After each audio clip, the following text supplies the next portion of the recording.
EWC Cap, the Sports World Cup. Okay, whatever it is, this is what happened in week 1. We crowned our first 3 champions, which means that we had even more losers. And God knows that I'm a loser. Wait, shouldn't this say that I love losers, not that I am? Can we fix this, please? But what happens when you lose? Well, you wind up here, the Boulevard of Broken Keys. Don't sing Green Day, don't sing Green Day. Every one of which represents a tournament elimination and crushed dreams. Losers live forever here, and if you listen closely enough, you can hear the voices of disappointed parents who said that playing video games is a waste of time.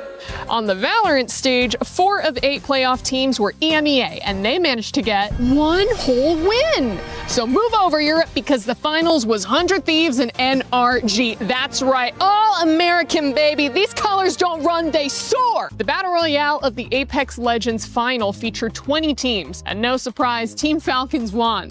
Wait a minute, no, they finished 8th. Sorry, it was favorite Team Liquid who... No, they finished even further back at 9th? Oh, because it was actually 2024 champion Alliance who... Oh, come on, who won? Unlimit? Sorry if I'm saying it wrong, but like most people, I've never heard of them. They beat every top contender to become the first Japanese team ever to win ALGS. This will also help them on the road to winning the club championship. Nope, never mind, that's their only team, and they're not even registered for the club championship. Still, my Japanese heritage is proud that we can produce both esports winners and heated toilets. Dota 2, or Dota Duh, as it's called here, started its first week of play with solid competition from...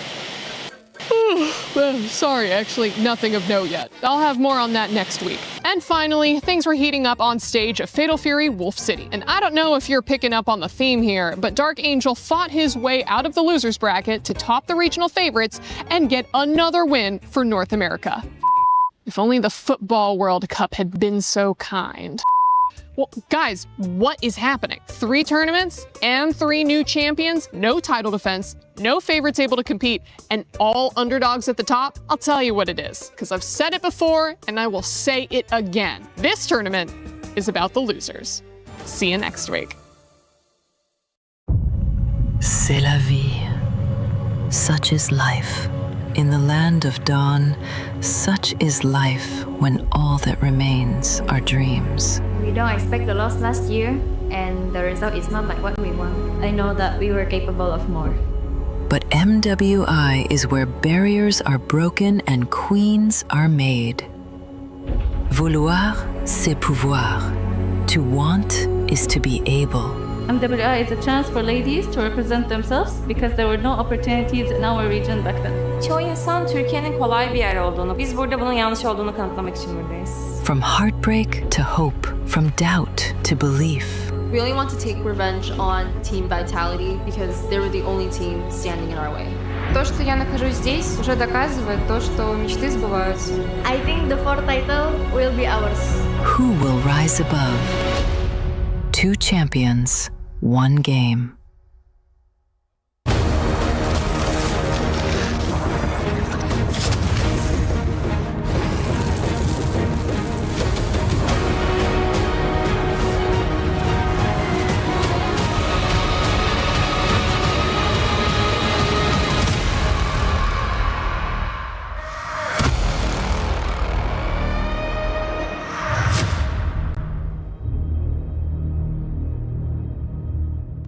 Hey, oh wait. Hey, hold on. Hey guys, hold on. While we're playing this, I just gotta say, based on day 1, I feel bad for the team that gets Aurora, man. How is it that in Stream A and Stream B, only 1 win each? I mean, like, Hirara's cool, it's fun, but it don't get wins. What's going on? You know who didn't get a single win yesterday? What? Tournament favorites, now VPH. They are on the brink of elimination as they face off against Falcon Daisies, who, by the way, I love as well. So today is a very difficult day for me. My heart is breaking, LaFell. I can't believe the previous champions are going through eliminations. I mean, like, we'll see whether they can make it through. But for now, let's actually check back on the recap of what happened yesterday. Hold on. Bro, what? What?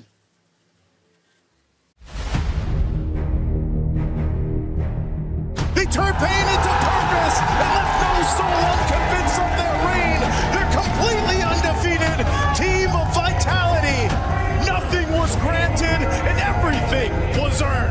I just want to prove that no one can do it better than us. I think that it was meant to be ours all along. Winning MWI 2025 meant a lot to us because this is our first ever EWC champion title. Meanwhile, the base is going to be worked on. She's working on the base, and Arya's there. They have to clear out the minion, but she'll take it in her own hands, and they We take didn't it. plan for a perfect run last year, but it just happened, so we kept going. The triple forces the flicker out, but she'll get it over the wall anyway. I feel like I have conquered the world in Mobile Legends Women. After that, we went to Paris. I actually feel a little bit pressured because we are playing at the home ground of Team Vitality. Now that we're here, all of our fans in Paris are able to watch us directly on site. Defending it again is the biggest challenge because there are more eyes on us. It has always been our nature to win every tournament there is, but what changed is going into this year's EWC, we have more motivation to get the back-to-back title. I feel confident this time. I know that everyone wants the MWI title, but I will not let it happen. I will always be hungry for the title. If you call us the final queen, we will take it. To all teams, give us an intense game. Don't make us sleepy.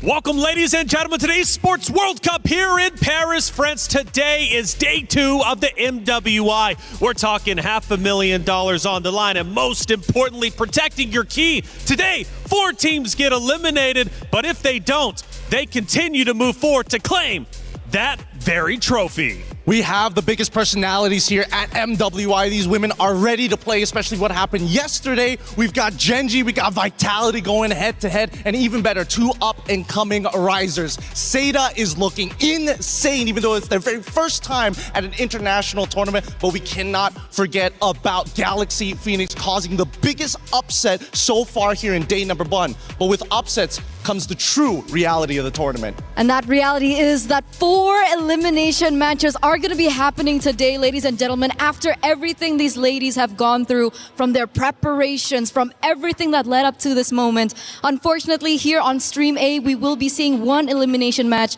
And luckily for us, we aren't going to be the ones to say goodbye to 3, because that's going to be happening on Stream B. That's right. I'm Taylor Reflections Noble. I'm Getting Q. And I'm Eterna. And this is day 2 of the MWI.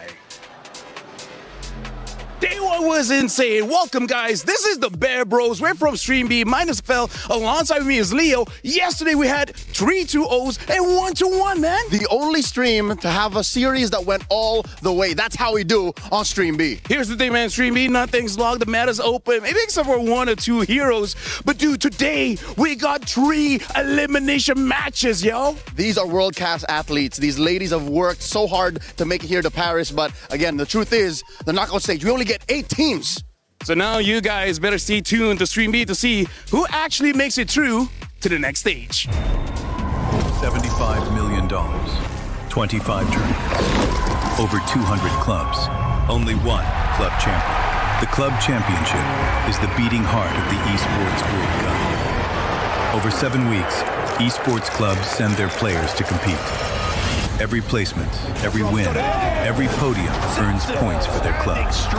At the end of 7 weeks, every point counts. The club at the top walks away with $7 million and the title of Best Esports Club in the world.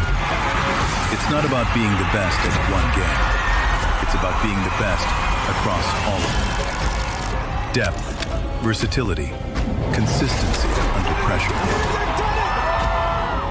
1 championship trophy, 1 title. Who will take it? Watch history unfold in Paris at the Esports World Cup 2026.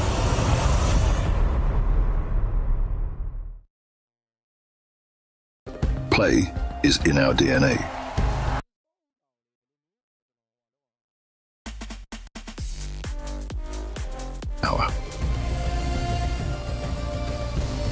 Now imagine an entire city being built to supercharge it. Kadir City, powered by play. Hey, welcome in everyone to your studio. I'm Taylor Reflections Noble, joined by Eterna and Gideon. Good to see the both of you. It's day 2 of the MWI, but today is a sobering day. We do eliminate 4 teams. Their keys will be crushed. Therefore, their heart in the competition will be over with, and their chances of winning MWI are done and dusted, forced to wait until a next year. But most importantly, before we get into all the drama, Eterna, how you feeling? I'm feeling actually quite good. I know things are okay. That's kind of a bad way to start things off, but I'm really excited. Right, there were so many crazy stories that we saw yesterday as well, and I'm wondering if that will actually push through to today. And seeing that they have 1 life left. That's right.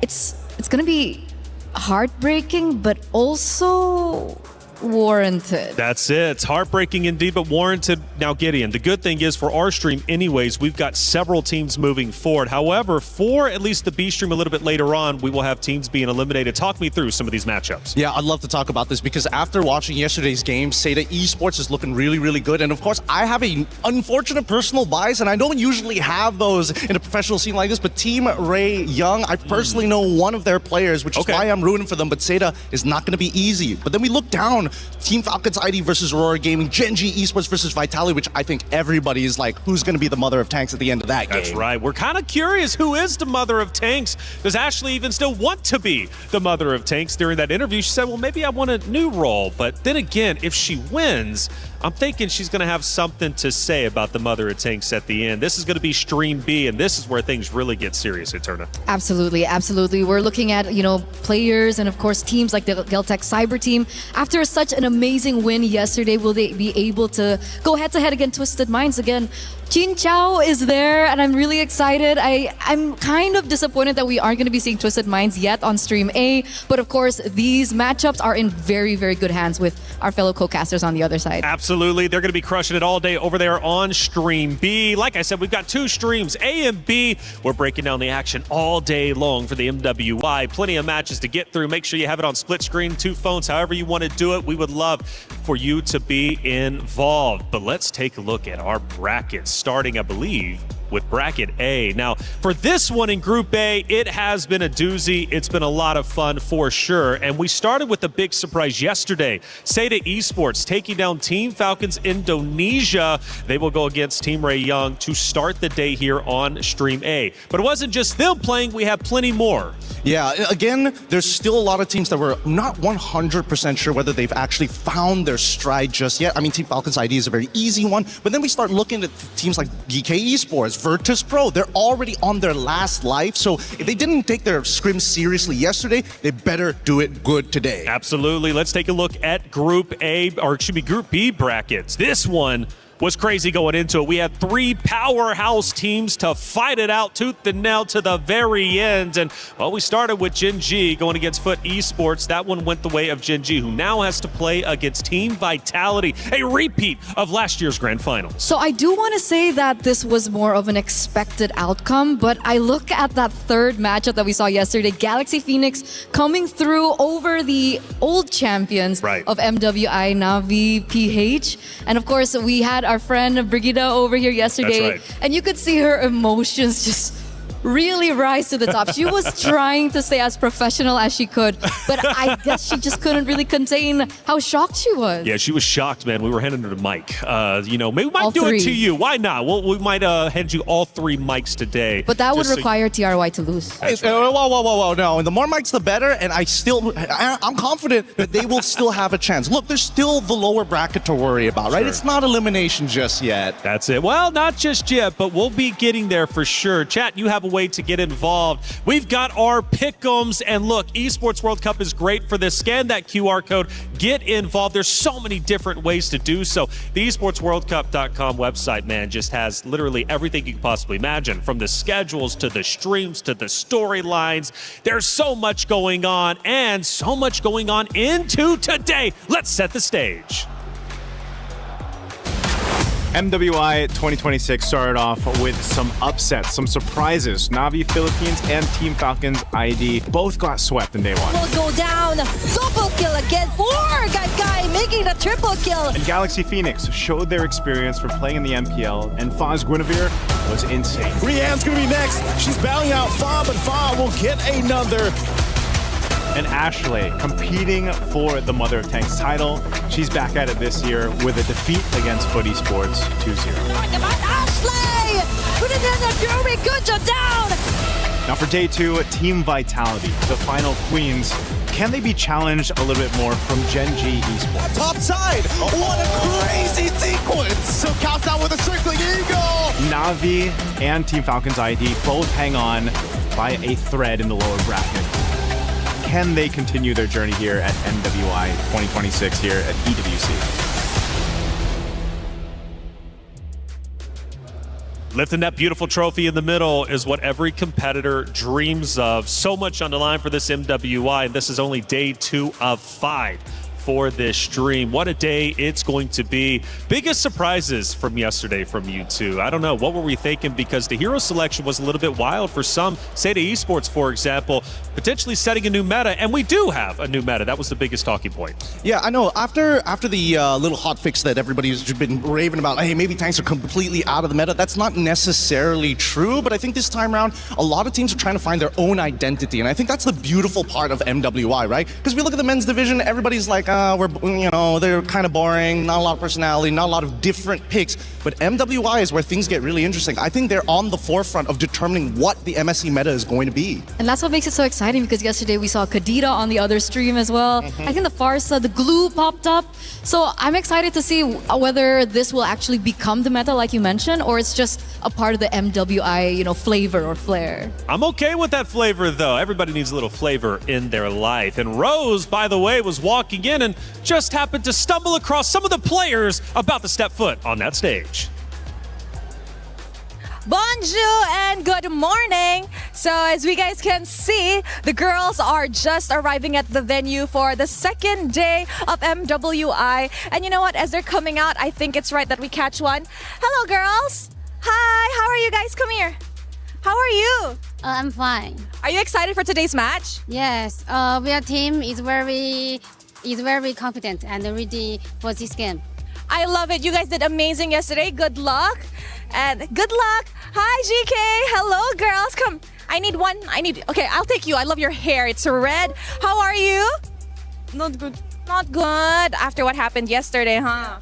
So how are you prepared today? I guess, well. You prepared well? Are you kind of nervous? No. Not nervous. Not nervous. I love it. I hope you slay today's game like how your hair is slaying. Good luck for today. Thank you so much. Guys, I think we see here that some girls are more excited than some. And of course, yesterday we saw a very awesome match. So I cannot wait for today. With that, let us throw it back to you guys at the studio.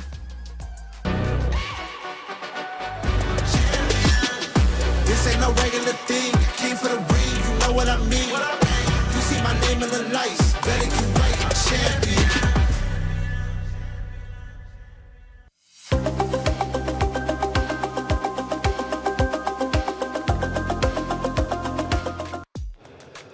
Thank you, Rose, for catching up with the players as they walk in. It always brings joy to my face to see the smile on the competitors, right? They're ready to go. It means a lot for them to be on that very stage competing for what could be the best trophy, right? The MWI trophy, after all. A lot of pride behind that, but let's talk about pride. Vitality.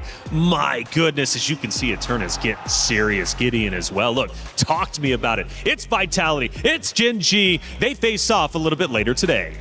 Yeah, so here's the thing about these two teams, right? After looking at last year's final, you would assume that maybe things are going to be the same, but I actually think the opposite. With how much the meta has actually moved, I really think that we're going to see a lot of great plays coming out from Vitality side. I'm actually looking at Gen G. How are they going to adapt to it? Because there's a lot of similar plays, but they have their own flavor, their own style, most importantly, their own identity. That's what I want to believe. Like in an ideal world, I know VT is from Indonesia, and of course I want to see them triumph once again. But But what would be the story if Gen G are able to find their revenge today, right? That would be the number one thing everyone's looking at. And I think, though, I would actually argue something different. I think Gen G plays quite similar. You know, despite the change of Nicolette, obviously Rui has been stepping up as well in the jungle, but I do still think that one of the core members of Gen G, which is Ashley, still plays very similarly. Now, I think that is something that Team Vitality can actually rise above in this next matchup. Well, this is, in fact, our Crunchyroll story of the day, the grand final rematch, Gen G versus Vitality.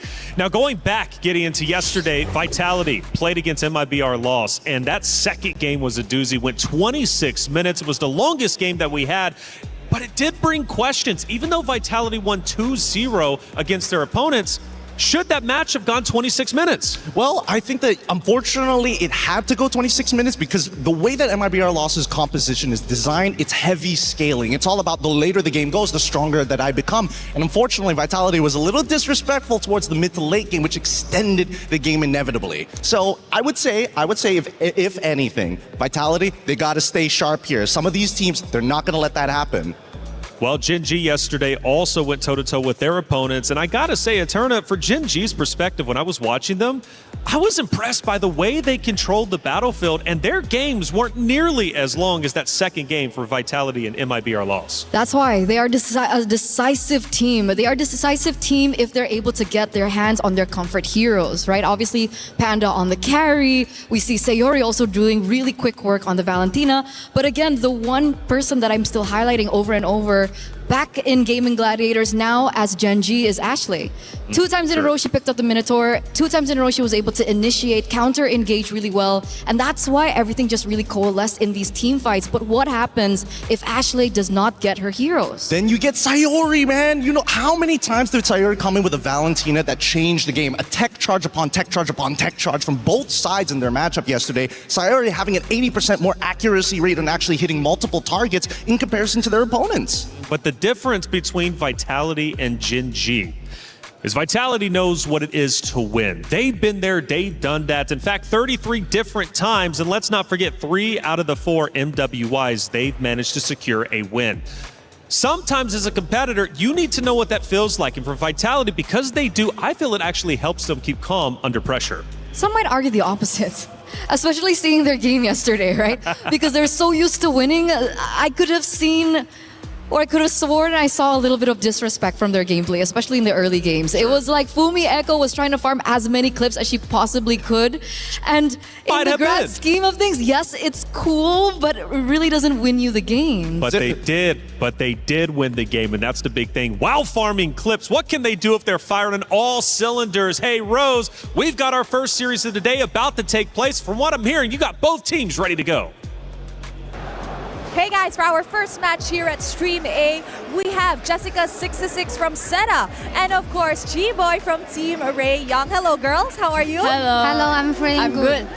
Okay, amazing. Now yesterday we saw an amazing opener match for both of you girls. So what can we expect today? Let's start with Jessica.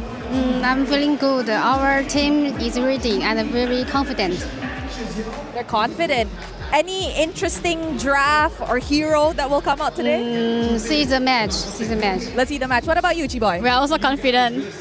And I think it's really going to be an interesting match because, to be honest, I didn't expect the results from them. And I feel like it's going to be an interesting match. So, Jayo. Jayo. Okay, now I have a question. Since you guys are 1 win away from the knockout stages, is there anything you can say to each other? Feel free to say it in Mandarin if you want. Okay, Chi-Boy first. Good luck, have fun. 加油! May the best woman win. Hey, may the best team win. Yes, Team Ray Young is very strong, so we need a fight. So 加油! 加油! 加油 is like fighting or let's go in Mandarin. So you know what, Chi-Boy, Jessica, I know a lot of the fans back at home are watching. Perhaps awards for the Malaysian fans and of course the Chinese fans. You can go first. I'm really excited now. So we want my team keep steadily and show my good performance. So my English is not good. I'm sorry. Let's see the match. It's okay. Good job, Jessica. You, Chi-boy? Don't forget to watch us live at TikTok, YouTube, or anything, 6 p.m. Malaysia time. And don't forget to support Team Ray Young and pray for the best. Pray. All right, good luck, girls. I'll see you guys later. With that, throwing it back to you guys at the studio. Bye-bye. We were there for every click, every clutch, every respawn. We were there for the years of grind, and we're here now. The proud founding partner of EWC, powering the biggest event in gaming, shoulder to shoulder with the world's best, making history. Greatness deserves a stage. Lenovo Legion, reach your impossible.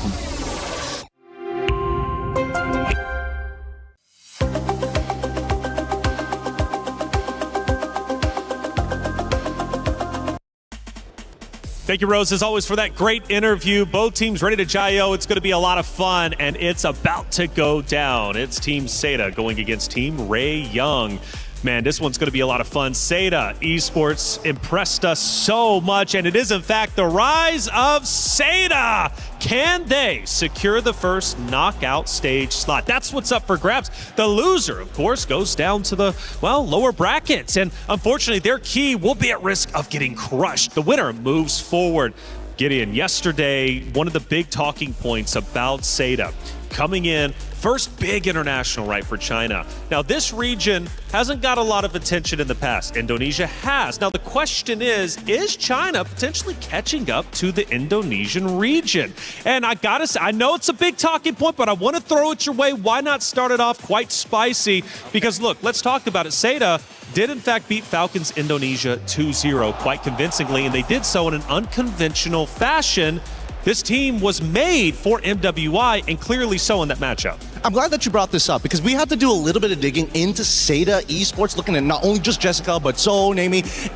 I'm looking at Kai Kai. Okay. Kai Kai is interesting because, again, there's no such thing as a team who just enters a tournament and all of a sudden has mechanical prowess, right? Especially when you're playing things on like Claude, Harith as well. UN had some bad matchups. So it's really impressive. Not only were they able to win those matchups, but they have a deep understanding of draft and macro, which is unheard of for a first-year team.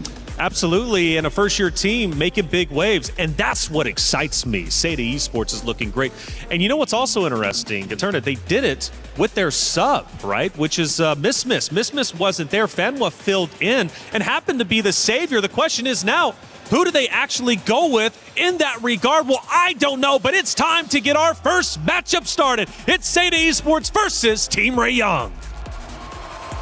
So many questions left unanswered. Welcome to Mobile Legends Bang Bang Women's International here at the Esports World Cup.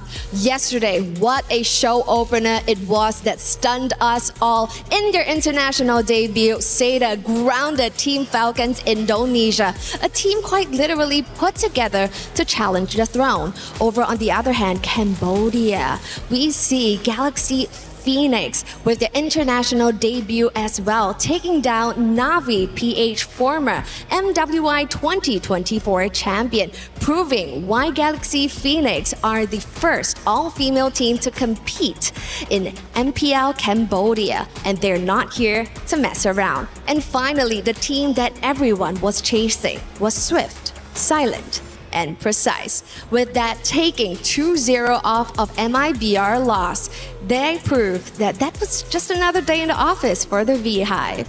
And now, yesterday, nothing was granted. Let's see what's on today. But remember, we're here in Paris, the city of love. But don't forget, when there's love, there's also heartbreak. So Damascus, show us what heartbreak could potentially look like.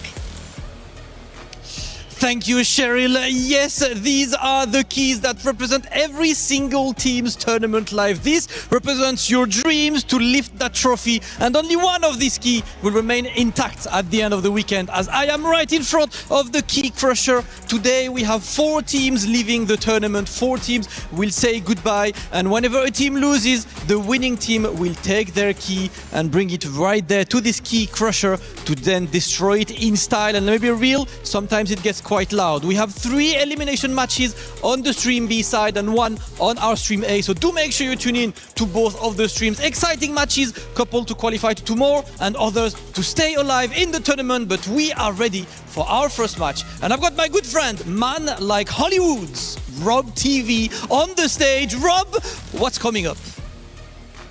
Ladies and gentlemen, I am Hollywood, Rob TV, and I have to inform you that is showtime here at MWI at the Esports World Cup. As you have heard, we have 8 matches across Stream A and Stream B, and every single one is extremely high stakes. Either a team is gonna punch their ticket into the knockout phase, or they will be eliminated from the tournament. And as you can see behind me right now, we do have our first teams ready. It's gonna be Seda Esports with their amazing victory, shaking up the world up against Falcons yesterday, going up against Team Ray Young with their big time victory over Aurora. Ladies and gentlemen, it is about that time. Let's get started with day 1.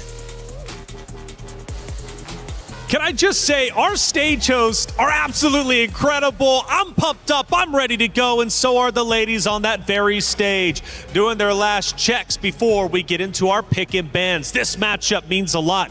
The team winner moves forward into the knockout stage. For the other, well, Damascus showed it. The key gets crushed if they lose their next matchup. So this means quite a lot. Do you want to be 5th through 8th guaranteed a shot at the championship? Well, your opponents before you, all you got to do is crush them. Going back to it, Eterna, I started the conversation beforehand. Let's start it once again. Fanwa filled in for Miss yesterday. She was incredible. Does she come back today, I wonder?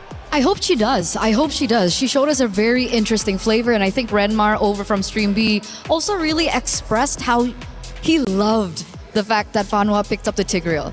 He thinks that in this current meta right now, the Tigreal is such a good pick, especially with the Assassins coming back. There's a lot of groundbreaking opportunities that the Tigreal can potentially target in the game, and there's a way that Tigreal has to try and limit potential heroes. Like cores would have to be able to pick up purifies and so on and so forth. So I'm wondering if we're going to see something of the same flavor as we get into the drafts now, because we do see it online and we already see the bans coming through as well. Well, I do want to pay attention closely to Guy from the side, of course, of Seda.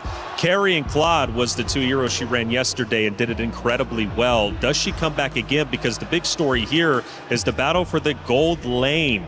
Who's going to end up taking it? Because Quinn on the opposite side is also incredibly talented too. So Guy versus Quinn, this matchup means a lot. I think both of them are pretty, as of right now, based on what we've seen in international play that's been live streamed, Quinn and Guy at this point, dead even. This match is going to tell us who has a little bit of advantages, what are some of their strengths and weaknesses, whether it's in the lane or in the team fight. But looking at the way that the bans have been going so far, it feels like Team Ray are like targeting really hard on some of the meta picks in Hirara in comparison to Seda, who is just like no big chunky people. Exactly, and we actually see that chunky person come to play here for Seita. Baxia gets picked up now. This was an argument that we kind of discussed yesterday, Gideon, and we finally get to have you here as well. What do you think about the Baxia in this current meta? Do you think it's still a viable choice? I think that, unfortunately, yes, it is still a viable choice because that passive is really good. Especially when you're trying to like deny people who utilize either lifesteal or even spellbomb. Baxia says no. It makes that early game more devastating when you have your whole team behind you. It's just that the nerfs made sure that, hey, Baxia, you can't do it by yourself anymore. But what do you think? I mean, it looked like the Baxia was either like slowing down in terms of that early game. It feels like the pattern just really isn't the same as it was before. I mean, it's not a crazy taxi situation, right? It's now, hey, I actually have to, have some downtime in the jungle before I come back out. And not to mention, even more so, coming down to the changes to the buffs specifically. So unless Baxia steals away a big buff, ideally the orange buff from their opponents, then they've got some options. But now we're also seeing the setup with Yves and Carrie. Seda, they did this yesterday. It's an honest-to-God draft. And now Claude from the other side of Team Ray Young. I like this response because it's a direct counter to Yves. Yves wants to ult and stand still. Claude can close the distance and gun her down. And that's why the Lilia pick is also so valuable, right? It kind of does the same thing. It naturally can be able to burst into like a further reach into the back line, so perhaps that would also be additional damage layered, of course, with the Claude to try and prevent this Yves from opening up the real-world manipulation safely. The carry and the Claude is arguably a winning matchup for the carry, right? It depends on the emblems, and it also depends on who gets the level 1 trade, right? I think that's the important thing. Claude, despite everything that they put Claude through in the current metagame, he's the all-rounder. He doesn't have any like hard losing matchup. He doesn't have hard winning matchups as well. Well, I mean, some of them are a little bit more favorite, but at the end of the day, even if he takes a bad trade, he can still heal back. And by the way, Fanwa is in fact playing. She returns to the stage. Miss not found. Maybe they're keeping her in the back pocket to come out a little bit later, but I can't wait to see who she ends up going with. Yeah, we have this quote in MLBB that we've been using over and over and over, and I think at this point it's a little overused. But if it ain't broke, don't fix it. Right? They found so much success yesterday, and if they want to continue that same composition, that same, synergy and chemistry within them, I think there's no reason for them to switch things out, especially now that they're one match away from going into the knockouts. But the Lancelot is a ban that we see that gets taken away from Team Ray, and I think this is a huge respect ban from Tan. A lot of targeted bans here, really making sure that they don't want them to get like too ahead of anything. They wanted to set up a counter matchup initially for EXP, realize that as long as you take the Phoveus, you're generally okay. And now in the second half, because they didn't pick up their EXP laner, they axed out the big ones who don't interact with the lane. The Benedetta, the Alice. I think Alice is starting to become a little bit of a problem, but that's just me. I feel the same way. And especially we saw Jessica26, I think one of the key stakeholders of their games yesterday. It was actually kind of brutal to watch her on the Alice. It was really good. So it's a really good targeted ban coming from Team Ray, but what are the other options? Do you think that maybe the Paquito could come through? Is it too damage-oriented against the Phoveus? No, they're probably going to go Uranus here because, again, it's a direct counter. Phoveus can deal with the Paquito now that he's been nerfed a little bit, so his laning phase isn't as good. But same can be said about Phoveus, right? They also reduced his base damages early on within the season. But there we go. The Uranus already gets locked in, paired up with the Gato Kacha, and I like this pairing because now they have a way of, all right, we can slowly peel. We got RWM. Oh no, things are going bad. Gato is here to save the day. Okay. But now the final hero is needed here from Team Ray. They're looking for a jungler right now, and the options are quite limited. Do they go for something like the Suyo? I feel like it's a little risky up against the Yve. I think it might be a Hayabusa angle. It's tough no matter what because the assassin is required to specifically attack carry or force abilities out of Yve. Everybody else, it really depends on the performance of the laners rather than the individual jungler.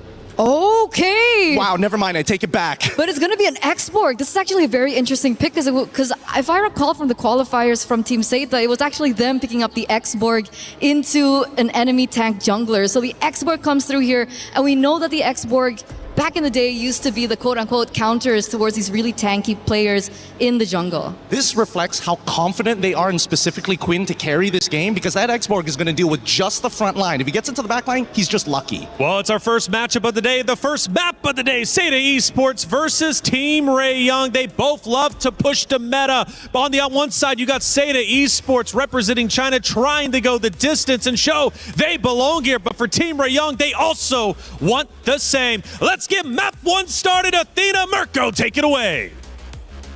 Welcome to the Land of Dawn, folks, for match number one, the opening. How you doing, Athena? Smash them. My name was actually Athena until today, but I'm willing to be Athena for today because it is going to be an intense series of matches, and I believe she experienced it firsthand yesterday. This time it's pretty much going to be the same. It's an upper bracket semi-finals to start off this day between Seita and Team Ray. So far, looking at the drafts, honestly, it's solid. It's just so interesting to see that both these teams, they were able to get a win yesterday. Obviously, for Team Ray, it was in Stream B, and now we get to see them in Stream A go head-to-head. Seita, obviously, taking down a Titan in Falcon's ID just yesterday, trying to bring the momentum to replicate the same result today. Yep, everything that happened for Seita yesterday felt so fast-paced, and it's a surprise to think that they were able to accomplish that against a team from Indonesia who, for the longest time, have been very dominant in terms of the female MLBB competitive scene. Quick check on the emblems here. The Bargain Hunter for Name. Just want to snowball all the way. It's all about the poke early on, especially on the Yve up against Tan's X-Board. It's a risky choice, honestly. They're going to go all in on Fanhua, it seems. Yep, they're trying to go for the early invades. Now it's Fanhua who's slightly low on HP, gets knocked back, but there's Revitalize to help him survive. The last Insanity, though, is not going to let him through. That's first blood for Team Ray. It looked a bit odd at the start there, and then a double Revitalize came through, and then maybe you could see a little bit of what they wanted to do. So, So actually still wants to find more. It's Tan who they're possibly trying to target for the trade. But I believe that he is going to be, or she is going to be okay before this first turtle starts. Seda have pretty much positioned themselves around it though, despite that early loss. big resource burnt out already. Jessica unable to get the XP crab. So that tempo given over to Team Ray Young. Yep, it's a great start because Jessica was one of the standout players too yesterday. The X factors for Seda before or as they were able to secure that win, but now it's going to be Zoe on the back to Shield Unity. They're trying to look for targets, taking out the shields from Fanhua, and now they actually get to secure that ultimate, but the real world manipulation dropped down too.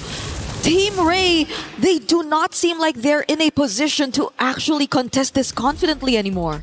They're able to bait abilities. They were able to take one down. I think right now it's all about the reset, coming back to it again.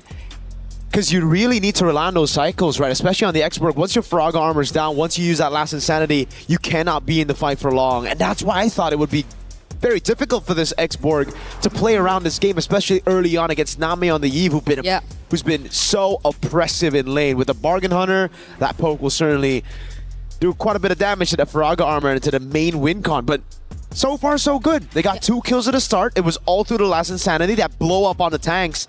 And the double Revitalize has only given the Exborg more time to build. Yeah. Stacks over for that full last Insanity damage. Yeah, they just gotta prolong this a bit more because they definitely will be back real quick for this reset if ever they'll accomplish that. Though it'll be tough, especially if Seda do decide to rush it, and based on their gameplay since yesterday, things have been working out pretty fast for this team. They're not hesitant to just really go in for the immediate conversions, for those fast rotations, and that's why you also see them just so quick to attempt to go for the early invades, even though they did, or it did cost them 1 casualty at that specific moment. But as we are still awaiting, we are trying to sort things out before we resume the official gameplay.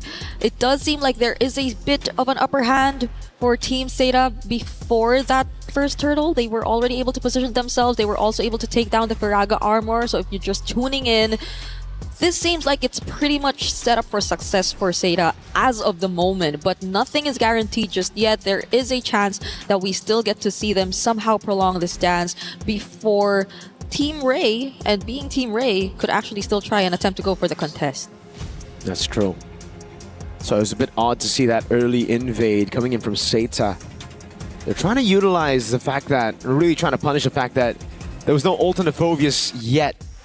But it wasn't enough, really. Yeah. Even with double Revitalize, they just also lacked a ton of damage. And I think it was also the lack of synergy, because Jungle Man wasn't there. Boxer was too far away. Only got 4, then started the Shield Unity, and then got in there late. Was able to get a camp out away from Tan, but other than that, it was just actually just a waste of Turtles' Poissons over for Turtle number 1. Now, we do have a pause, ladies and gentlemen. Please do be patient with us. We're gonna, solve this ASAP. ASAP. Let's talk a little bit about yesterday's games, though. Both of them were very impressive, right? We did, the panel did mention, no miss, it's Fanhua who's taking the helms. And so far, Fanhua's been fantastic. Yesterday on the Tigreal as well. There's been so many crazy moments that Fanhua's been able to get against Falcon's ID. Yeah, and I think it was also one of the first few games we actually saw the Gatot Kacha eventually come back, because it was also mentioned a couple times that it's not like the Gatot Kacha was really out, but we barely get to see him played anymore in the roam. But I guess there were several changes that took place in the recent hotfix. One of the first few users again being Fanhua, but even to this game that we're seeing right now, we're seeing it picked up, and a lot of the more tanky options too, since I feel like there has been so much attention towards how they really wanted to limit the assassin jungler options. Now they're being forced to see the likes of even the Exborg in the jungle, which again, so far we do feel is a bit difficult to pull off, considering that even when it looks, or even if you look at range, there will be a lot of ways for them to just poke and take away the Faraga armor. But so far, it's Tan with 2 kills. So it's been working out relatively well for the jungler of Team Ray. And I think this is where we get to really see the buff, or sorry, the nerf rather, on the Baksha, right? Because usually at 1 minute 30, you already have the Baksha at level 4. You already have Zoe to actually rotate with you. The fact that an Expo can clear faster than a Baksha shows you exactly why the Baksha maybe will lose a little bit of that, you know, pick priority later on in the stages, because Joe was just late every single time onto these fights. Yeah. Because it really seems like for Seda with a double Revitalize, they wanted to go for the early fight. They wanted to take all that action onto Tan before the last Insanity was available. And that's why Nami postured up so aggressively to a point where Nami actually had to leave a few waves. Yeah. That's why she was in 3 for such a long time there for Turtle 1. It's such a huge responsibility on Nami now. If they just really want to keep that kind of aggression going in terms of the invades. And at that time, that position they currently were in felt like they had no choice but to just really commit to the bit. And I'm not sure if that's the way they really want to go for, because again, things have slowed down a bit, especially for some of the utility junglers. The Baksha seems to be more split between joining these early rotations and just securing the farm early on because of the changes that took place, and just so they don't feel as behind. And I guess that's also on top of the fact that they already had a slight advantage in the EXP lane, so maybe they were expecting a bit more to come in from Jessica26. But again, taking away that XP crab, we saw it happen, and so far Jessica26 hasn't been able to do much. Given, of course, it's a Uranus, so maybe you would not expect that much of the showy setup plays similar to when she was on the likes of the Alice or the Esmeralda even. Maybe closer to the Esmeralda though, because this is a very similar hero to the Esmeralda that she played yesterday. That's true. The Uranus is Esmeralda with less steps, I'd say. He literally floats around. Even in this matchup down below, by the way, something we haven't touched on, it's actually just really level. I thought Guy would actually be able to get a lead, and that's something that Seda can play with. Again, if you look at Seda, the way that they're able to win, it's not just through these team fights, it's not just through one win condition. They have multiple win conditions set. They have multiple plans as well. If they lose out on these first neutral objectives to Team Ray Young, you can expect them to look to play around that winning matchup in Guy on the carry against Quinn on the Claude. Yeah. Especially with the flicker here. You burn it out once and then the RWM catches you. The rest of the team can just follow through with the Baksha under turret even. Yeah, and it's not like Chipoy could just go for the surprise setups either. Nora maybe could be the closest with a flicker Dark Wave. But reaching Guy is going to be one of the toughest tasks, I feel, for Team Ray if ever they do get to funnel majority of their resources to this gold laner. That's why I'm just pretty sad right now. Why? You have players like Fanhua and Chiboy. Okay. But it's Beleric and Gatot Kacha, you know, like you want to see more explosive picks. You know, give me the Tigreal from yesterday. Give me an Atlas. Obviously, it was unlucky. Obviously, there are some heroes that were banned that you can't play, you know. Marcel's been 100%. I want to see a Marcel. I don't want to see Gatot. I don't want to see Beleric. Yeah. But it seems like Marcel's one of the first few roamers that you just see gone. It's always banned first. You can't let him through. Yeah. And I feel like that's gonna disrupt so much because majority of like the female teams that we've seen at least play in the first day of MWI 2026 have been very heavy on team fighting. Like even now, even in this game, you see them really start strong with an attempt to just go for the invades and the disruptions, and eventually you do see early deaths and early kills here and there. So I feel like it would really disrupt so much of what they really want to accomplish. Yep. We are taking a bit of time, but we want to make sure everything is set before we proceed, because this is no joke. It's an upper bracket finals. It's actually a qualification match if you think about it. It's a qualification match. Yeah, you get to top 8 secured if ever you do get past this best of 3 series, and you do not want to go down there. Oh, Chiboy's serious. You see that? Yeah, glasses off. She's usually all smiles. She had a very funny interview yesterday on Stream B. Every interview with her is a funny interview. That's true. She's just a very funny player, you know? Not in a way that's bad, you know? It's like she's funny in interviews, all right? She's charismatic. There you go. Yeah. Tournament bracket, though, let's take a look at this again. Just for you guys back at home who maybe missed a few matches of day one, Seita Esports were able to upset Team Falcons ID with a 2-0 sweep with Fanhua on a tie grill. Team Ray Young doing the same against Aurora Gaming. It's a clean sweep. And it was just all around clean sweeps for Group A. Geltech Cyber Team. We got Kyoe going ham with the Hirara and the Hayabusa, showing exactly what the assassin meta looks. And in all the other games, it's mainly Bakshas here and there. There was a Ling. There was a Ling yesterday. Yeah, we also saw the likes of a 1-1, a Kadita played yesterday. Twisted Minds, though, that was a signature Chin Chow, so I kind of like understand why they wanted to play the 1-1. I'm so confused with the meta right now. Like, I don't know if it's just an MWI meta. I don't know if it's like comfort picks for some of these teams, or if everybody just has lost the plot. Now it's just every woman for themselves. There you go. Genji also taking a 2-0 win against Foot Esports. Vitality with a very surprising struggle up against MIBR loss. That was a long game in game number 2. And even in game number 1, there were glimpses of brilliance from MIBR loss. Glimpses of maybe everybody else catching up to Vitality. Yeah, I think it's more of that rather than us just seeing a different Vitality or a different version of the more powerhouse teams that we consider quote-unquote overall. Because like even for the newcomer regions that you would consider, this is Seita that you're talking about right now, putting Chinese MLBB on the map. Even for the Cambodian representatives, and even great. for the recent Asian games that we just talked about on the panel as well, the SEA Games to be exact, right? There were a lot of upsets, surprises even. I think that was one of the most surprising that we've ever seen in terms of results, because it wasn't really Indonesia who came up on top, it was Malaysia. And to think that that lineup isn't even here. We don't talk about that. Eterna said the same. Why is it always like this? Yeah, don't talk about it. You know, we only talk about it when Indo wins. Remember, that's what that's what the chat says, right? Is that the rule? That's the rule. That's the rule. At least when there's an Indonesian on desk, all right? Okay. We don't want to talk about our back-to-back.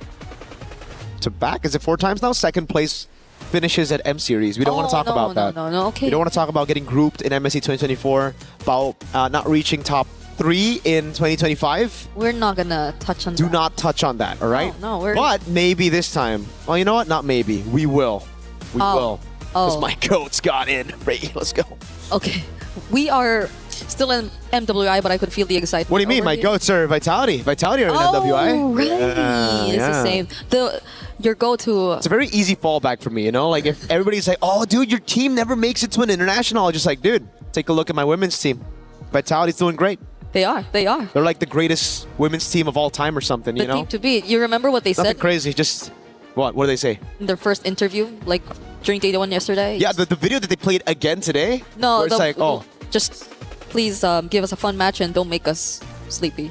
Don't make us sleepy. That's what Vivian said, but that's Vivian, you know Vivian's personality. I mean, Gideon did shout out the men's division just yesterday, saying that our women players have much more personality than a lot of the players that we have in the... We don't have players in the men's scene. We have robots who sometimes decide to show emotion, right? I'm a fan of those players who actually have those emotions, but I agree with Gideon. The women's scene, way more progressive in interviews compared to the men's scene. Yeah. They're dancing, they're shushing, you know? Shushing, they're making fun of themselves that they're not able to press buttons, and what else? The last time I saw Ton in International was Carl Teasy doing a shush to Onyx, you know? And it was last year.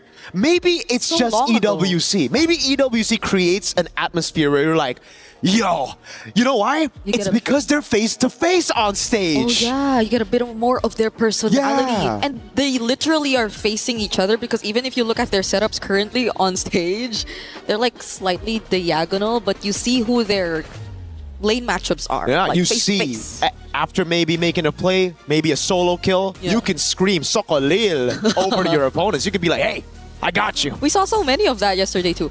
And even the frustration, or even how they get to celebrate their opponent's wins, especially for MIBR loss. Like, that was one I will not forget, because I saw La La Land. By the way, we're all happy to see her back. She finally gets to return to the MWI stage from way, way back, being part of 2024 DreamHack. But she was clapping her hands for Vitality, and very much so. They deserve to just smile after that game because they showed up such great performance against the team to beat here in MWI. Like, they got the record for longest game, I believe. I don't know if we're able to ever top that here in MWI. 26 minutes and 48 seconds long.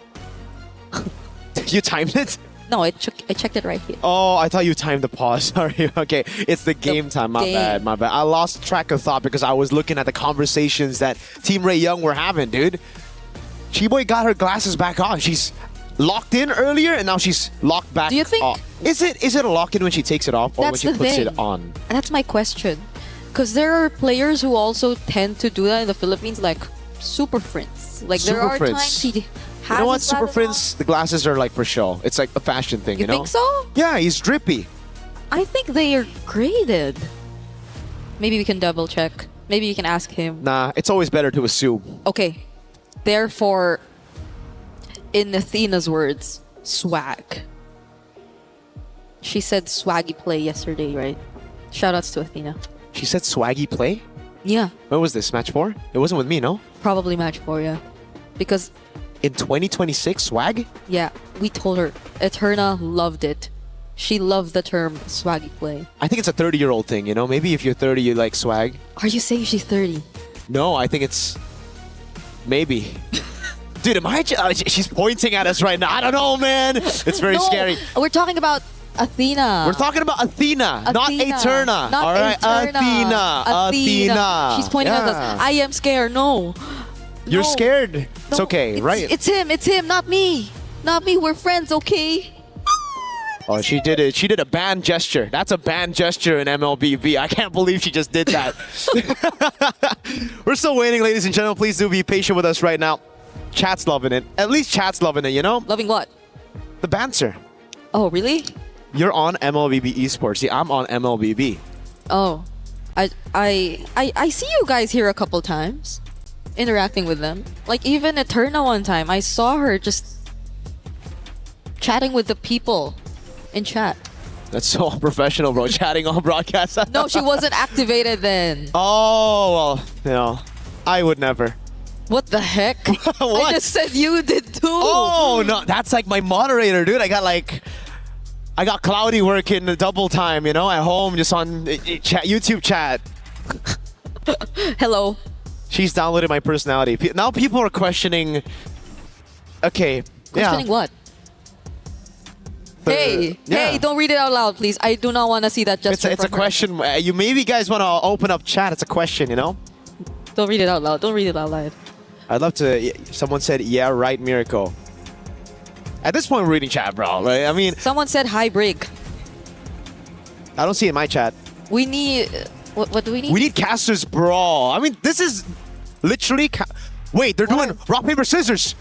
Wait, what are they doing? Rock, paper, scissors, shoot. I can't see the other one. Okay. Yeah, same. I wish we could see both sides. So we could, like, at least cast. That's true. Yeah, but why is there someone in the middle, though? That's a ref. That's the ref right there. Okay, they're slapping each other. See, in the this hands. is what you say when you talk about personality, right? Dude, none of the men's team have this. They're all so locked in, and like one guy's obsessed with King Bob or something. What's the most we've seen from the men's during a pause? Like, I've seen one of the players like from MSC. I think he like messaged some other streamer in game, and that streamer opened the chat while streaming, and she was surprised. Oh, I think the message was ALABYU. Yeah. Oh. None of you guys know. I thought we were talking about like pauses. Like things players do during pauses. Oh, during pauses. Yeah. All right. Our players just, they joke around sometimes, you know? Do they? Yeah, in Indo they joke around, they have a blast. Some lean back and sleep. Can you close your eyes during a pause? Wait, is this a 3-way rock paper scissors game? Because they're doing it now 1v. I swear it was a 1v1 earlier. Now it's a 1v1. Like it's a No, but they're doing free-for-all. something else. Like they're putting their other hand down. Isn't this like one of the? Dude, I got no clue what this game is. You know what this game is? Because we have some versions of this in the Philippines where you like put your hand down or like You smack tap it, the you hands. smack it when you lose, or I'm not sure if that's the same or Is they this have what they something did back without phones? I just play MLBB. Same. Same. I mean, I love that Gideon's. Dude, I'm just constantly looking at Gideon. That guy is my Were you guy. expecting dude. an answer Dude, from no, them? I just want to see a reaction, and I always see a reaction from Gideon. That's my boy. That's why he's my father. He made me in a vat, by the way. Long story. Long story. Yeah. You have a lot of like fathers here. No. Is Naisu not? Naisu is everybody's father. That's true. He is Father Naisu. So many. Okay, now it's a 3-way rock, paper, scissors. It's a 1v1v1. Oh, she has to be out, right? So After that, how does that work? If you're the only one who's different, then you what? Do you need one, just one, to counter you, or both to get out? I have no idea. We have to ask them. Chat, maybe chat. Chat. Does anyone know? Mirko's also a What? I had no idea you were planning to do a Hirara cosplay. The Claude is a pretty good pick. Against the carry, it's all right. Yeah, weak side, you know, you can just play around. You can just go over and rotate around. Lilia is really good at playing in mid, just clearing it out. You know what? All of a sudden, I want to stick to the game. Just be professional, Brick, all right? Let's stop. Do we stop? Do we stop? There's suddenly... Be professional. The phobias. Talk about the picks. Okay. Talk about the picks, you know? Talk about the picks. What else have we not touched on? Sanford, what? Huh? Huh? Huh? What? Can I ask for help? Can I ask for help? Like help from like Gideon dancing on the stage or something? Dude, what is that dance? Look at that dance! I don't know what that I don't understand. They seem so happy. What? No, they seem so happy, bro. We're Must have serious been the now. win. Can we not? Yeah, it's the win. It was. Oh! We're back in the game. Turtle number 1, not taken just yet. Seda. Oh, black shoes from Miku. All right, that's it. So they weren't able to reset for the turtle, it seems, and they just reverted back into farming for their own objectives, as Seda were very quick, as expected, to just secure that objective for themselves. So there's a very slight lead that you're seeing as of the moment. Nothing too significant still, though, but it's great because you're seeing them just really hold down their individual lanes and make sure that the matchups are going well for them. And it's all about Seda now just playing the slow game after getting the neutral objective, right? Yes, Team Ray Young were able to get the kill lead in this game, but it's just been kills over on Fanhua. Those are kills that you're willing to give out for Seda, right? So right now, play it slow, play quick when you have the neutral objective, and that's why the Uranus is also picked up here. It's all about getting tempo over your opponents, and as long as you don't group up, it shouldn't be too big of a problem to deal with these AoE damage dealers from Team Ray Young. Yep. Especially earlier, we saw how they were just able to split up who would go first, who would be the ones assigned to just take out the Faraga armor in general, and those who could just follow up in case things get wrong. But now it's Team Ray Young looking to group up down bot. Nothing that Guy doesn't really sense though. So things have been really okay for both sides. Just look at Jessica26 and Guy managing things really well in their individual lanes. Joe, though, are they gonna go for it? There goes the back to shield Unity. Bumps into Tan. Firaga armor so close to going down all over again. Yeah, she's got the regen though. It's all up to Name, I'd say, before the neutral objective fight. To be the one to poke her out. So it's the fact that they got the regen out already means that Tan's going to be very vulnerable to all these shots from Name, and that's why Team Ray Young are just going to look for Prio in mid, rotate to the neutral objective first, even against this tempo comp of Seda. Yeah. Even mid-control's been too difficult for them. And look at how they've positioned themselves around the bushes, approaching its objective. Not to mention the fact that Seda have also taken the advantage down bottom. Okay, that's the trade. That's going to be a trade. Yep. This is exactly what we were talking about earlier for Seda. If they don't get plan A, neutral objective, snowball out of team fights, they can just go plan B straight up, go into the bottom lane, play around this winning matchup, and put Guy into a winning, to get into a good spot. Fanhua also holding these bushes, constantly giving vision to the rest of the team, and that's why, even though they haven't been able to get a single team fight win, they're ahead in gold. Literally not grouping up together, but maybe right now they decide to do so. There goes the AOG, but the response with the Wrath of Dryad, it's just gonna hold Seda in place and not allow them to push through with that attempt. They seem to want to take on that fight, but Team Ray were just like, no. They're not. They got pretty much what they wanted, which are, I guess, some energy shields here and there, but the counter engage from Seda. Is it gonna happen this time? They want to go for the turret. Tan is there, obviously, but it's just tempo. Again, they get the gold crab, and they look for the rotation first into mid. Guy stays in the bottom lane. And this so far has been a macro masterclass for Seda. Yep. 2 deaths on Fanhua. The person you'd let die in these situations. Gold, I'd love to see that right now for Guy versus Quinn, because when you have a level lead in the gold lane, that usually means, you've got a quite significant gold advantage over your opponent. That's 700 on the board with no kills. And possibly a turret. There you go. Turret tier 1 down below, taken by Guy. Yeah. It's been great for Seda. Wow. So good in terms of the macro discipline. You see Nora barely being able to join any of these fights, and it's not like they're even converted into fights, because Seda are just very picky with what they want to take on. Team Ray are the ones who seem to always look for these potential engages, but even this just now, Jessica 66, they'll have to pour in so much of their resources just to take this one kill. It eventually gets to become another kill for them though, but Seda, now it's Guy also joining the rotations for them.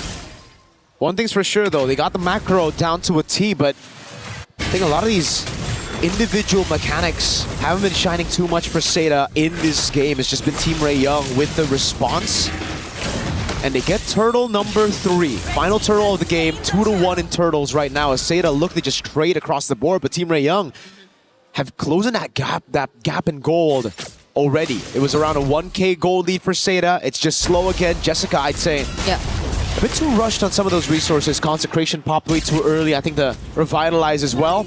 And for Name, spamming a lot of the poke, but not really respecting when she should recall. She's staying a bit too long in the lane. Had no mana to respond to that Team Ray Young rotation, but now it's Seda looking for tier 2 down below. Okay, creating space right there. Name and Fanhua doing their best, but it seems like Quinn just goes in with the Blazing Duet. Not sure if enough stacks were in it there yet, but they just wanted to allow Guy do her thing. Not that they were able to take the turret, but you could see how much they're trying to play around this gold laner. Seda have focused majority of their attention towards Guy, and Name doesn't seem to be as behind anymore. I mean, Joe doesn't seem to be as behind anymore. They're already both level 10, even though Tan has all of the kills Team Ray has been able to secure so far in this game. They've got that better safe than sorry at the approach, Seda.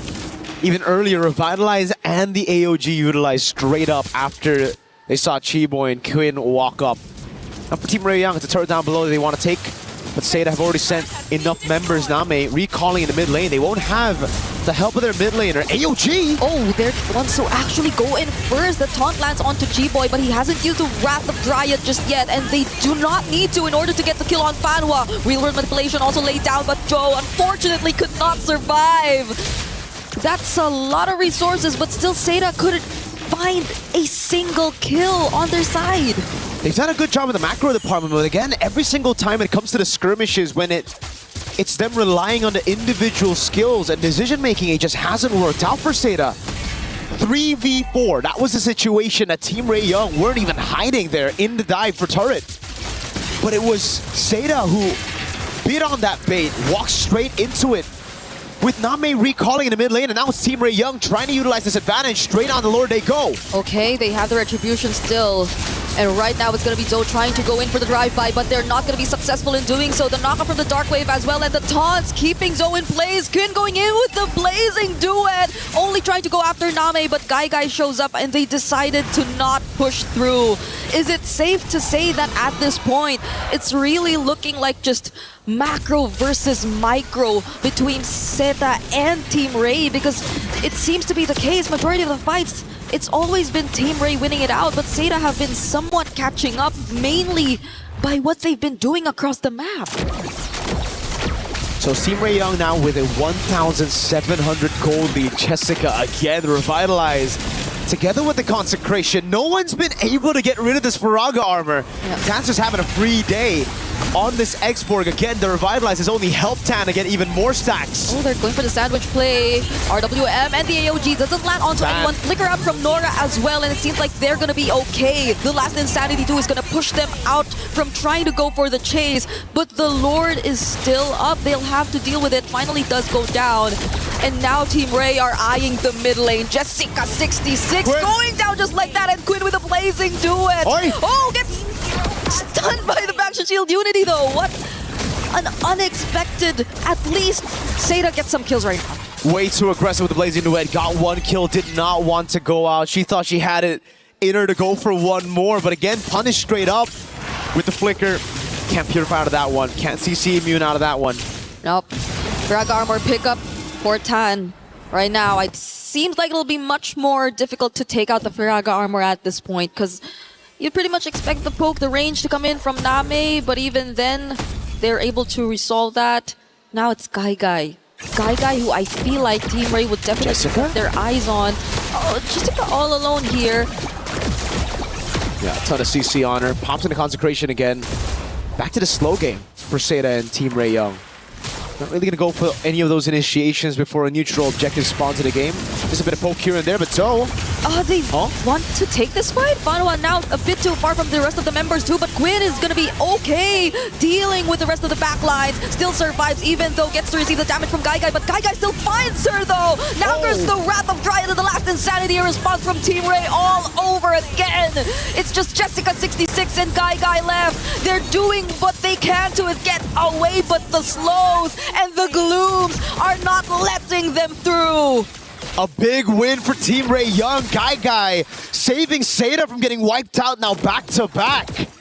It's just the attempts from Team Ray Young reacting to the moves of Zeta. It's them who are actually walking up instead of utilizing the poke from the Eve. And you can see it all over here again. It's just misplaced AOGs, not with the RWM, and they pop the RWM way too early. They're playing this composition like it's an all-in comp when in reality they should be trying to get rid of the Faraga armor first. They should be the ones playing it slow, and it's Team Ray Young who on the other hand have to try to play it fast. So now it just everything's falling under the win conditions of Team Ray Young. It's all up to Guy to turn things around as we get into the live view. All right, here we go. There's a Lord fight happening right now, but it seems like even before we get to that, they already take one down from Zeta. It's going to be a 1-for-1 trade so far, but Quinn going in once again. Does he have enough damage? Not enough to take Guy down. Top base turret, the minions are doing work. It'll get a base turret up top despite the trades happening. It's a 1-for-1 roam for XP. But now Jessica has to go back. They can't go for the Lord. And now it's Joe on Miku. Oh, all alone. Guy will be there too, but it's 1v3. Still, they do find the kill on Miku. And that's going to be enough. That's all they wanted before this next objective. And now it's a burst. Guy still has half of the duration of the ultimate. Goes straight for the Lord. Tan's getting zoned away by Name. Zeta. Whoa. It's actually Zeta who secure this Lord. After multiple back and forths between Team Ray and Zeta, those team fights which seemed like they were really well punished by Team Ray, now it's Zeta turning tables, and that's the real world manipulation they used just now, but at least they have the Lord on their side, so they will have another chance at taking much more map control. But are they willing to fight even before the Lord actually gets here? I'll say this though, when it comes to wave management, it hasn't really been Zeta's strong suit. Down below, they're going to lose a base turret for free again. Both the side turrets for Zeta have fallen to minions.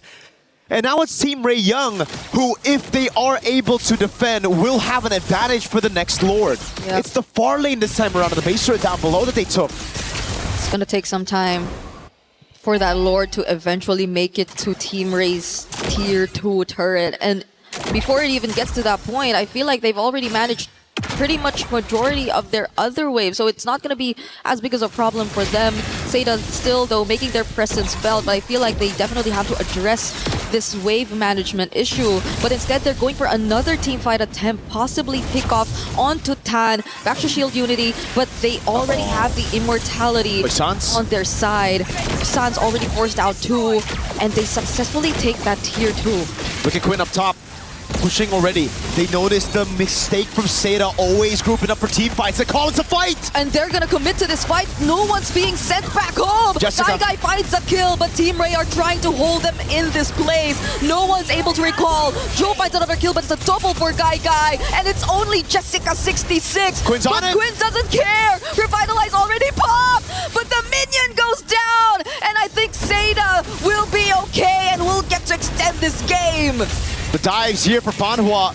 Immortality down already. Guy's gonna go in again, and that's gonna be under turret going in. The Dark Wave lands on both. He's not gonna survive this. Name and Guy are trying their best, but there are only 2 members of Seda left trying to attempt for the siege. They'll have to reset, but at least they take away that purple buff. This is a slugfest. Team Ray Young, they want it to be a slugfest so that Quinn can just go for the end, but Jessica, aware, noticed the push, went into the purple buff bush, recalled straight out from there, and was able to clear out the wave in time while doing damage to Quinn.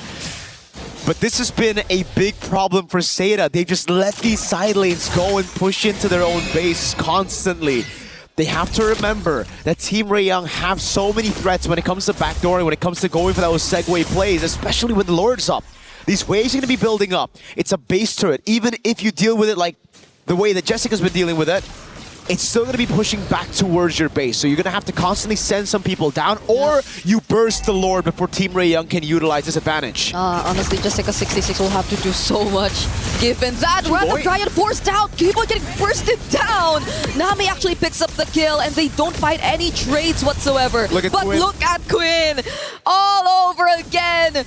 Jessica has no choice but to stay in base just to anticipate these kinds of attempts.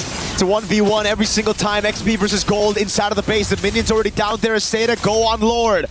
It's a desperate rush towards the Lord for Quinn, but I don't think she can get there in time. It's a free Lord over to Seda. They're not going to be able to contest. Name gets left behind though. There's going to be Nora going in with the Infernal Pursuit, but Guy's just throwing a bit too much of damage. Quinn is back, but Jessica is here to guard. Sandwich maneuver. Joe's trying to go for the pick. Quinn, no flicker. Oh. Do they know where she's at? That's the question. No, they don't. Quinn gets the recall safely. And again, it's Seda who are able to secure the Lord, but Team Ray Young still have control over the side. I don't know, the first time, I like what Quinn was doing. It was unexpected, but doing it 2-3 times, Jessica's gotten the read, and the team desperately needs a damage dealer. Without Quinn, it's just Mikuli left to deal damage alone, and you can already see how it has impacted the rest of the team. Chi-Boy hasn't had the best of time, just being a frontliner, taking the single target damage of Guy. Yep. The burst was felt. Look at her now once again, and the real work was the AOG! Laid down together perfectly, but it seems like Team Ray are able to fight this under the turret. They're not afraid to take them on, and that's going to be 2 kills over to Team Ray. Very unfortunate for Seda. They had the Lord, but they were baited into a fight by Team Ray Young.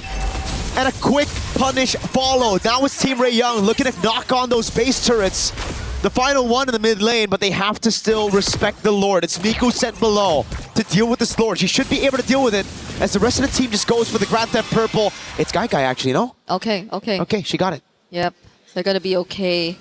Tan has her own purple buff in her hands, and the Lord is gonna be dealt with in just a bit by Miku all alone here in the bottom lane, but things have been a bit weird for both teams. I feel like it's somehow getting to them too, that we're reaching the 20-minute mark, and a lot of things are going to be much expensive, especially if you get taken out at this point. You will be having longer death timers. You see multiple immortality pickups too, but what is going to be the main task at this point for both Team Ray and Seda? Tan will not be as easy of a target to just take out the Firaga armor from. Guy too is 603 and doesn't seem like the best possible option if you just really want to go in for those pick-off attempts because you really have to fight them head-on through team fights if you're looking at the composition from Team Ray. So at this point, Gaiga's just completely online, on top of the fact that Namai just picked up that holy crystal. It's all about the late game now. Equipment built up, and we know when it comes to the late game, it comes down to how they're able to also utilize the macro. Though it's strange to say, Seda have shown really good macro this game. The fact that they've left open those waves in the bottom lane, that's an exception. But now it matters the most as to how they deal with the waves incoming. If Quinn... wait a second, Joe just went in. They're fighting it here, not even near the Lord Pit. The Revitalizers are being forced out yet again. The AOG just nearby, already forced to pop. But no one's going down just yet. A knockback onto Fanhua. Has the immortality, is going to be okay. No one goes down in that exchange. And this is quite beneficial for Team Ray Young if they're able to recall in time and get back up here, because the wave in the bottom lane is pushing towards Seda.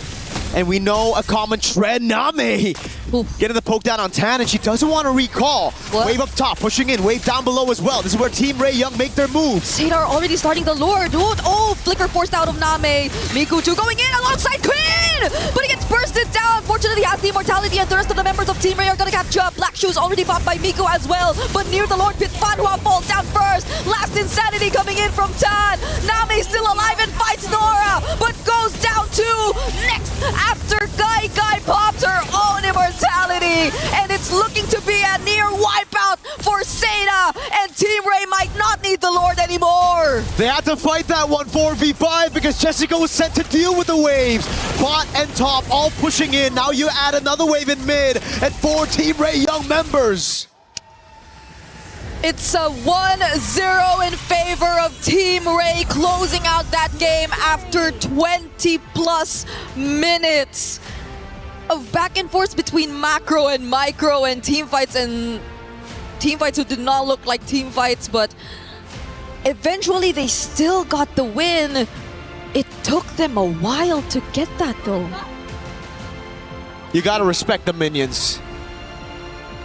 We're gonna throw it over to Damascus to take it from here. I mean, absolute insanity in our first match of the day. You cannot make it up.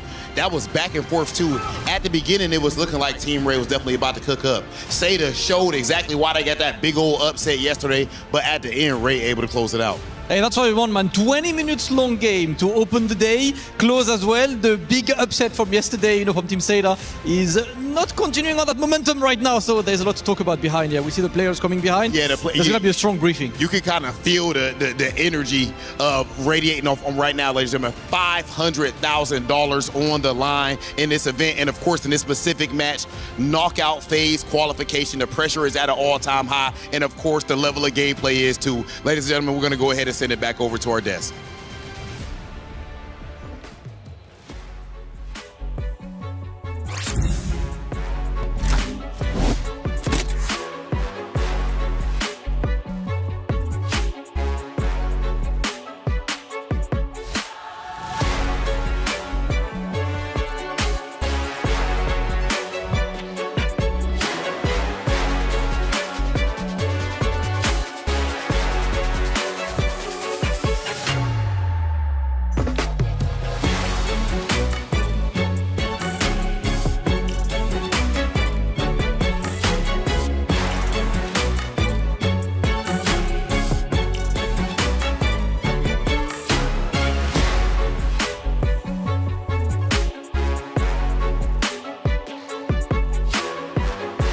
Is in our DNA.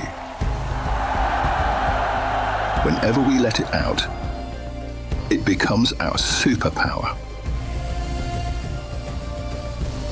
Now imagine an entire city being built to supercharge it. Kadir City, powered by play. Hey everybody, welcome back into the studio. Map number 1 has concluded, and what a map it was. Seda Esports gave it their all, but Team Ray Young, too strong. A lot to talk about, a breakdown. Let's start. I'm Taylor Reflections Noble, Eterna, Gideon. Nice to see you both. We watched that. I'm learning as we go. Gideon, thanks for the instructions. You know, Seda Esports, early on, you could tell they were in trouble. But mid-game to late game, they did start at least having some life. I think a lot of it just comes down to Team Ray not being a little decisive here in certain moments, and I think that's a little scary on my part because my bias is leaning towards them. But at the same time, I think that Seda also needs to recognize, right? This is not the same Seda that we saw yesterday, and I think a lot of it just comes down to comforts in the draft, right? I think they had a plan in mind. It did not go the way they were looking for, and I think the laning phase is what really messed them up. And I think to add to that is, I think Seita maybe tunnel vision so much on these team fights and these objectives that they really forgot to stick to their fundamentals, which is housekeeping of the minions. Multiple occasions we saw that Quinn was able to look for opportunities to look for a backdoor. Sure. Unfortunately, she was unable to get them, but the fact that that opportunity was there in the first place, it's a big question for Seita coming in. And you know, let's go through some of these moments and take a look at the first one, because I want to piggyback off of what you just said in just a bit, especially with Seda versus Falcon Indonesia. But looking at this first point, Gideon, we are now 12 minutes in, and we've got a battle for the Lord. Yeah, a lot of these problems come down to, hey, who are the trigger men, right? And in this case, it's going to be Namin as well as Fanhua. They have the most important jobs to have the RWM and the AOG combined together to get this really big impact. The problem is that a lot of the heroes on the side of Team Ray, it really boils down to the draft, right? Hey, what are you going to do when Lilia just black shoes away? They just flicker outside of the RWM. There's not a lot of winning scenarios unless they're able to catch not only the Claude, but also catching the X-Borg. And I think that was the hard part. And let's go to the very end of the match where Team Ray ended up taking it for themselves. They end up pushing through, doing so after, I believe, close to that fight that we just witnessed, and then ultimately taking over the base and winning the round, which was, again, just a battle until the very end. Eterna, we're now 21 minutes into it, obviously getting towards the very end. A big team fight is one from the side of Team Ray, and they take advantage. And that's the thing, like we were talking about housekeeping earlier, you can see that this team fight wasn't really in favor of Seita at this point because they were in a 4v5 situation, because unfortunately Jessica66, which has been the main backbone, I would say, to most of the team fights, most of the games that we saw yesterday, was not even there to help. Like, she was forced to do housekeeping, she was forced to be back in the base to try and clear this, and unfortunately it was just a disadvantage for Seita in that position. And I want to go back to what you said just previously. You mentioned Seita Esports pushing fights, getting aggressive, at times probably even getting a little bit desperate. But if you go back to the commentary from Team Falcons Indonesia when Seita Esports ended up beating them, I felt Falcons Indonesia was doing much the same. I guess so. But for Falcons Indonesia, I felt like it was more so on like the execution, the troubleshooting that they were unable to look for inside the game. The adaptations weren't there. And I think for me personally, the targeting was still very questionable from Team Falcons ID. That's actually exactly what I wanted to bring up, right? It's target priority here, right? Not only is it at a high level, it's a lot more difficult to do, but I think the interesting thing where we see these teams in particular play, it's not just about pushing, it's the constant push and pull, right? It's constantly adapting and changing on the fly. Hey, I may have an opportunity to backdoor. If it doesn't work out, maybe we force a fight. They need to make those decisions quick because, as you see, if Quinn is walking back and forth, nothing is happening. Yeah. Well, hey, there was a lot of team comms. Obviously, you got to communicate well if you want to get the victory. Let's listen in to some of the team comms in map 1. Kurang orang, Cak. Ni. Aku cari nyawa. Aku cari nyawa, guys. Carry. Nice, bro, guys. Thank you, guys. Kita boleh menang. Main. Bodoh, nice team. Thank you, Rotan. Thank you, Rotan.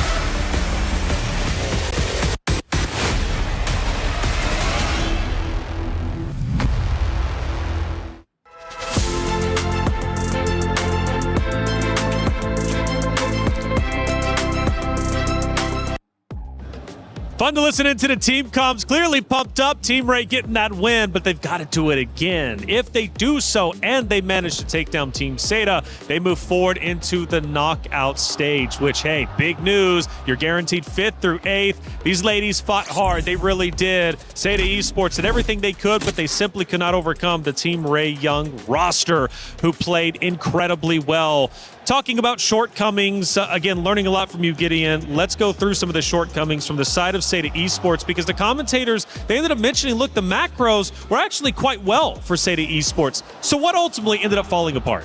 I think what ended up falling apart is just, unfortunately, the combination just needed to be executed more cleanly in the early stages of the game. Like, we see Jessica here getting run down in the middle lane, has to pop not only the ultimate, but also, at the same time, her battle spells.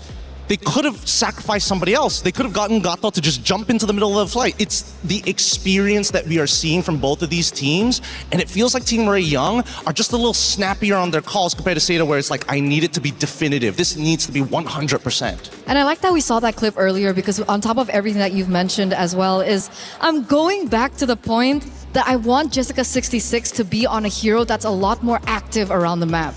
The Uranus is great for macro, it can control like minions and so on and so forth. But the fact of the matter is Jessica26 has been doing so much and is way more impactful when she's on heroes that are setters, like the Alices of the game, the Paquitos of the game. Naturally, the Paquito was a bad choice in that particular draft, so maybe they ought to prioritize Jessica26's hero earlier on, maybe? I think that it depends on whether or not Esmeralda is going to get banned on blue sides, particularly, right? And I think Team Ray Young, they've done their homework very clearly, right? I want to make sure that you're on something that doesn't have as much impact anymore. We're going to put you on Uranus, and hopefully you're going to just be somewhere out there in the galaxy, you know? Be as big as planet as you want, but we are attacking your team during the fights on neutral objectives. And going back to a critical moment that I was really impressed with, that backdoor attempt, you know, Seda, they were pushing, I think it was either mid or right lane hard. The backdoor attempt alleviates some of that pressure and forces Seda Esports to come back. For Team Ray, that was a heads-up play, the first one we've seen at least on main stage.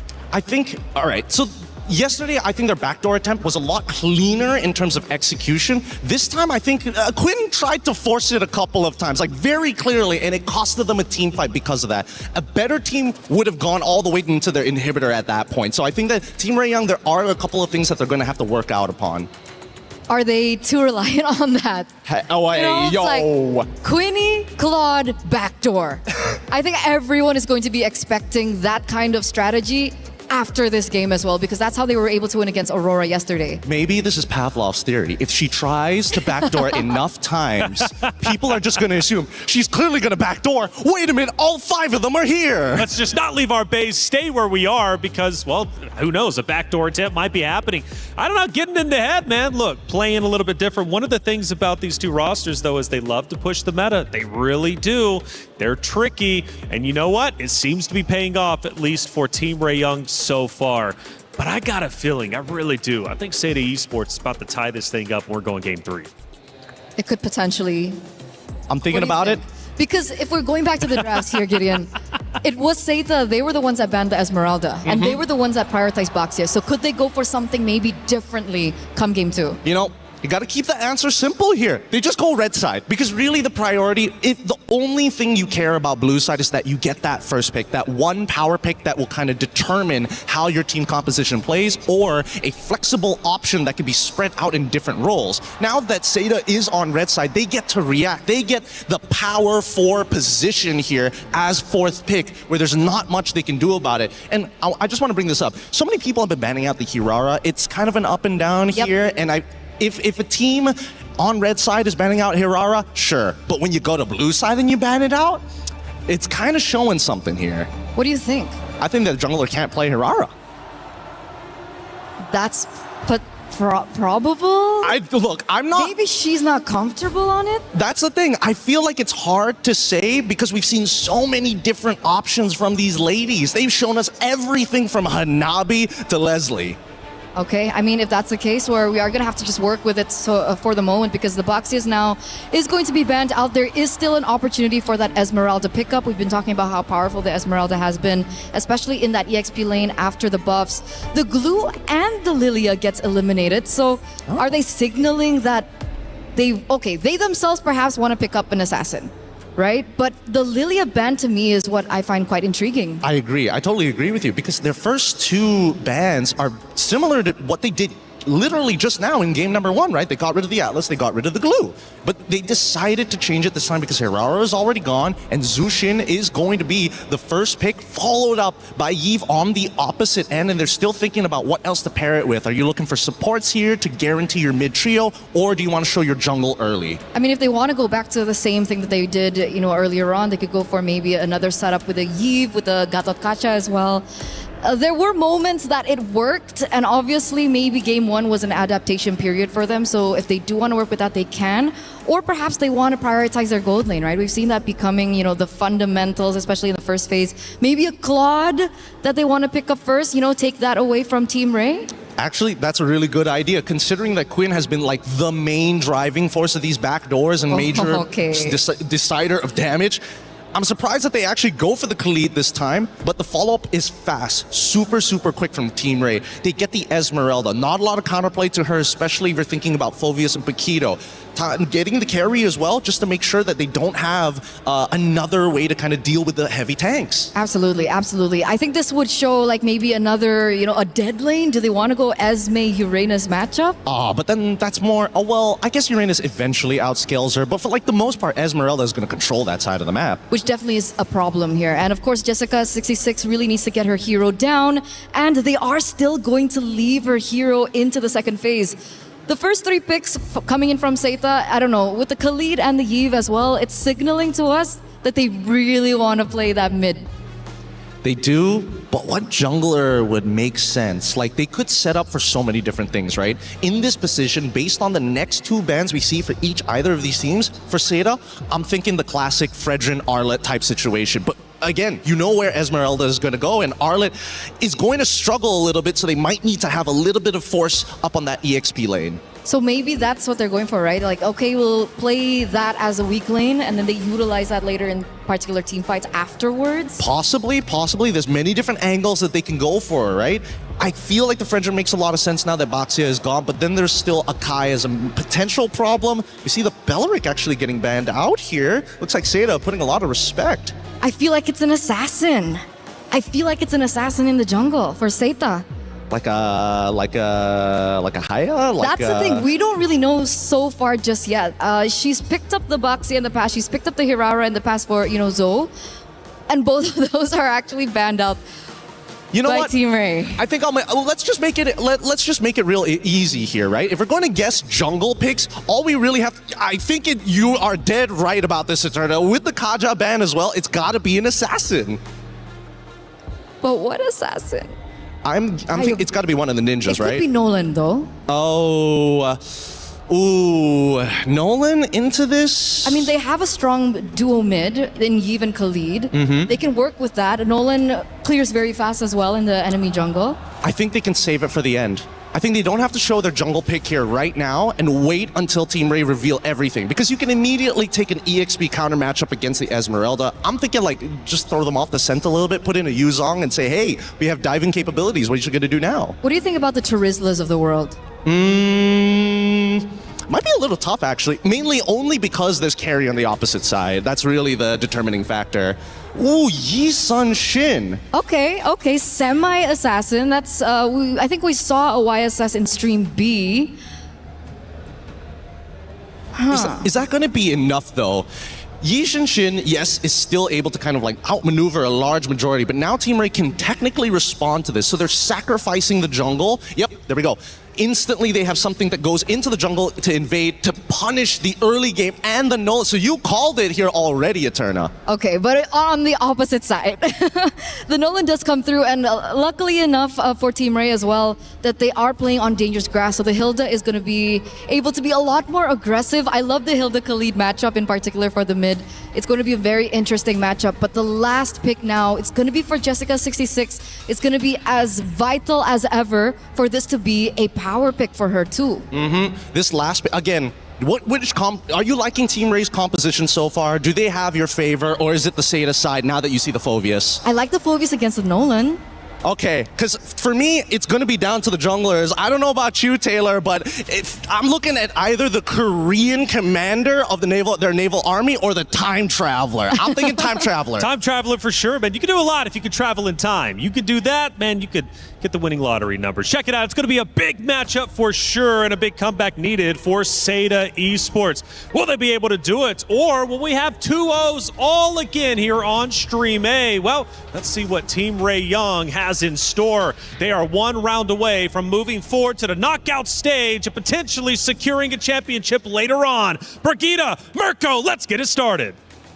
Thank you so much, panel. Yet again, man, we are into the matchup, and just as Gideon mentioned, or asked around the panel, I would like to know your opinion.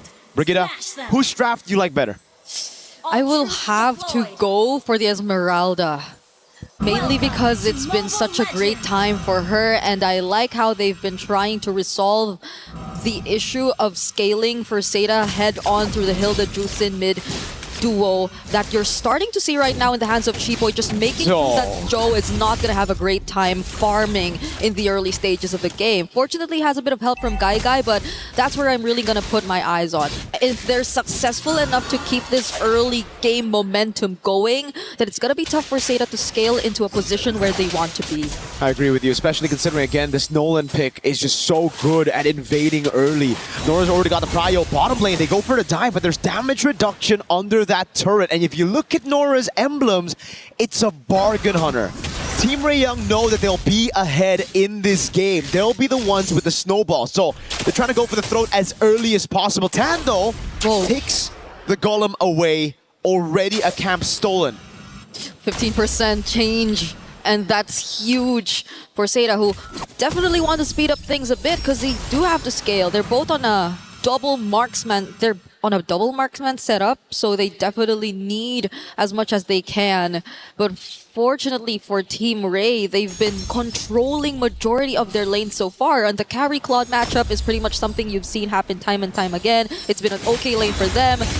Nora, two games in a row, early game, has controlled the lane against Jessica, who we are not really seeing the setups from just yet. The same level of aggression we saw from her yesterday against Team Ray this time. And even the minions in the mid have been under control by both Miko and Chiboy, so this next turtle is looking to be like a huge advantage for Team Ray, considering that Nora's up level 4 too.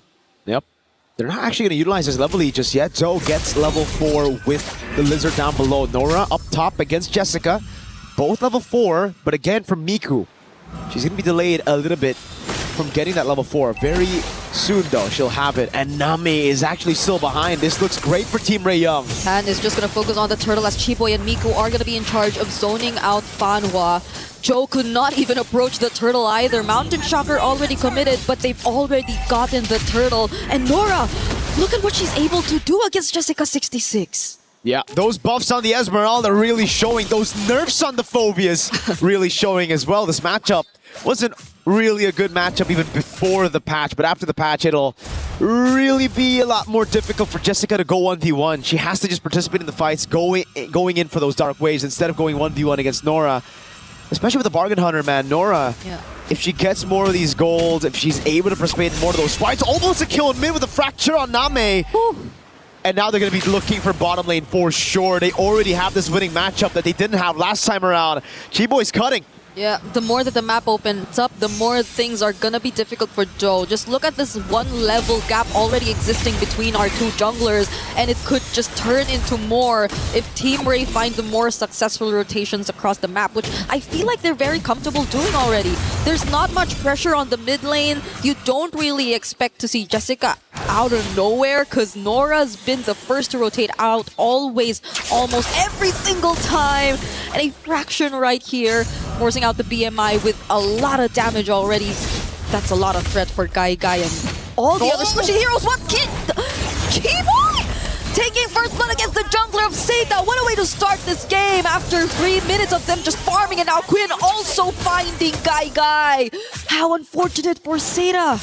Sokolil for the Hilda against Joe on the Yi Sun Shin. And that's why the panel was questioning the YSS choice, especially with the Claude and the Eve already picked up with an Esmeralda basically guaranteeing XP matchup. Hilda just free to go all over the map into the jungle. All the way from level 1 we saw how oppressive Chiboy could be on the Hilda. And there's no respect from the rest of Seda. Or rather, maybe they just have so many things to deal with. Fanhua should definitely be walking together with Zoe. But even up top, they won't be able to get rid of the carry. Quinn's all good. That's another neutral objective for free to Team Ray Young.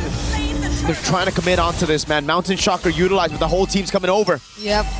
That was a trade attempt, but then you clearly see how quick the responses are from Team Ray. They already decided to switch lanes, and yes, things have been really fast-paced for Team Ray at this point. Just Chiboy not letting go of Joe.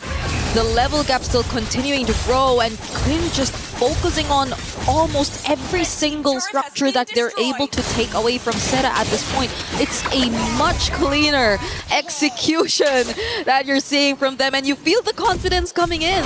They're starting to show a bit more of those recalls as the Crimson Beacon comes in for Jessica. Miko. They're trying to take on Jessica, and they won't take long for them to find the kill. Fanhua trying to look for an angle from behind, but it's not going to be enough. Nora jumping in too, and that's all they need. Seda don't have the damage yet to take on a fight. Seda don't have the damage, they don't have the sustain, they don't have anything to facilitate the box, the front to back that they desperately want to play with. And if Fanhua can get bursted like that, you're in for some trouble. That's the main frontliner. If the fracture combo lands on Zoe, Name, or Guy, it's gonna be good night. It's only a 600 gold lead between the junglers, but then you look at everybody across the board and it's just constant 1v1 wins all over. Quinn's getting a turret down below. They've already gotten rid of all tier 1s in the side lanes, and this will make it so easy for them to go and sandwich them inside of their own jungle. Oh, Chiboy. Chiboy on this Hilda is really not making things any easier for Seda. Now they're on their way to securing their 3rd turret in this game. All tier 1 turrets have fallen down, and now they're on the road to taking on more kills as well. Fanhua going down, Guy going in with the blazing do it, but gets cancelled by the lockups of the Lantern Flare. Still get to find the trade, however, though, and Jessica's now finding 2 as well. Team Ray Young had 3 members there, and they still won out in the trade 3 for 2. It's another neutral objective. It's a disaster for Seda. It's a dream for Team Ray Young. Okay, the fracture already used. Jessica's just sustaining everything along the way. Now is somehow looking to be a threat for Seda or for Team Ray. If you look at it, if they're not able to burst him down as quickly, Tan still gets to steal away that purple buff from Seda, so they're at least still working their way around denying objectives and opportunities for Seda to catch up, as they've already established the 3k gold lead that you're currently looking at. But again, if they've already started this really fast, they might want to keep it that way, because you're starting to feel bit by bit that Seda are still a scaling comp. That is true. And they did get a bounty on Chiboy. She was 3-0. There was a bounty to be given. The rest of the team, though, however, did not. And that's why the gold lead has stayed relatively untouched. It did not move. 4,400 gold lead. They're still pushing in. They have the map control. And there's just no way for you to walk in your own jungle, walk in to defend these turrets when you have to group up together and set up a box. Quinn's going to get a free turret up top. Yep. And now the siege happens. They're just constantly going to play the macro game, split Seda up, prevent the box from being formed by Seda, and then slowly dissect them with the Lord takes into these turrets. Yeah, Quinn's been a bit too free on these turret takes, on these movements across the map, and now it's Fanhua, who every single time she decides to show up, seems to be like an option for Team Ray to just burst down. It seems like they have enough damage to do so either way. We already saw a glimpse of it earlier on too, but yet again, we see Quinn, look at her, just pushing as much turrets as they can. Yeah. Seda are not even able to find as much trades across the map. Now it's just mainly Joel trying to push up the waves, and fortunately they get one, but that's the place where the Lord's about to spawn. So either way, Team Ray are definitely going to keep that in check and are going to actually burst it down right as it just spawns on the map. With a carry and a Nolan all ahead, that Lord is another minion to Team Ray Young. One thing's for sure though, even if Seda scale into the late game, their frontliners don't. Jessica, Fanhua, they're on heroes that just don't scale into the late game, and the fact that they're just so behind early on. Look at that level lead. Jessica to Nora. Oh my goodness. Yeah. That's a 3-level lead between the XP lane. Nora's just having a blast in that lane, and if we even look at the roam right now, it's a level advantage for Chiboy. Every time I think I've seen Fanhua Raging Sandstorm out away, it's been defensive. It's never been aggressive. Yeah, never been aggressive. Sorry, made that mistake. They can't afford. No, it's okay. People make mistakes. Yeah, they can't afford to. You can't afford to. We're waiting for a perfect opportunity for them to actually either isolate a member or not just really get counter engaged enough by Team Ray, because Chiboy, everyone else, Quinn are just all too free to find the targets that they want, and now they've synced up all their waves and are on the verge of taking out all these holy shields from Seda just 10 minutes into this game. They also have incoming waves yet to come in the mid lane. Seda are just really forced to play defensive at this point. They can afford to make plays later on.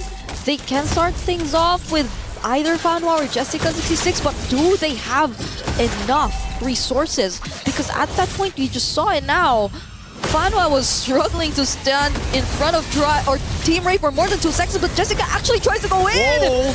There goes the real world manipulation, but Chiboy actually still finds the kill. Okay, Jessica26 is finally going down, but from behind Tad actually finds Name! Fanhua trying to sustain everything up against 3, but they're just all too tanky. Nora picks up the kill, and that's 3 for 1 in favor of Team Ray. Again, Team Ray Young, they look for the fight, they get it. Quinn died again. This time, Fanhua able to connect on the Raging Sandstorm, and everything just played out the way they wanted. Unfortunately, there's still no bounty, and that's the thing. Team Ray Young can constantly take these gambles, can constantly go for these sieges, and they'll go and take these desperate fights from Seda because they know they have the lead, they have the win condition as well. As long as they don't fight under the RWM, they are good. As long as they're able to break the box, or rather play around the box, it's A-okay. And Seda, we know this, they have good clear. It's about how long they can extend the game, how long they can delay the end. Yeah. Because if they're able to get to, let's say, 16, 17-minute mark, that's where their composition should shine.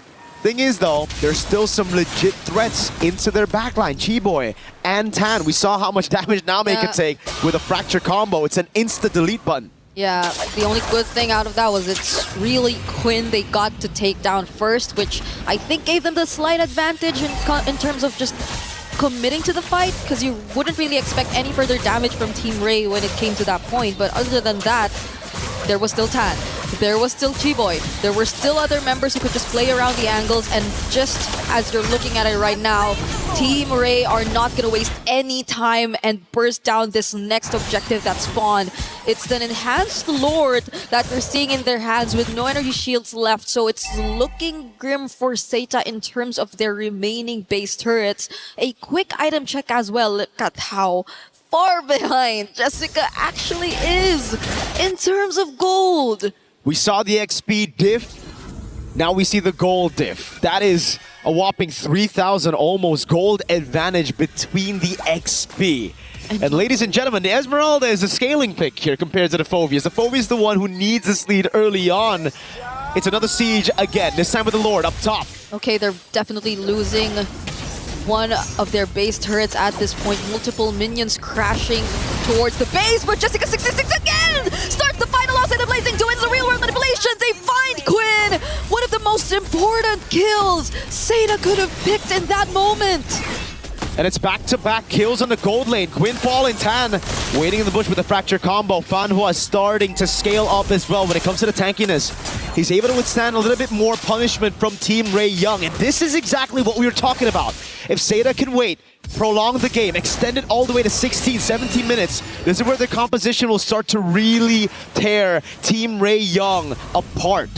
they have a pretty good comp to fight around outside of the base, but once they're kind of stopped into playing, when they're forced to play in the box of Seda, we see how easy it is for them to burst Quinn down, and this is where, for Quinn, that glass cannon build isn't working out. We're going to have to see a little bit more defensive items from Quinn here, either win a crown or an immortality, or heck, maybe just a straight up rose gold to deal with Name.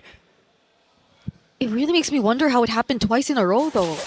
Like, them just really getting to pinpoint where the gold laner of Team Ray is and making sure that their resources are enough to take her down, because essentially that's the most crucial part of the game. Like, they take her out, there's not much push threat, but now it's Team Ray trying to start up a fight. Fanwa getting knocked up and now is trying to escape. Quick Sandguard trying to survive, but Miku finally picks the kill.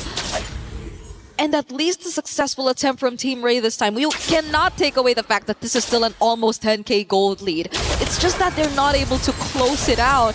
And Seda are doing such a great job at just prolonging this entire game. It's an unstoppable force versus an immovable object right now. And Seda, they're the ones inside of their base, immovable, holding on for dear life, having a composition to do so, clearing it out so quickly. But anytime they step out of their base, it gets really tough. Team Ray Young are the ones that can cut, again, with Tan, with Chiboy, through the jungles of Seda. Just because Seda have no map pressure. Anytime they walk up their own jungle, they don't know what they're walking into. A possible trap by Team Ray Young. And again, even if they want to walk up to Lord, they will never be in time for the contest. It's a carry and a Nolan. Every time it's up, it just gets bursted down. And this is the third Lord of the game. 6 neutral objectives, this time around, all going to the hands of Team Ray Young. But as long as Seda play it clean, as long as Name, Joe, and Guy inside of their own base turrets, force those RWMs, punish Quinn on these siege attempts, they'll be able to defend. They have great wave clear. Yeah, it seems like the blueprint is going to say the same for Seda. They don't want to fight this outside their base. They know how to play that surprise attempt they've been going for twice in a row. And with a Winter Crown pickup for Jessica as well, I feel like they can be more creative in terms of their approach, because Team Ray definitely by this point has to expect what's to come, right? They should have an idea of roughly what Seda are trying to do all over again in this upcoming Lord Siege. So let's see how they respond as these waves come crashing in yet again on the base. Losing out on 2 base turrets already for Seda, but they're not starting the fight just yet. They're dealing with the Lord, they're dealing with things one by one. Knocks from the Lantern Flare. Fanwa and Jessica are not going for the engage, and now it's Team Ray who finds the perfect engage. They're going for Quinn all over again, but this time Quinn actually gets to survive. Fanwa falls next. Jessica 66 will actually force her way through, and they find the kill again, but is it gonna be enough? Guy trying to join in, pushing Team Ray back, and another successful defense from Seda is accomplished inside the base. It's all about creating the box, and Seda have created a box again in their own base. Team Ray Young, they can be as creative as they can, but it just, as long as they can't penetrate through that box, get all the backliners in one fell swoop, it won't be enough. So at this point for Team Ray Young, they're going to look at the Evolved Lord. That's the only way to end this. They need a damage reduction from the Evolved Lord to just go straight in and brute force their way into getting the crystal. For Seda, it's now or never to contest. They've extended the game to a point where this should be their win condition. Heck, Joe, Joe, gotta be careful there. Doesn't have a way out. The Lantern Flare actually escapes. Not using the flicker for Fanwa though, but that was close. Super close for Joe. A 0-3-4 Yi Sun-shin, definitely not the best time, but this is a time where you should feel the threat of a Yi Sun-shin scaling into the late game. I agree. It's now or never. Might as well get out of their base and try to look for an angle. And they should assign the right people to create that path, to find a way through. But it seems like the Lord is not the choice. They're going through the opposite side, if anything. But Team Ray also have that area scouted out. It's just housekeeping for Seda. They're clearing out the wave in the bottom lane first. They want it to be even here. then they can go and try to look for an opening over on this Lord. And again, when it comes to the Evolve Lord, yes, Team Ray Young have been able to burst it down, but that's when it wasn't Evolve. Whoa, everything thrown! It did not connect. Tan is alive, and now it's a counter-engage from Team Ray, but Seda fully respect that as well. But without a conceal, Team Ray can anticipate the entry points for Seda. They do not have to worry about a surprise steal. They are bursting down this Evolved Lord, and Seda are forced to play defense again. Seda, the one time a window open for them when they have their power spikes. They couldn't keep it clean, they couldn't stay composed, they went straight for the first man they saw, and it was Tan on the Nolan in mid. One of the most mobile heroes in the game, and they decide to gamble on catching her. Didn't pay off, that's for sure. Now, they're gonna have to build that box again, but unfortunately, I think this box will be dented. That's an Evolved Lord, full of damage reduction. With the whole team playing for the waves as well. They won't even go for the one straight push. They will build the waves in side lanes. Then they'll group up in mid to look for the end. This is the wave to end the game if there's any to do with it. Seda, can they defend? Oh no, Tan actually finds Joe, brings her down to half HP, and Fanwa too, popping the immortality and going down, falling Starmoon onto 3, and the Lord already inside the base. Quinn is trying her best just to gain access, but her immortality gets popped too, but it's gonna be okay. Team Ray are finally able to find the winning push as they take out 3 from Seda and secure the 2-0. It's a knockout stage. Slot confirmed in for Team Ray Young. And for Seda, they've made their mark on the MLBB scene, but they're gonna have to go through a grueling lower brackets to make it to the top 8, to make it to the knockout stage. Yet another climb. For Team Ray Young though, the damage reduction of the final Lord, every single neutral objective in Game 2 going towards them. We knew it was coming, it was just a glimpse of hope. Yeah. A little bit in the skies for Seda.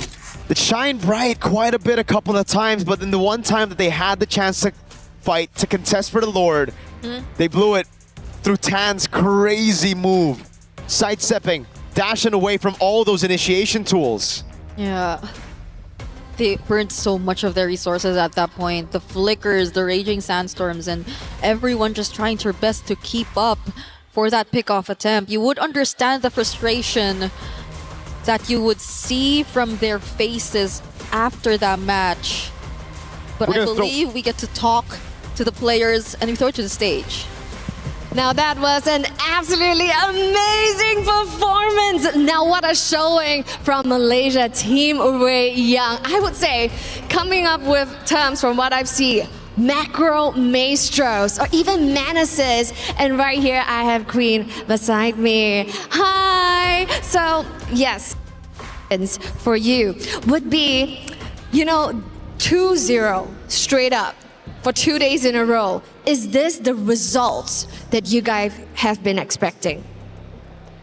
Yes. Can you expand on that? What preparations did you guys do to ensure that you guys got the success that we're witnessing here today?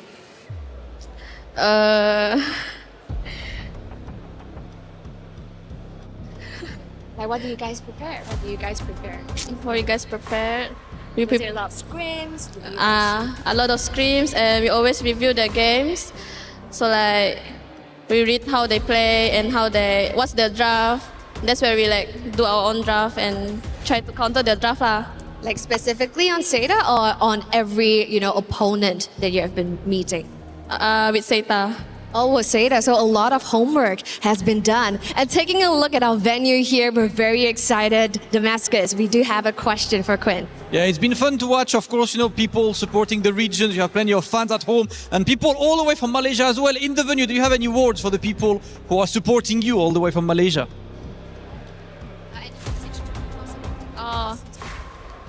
Thank you for supporting us. Thank you yang datang. Can I speak Malay?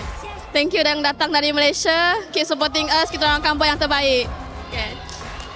Thank you so much. Please, can you make a bit more noise for the first team qualified for tomorrow. Thank you so much. It is time to move forward with some analysis and the next few matches. Let's throw it back to the studio.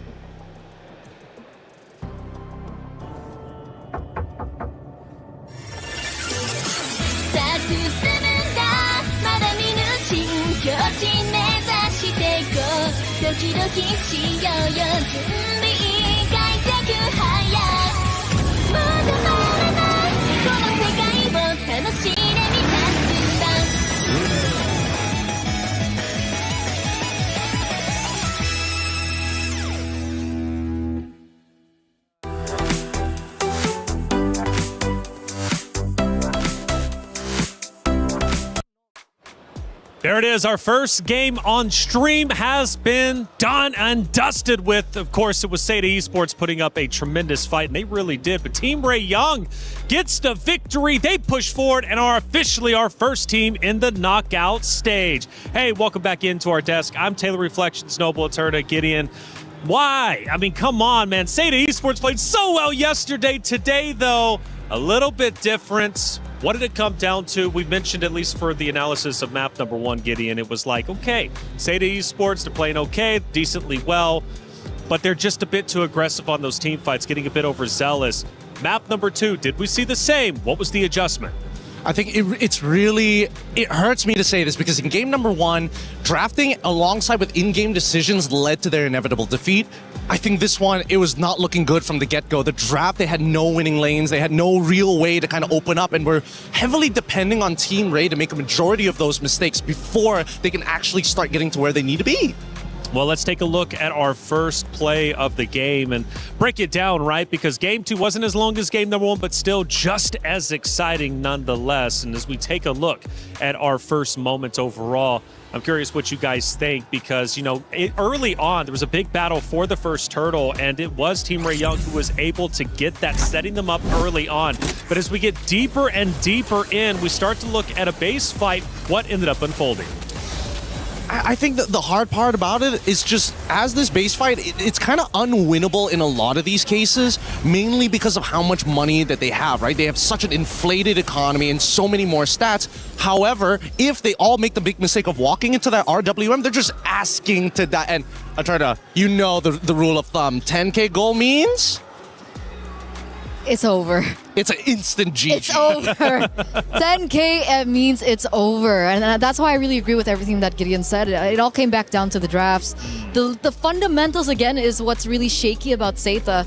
We were talking about fundamentals in terms of in-game from game number 1, and in game number 2, the fundamentals of the drafts just really weren't there. So that's something that they really can bring to their next match tomorrow. Well, as we start looking at our second moment of the game, tells a bit more of a story as to why this ended in the way that it did. I believe it's going to be a little bit deeper on. First we were 16, now we time travel into the 20-minute mark in Eterna. What are we looking at? I mean, at this point, I'd really want to hope that 10K gold gap just really didn't mean anything, but at the very end, it felt like the firepower just really wasn't enough. They tried their best to try and defend the base, and we can even see that Gai is doing her best to try and clear out that lane as fast as she possibly could, but with so many on top of her already, it just felt like it was way too much. And to Seda's credit, Gideon, they did push them back at least once or twice when, of course, Team Ray started to push up into the base. So Seda did put up a good defense. Ultimately, in the end, though, they were just too far behind. I think it's about also ticking the right check boxes, right? It's like, yes, there is the 10K. They made that one defense. Had they done it just one more time and were able to actually trade back in terms of inhibitors,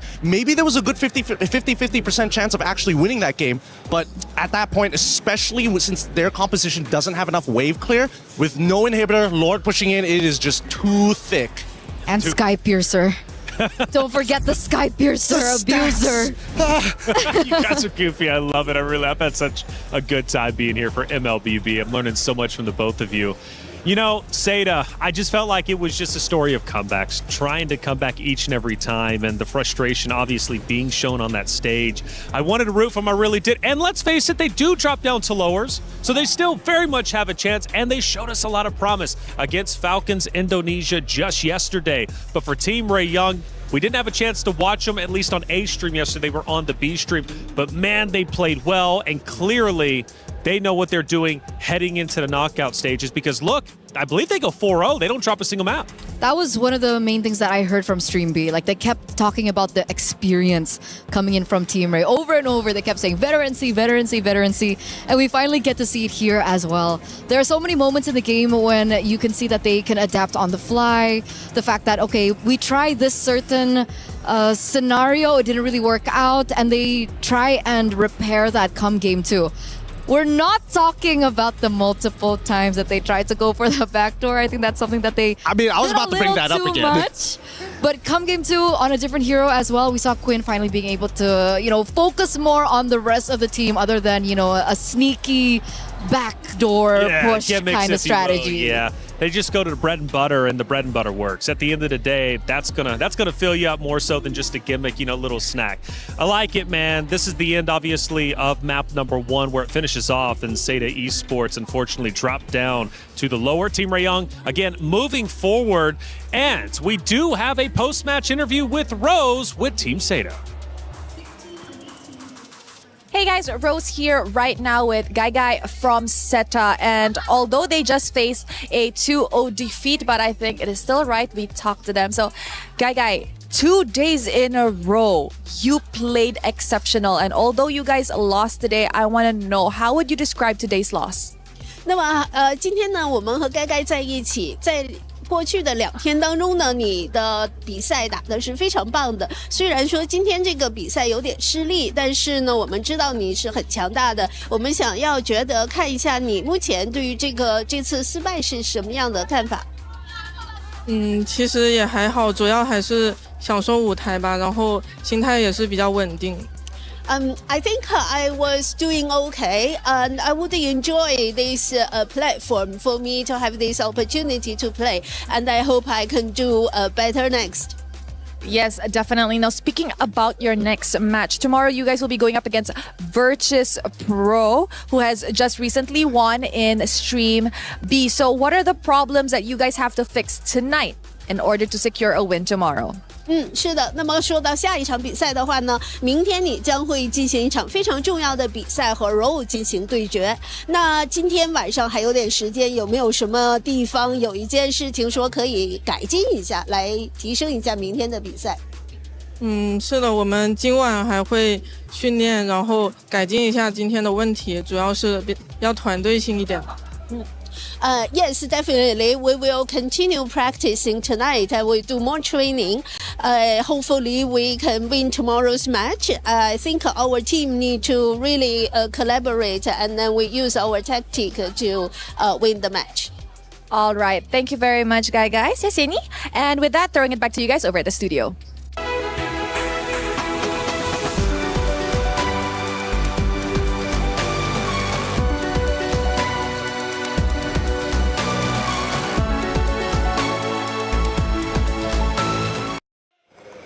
Good to see Seda still in good spirits after all. They know that they still very much have a chance for revenge. They're going to have to work hard, though, especially fixing up the errors as they move into the lower bracket, because it doesn't get easier from there. Your life is on the line, and the pressure will be at an all-time high. Again, a great matchup, though, for both of these regions and great teams. Team Rayong, I didn't realize they were as strong as they were on that stage, which is scary to think of. It's just building up to this inevitable destiny that all these teams are moving towards. I can't wait for this playoffs already, because we're already seeing superstars not only being made, but making sure it's like, hey, I am known. You gotta know me as I'm knocking these teams out and they're getting crushed. Crushed indeed. And speaking of crush, unfortunately on the B stream, one of those teams will have their keys crushed. GK Esports falls 2-0 to VP as VP moves forward. They haven't made it to the knockout bracket just yet, but they still stay alive, and that is what they want to do. They want to stay alive so they can thrive later on.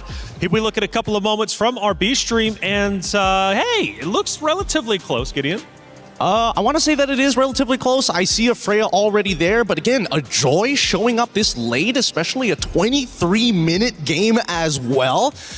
Looks like I got some homework to do later on. I think we all do, especially after the new meta. And you talked about it, though, Gideon. I mean, look, you love MWI because you get to see a whole bunch of different team builds you normally don't get to see. Eternal, did I just see Ling for a second there? Yeah, I think they subbed. We've been seeing a few links actually on Stream B. Really? Interesting. The games I casted, I didn't get the opportunity. I know. It's so uncanny. I really want those assassin plays here in Stream A, but we haven't really been getting them. But I'm actually really surprised about this, and I feel like it's a huge loss for Geeke. I mean, they did so well against Geltec. I know that they lost it 2-0, but despite it, I could see the moments and the brilliance that they had, the potential that they had as well. With Electa there, Yui there as well. There was just so much promise from this team, and also bringing in experience as well from that region.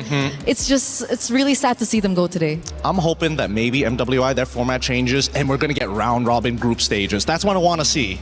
Well, maybe next year. This year, we're just going to have to deal with our groups, but it has been fun nonetheless. For Virtus Pro, that is a big win, especially in regards to the Club Championship Trophy, which is fought very hard for not only the competitors, but also the orgs themselves across multiple different esports happening here at the Esports World Cup. We're talking 24 different games, millions of dollars in prize pools, and that Club Championship Trophy is definitely worth earning for your org. I mean, we're talking millions of dollars going in player development, team houses, whatever you would like to do.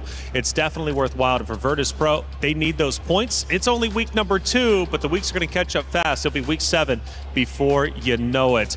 It's been a fun time, and it's going to continue to only increase in the fun. Let's talk about our next matchup. It's coming up quickly. Falcons Indonesia versus Aurora Gaming. This one, much like B-Stream just witnessed, is going to be an elimination match. There is going to be a player losing their key, much like you just lost your cue cards. Yeah, I'm losing. I'm losing everything. I'm losing everything, and I might be losing a representative here. Team Falcons on the brink of elimination, and I actually got to talk to another coach that's in MWI. He's the coach of Falcon Daisies, and we were also both wondering, like, what happened to Team Falcons ID, because it feels like very different to how they performed in the qualifiers. Well, let's talk about it, right? Falcons Indonesia coming in was a true contender for the crown, and we were definitely hyped up to see them. They go against Seda, Gideon. The series, it's rough, though. Doesn't look good at all. And we question Seda Esports, especially the setup for them that we just witnessed, and even yesterday. They love to push the meta. It's a new meta. What are they going to throw out there? Maybe it threw Falcons Indonesia off a little bit too much, because even going into round 2, their hero pick, and I think it was Brigitte mentioned, like, look, this was just thrown all together. Their heroes were looking wild, like they were wanting to win a best of 1. But I mentioned the club championship. Trev, what's happening with it? Hey guys, Raimundo here from Team Falcons ID. And as we enter an elimination match today, how are you feeling? A little nervous? A bit. Okay, so Raimundo, I think I'd like to ask you, how is the team's mindset approaching today's elimination match? Because this is the last match, right? If we lose, so we will play as best as we can, because the yesterday is, I think it's so bad lah. The gameplay so bad, our comms still bad. So yeah, we will do the best today. Okay, now I gotta ask, if you said yesterday the comms were bad, the gameplays were bad according to you, so what did you guys do at night in order to kind of fix the problem? We talk with each other, and we fix every comms, every miscommunication from out game in game, and so I hope we can do the best today. All right, you know what, Raimundo, I'm pretty sure a lot of the fans back at home are supporting you guys. Is there anything you want to say to them? Thank you for supporting us until now. So I hope we can do the best today and show you guys that we can do it. We will in the final. All right, semangat Raimundo. Yeah, thank you very much. And with that, back to you guys at the studio. Is in our DNA. Whenever we let it out, it becomes our superpower. Now imagine an entire city being built to supercharge it. Kadir City, powered by play. Rose, as always, thank you so much for the interviews, catching up with Falcons Indonesia before they head into the matchup. And it was a great interview to kind of get a bit of an insight as to what went wrong yesterday. And Gideon, it seems like team comms right now are a little rough. Yeah, I think understandably so, you know, having not only to fly all the way here into France and then afterwards you just have to acclimate as soon as you get here. This is why when I'm looking at that format, it's so brutal. You only have 2 opportunities to try and qualify to the playoffs. Yeah, and playoffs, very important. They did say, though, at least at the end of the interview, that finals, they're looking to make it. That's the goal, after all, to hoist a trophy and earn yourself the bulk of $500,000. But unfortunately for our B stream, our first key is going to be crushed. It was VP taking down Geek Esports, and VP crushes the key of Geek, and it snaps in half. Absolutely brutal. So it's the joy and the agony of EWC, but that's what makes EWC so special. It's this cute trinket tradition that we always get to see year after year, but it's just always so agonizing. Agonizing indeed, and they can use those fragments for their trophy whenever they choose to. Hey, it's time to head to the stage. Our first matchup is nearly underway. Let's get it started. Thank you, Taylor. It is time for our first elimination match here on the stage, on Stream A. Sorry, as Stream B already had their fair share of keys being crushed. But right now, one of the dreams is going to have to go to bed. And one of the teams here on the low bracket, a surprising one with Team Falcons taking on Aurora Gaming.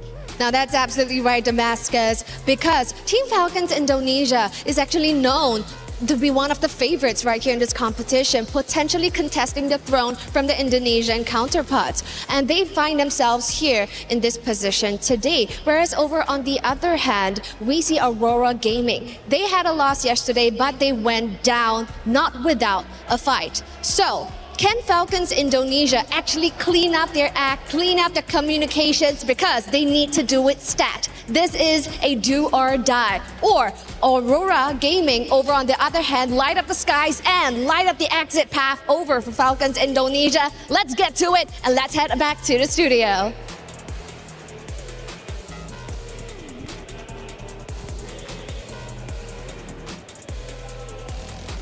Two teams fighting for their tournament life. It's Falcons Indonesia versus Aurora Gaming. Two titans, but one, unfortunately, will have their key crushed after the series has concluded. Now, with both tournaments on the lines, obviously the pressure is up, and with Falcons Indonesia already having communication issues, this might elevate the pressure to a boiling point. Aurora Gaming can take control of that.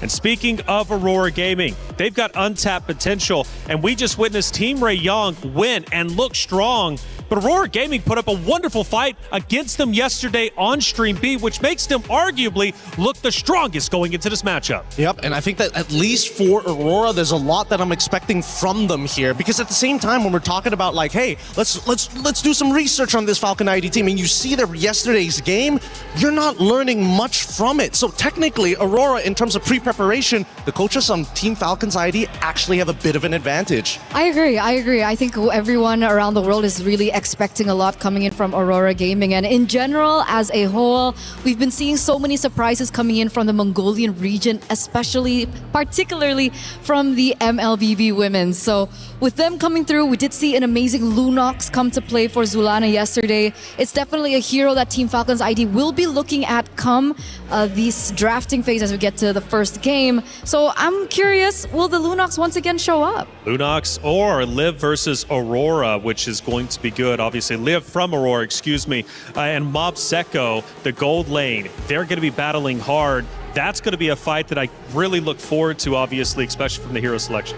I mean, considering everything, like Aurora, we saw that they can brawl. They can really get scrappy with some of these ladies. And I think I need to see some of the mechanics, right? The individual mechanics, individual prowess of each of the Team Falcon ID members. Because if they want to make that statement, they have to win the lane first before you even start thinking about going above and beyond. Absolutely. It's going to go back down to the fundamentals once again. And as we take a look into the drafting phase so far, we are seeing quite an array of bans. We do see the meta bans come to play. The Marcel that really hasn't seen the light of day come MWI, especially here on Stream A.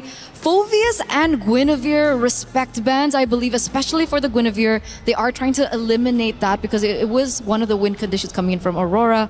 Hirara, Matilda, and the Atlas. to boot. And it just makes the Zushin stocks go up just a little bit, right? Don't have to worry about the Marcel, especially the Atlas. Like, there is an angle for Zushin here if they wanted to, but they can easily start pivoting into other areas, right? That's where I want to see where Team Falcon's ID's mind is at. Are they looking to play for the overall composition, or are they looking for just star players to win this entire game single-handedly? And sometimes when we look at all these teams, they usually go back to that. They usually go back to the star players. They usually go back to the comfort picks.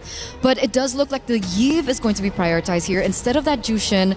Technically, the Yve is an easier mid laner as compared to the Jushin because of the nerf towards her range. So understandably so that they go for that prioritization. But what will be the response coming in from Aurora? I'm guessing, they can go for the safe old Claude if they want to. But the question is, what do they want to pair it up with, right? They could just answer, mid lane for mid lane, but usually when you're on that red side, you kind of want to like dictate something. You want to say, hey, here's a new question that you have to answer this time and waste your options to get it solved. And there's definitely time to do so, right? Oh, yeah. You can totally leave the mid lane for later. So we're thinking about what? Maybe do they want to go for a prioritization into the jungle? It looks like the Belleric and the Esmeralda. Understanding the Esmeralda is and was, even before the buffs to her, a really good answer towards the Yve. It does make sense. The Belleric, though, is what I'm kind of questioning here. Are they anticipating more short-range heroes coming in from Falcons? I mean, we see the carry. Maybe. This is really uncanny. From like a stable base point of all the professional games that I've been watching within this year, this is a very interesting opener because you don't usually get to see these other picks. Now they go into Sora, which is a much better matchup this time. And the question really is, now that they've locked in these Esmeraldas so early on, does this bite them in the butt? Again, Yve, I guess I'm scared of the Esme, I suppose, if I'm 1 HP, but other than that, I just take my shield, I don't care. And you would automatically think that, okay, they can just pick up the Valentina, but of course the Esmeralda's on the board. Is the Valentina still a viable pick here in the mid lane against the Sora? It is. Especially since you already have 2 good ults, it might force Team Falcons to say, you know what, we have to overload this Valentina with ults. So again, big influences on either side between Lucky Boy as well as Ethan, but they decide, you know what, if we have to choose one, we're going with the Claude. They're covering their basics. They're covering their fundamentals here. They want these winning lanes to come through. Sure, the Claude isn't as great, so we are going to see that the Claude is going to be the losing lane compared to the carry, but at least they do have the Esmeralda in a sense. I'm still thinking about this mid lane matchup. Technically coming into phase 2, Team Falcons do have the potential to start limiting that down.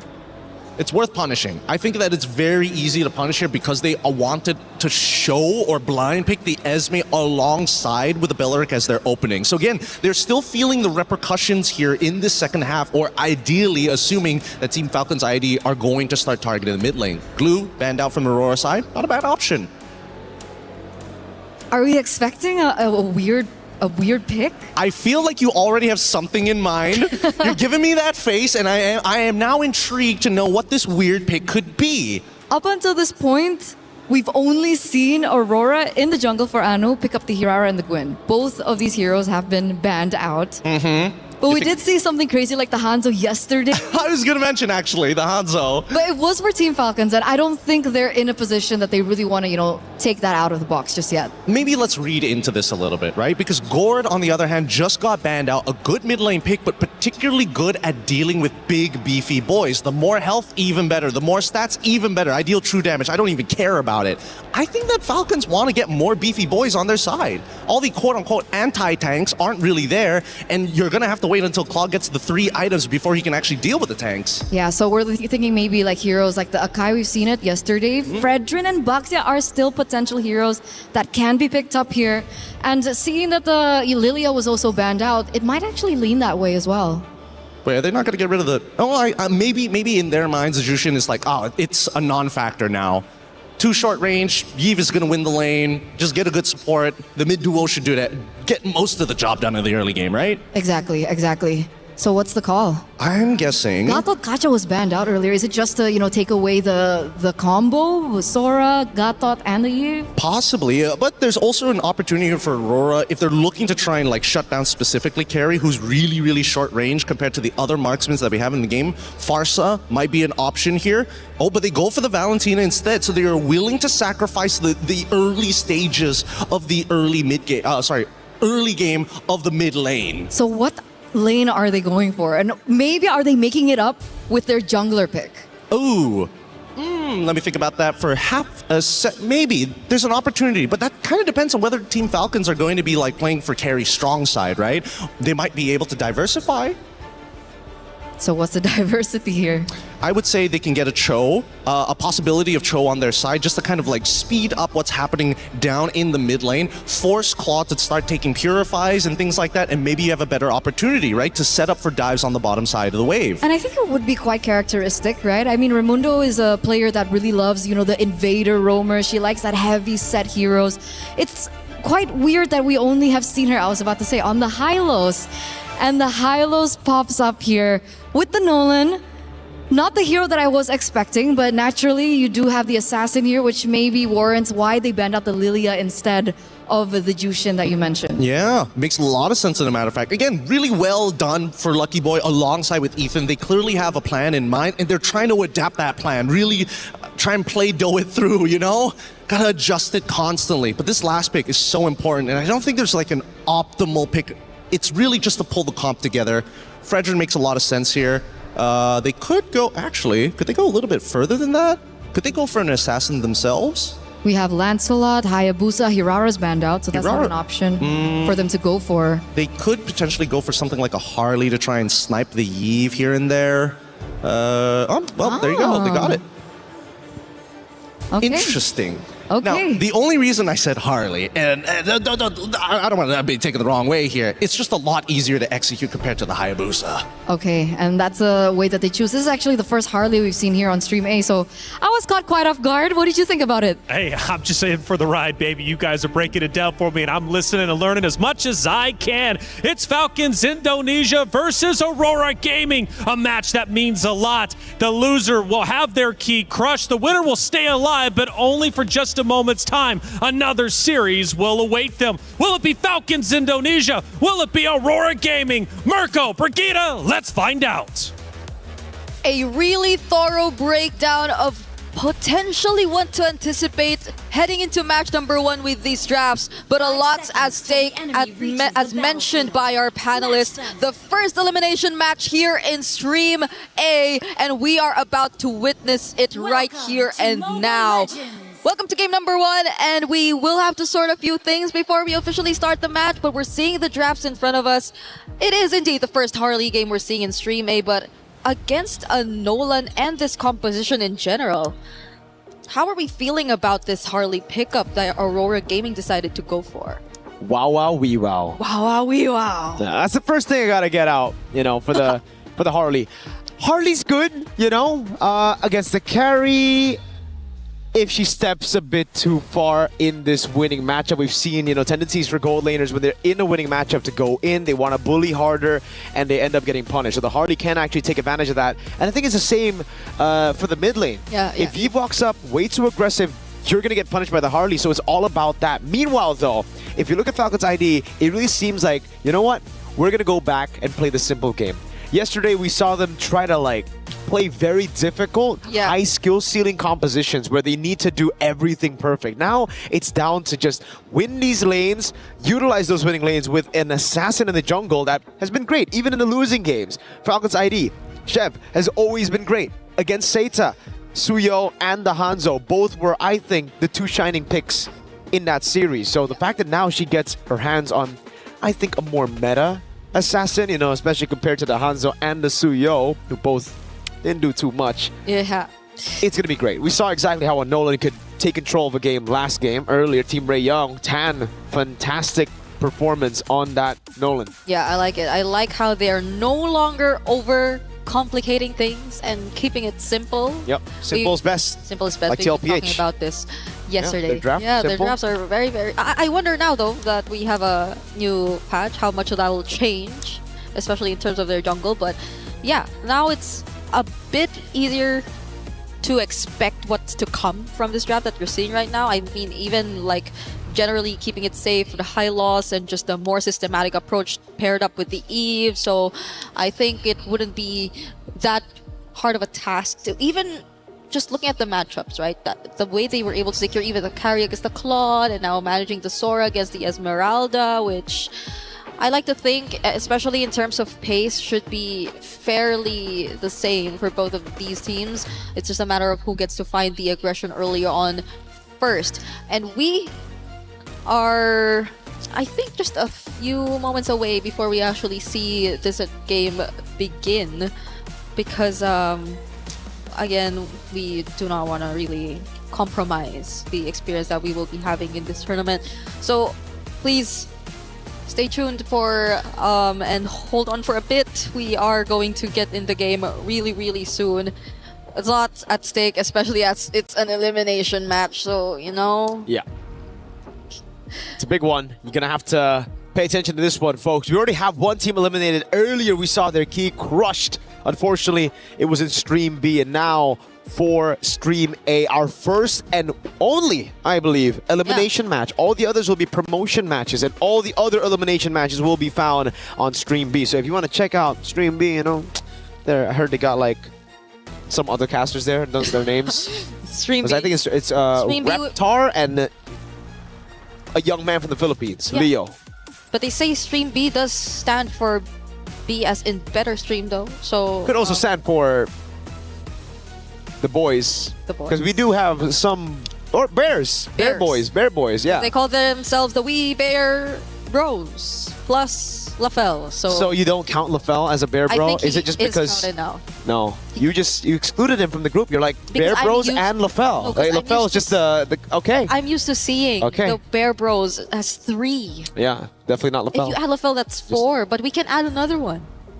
Nah, you should have added the other one at the start. Now it just feels like a pity slot, you know? I'll have to explain myself to him again after this. I'm gonna tell the story to LaFell. It's like the Bear Bros and LaFell.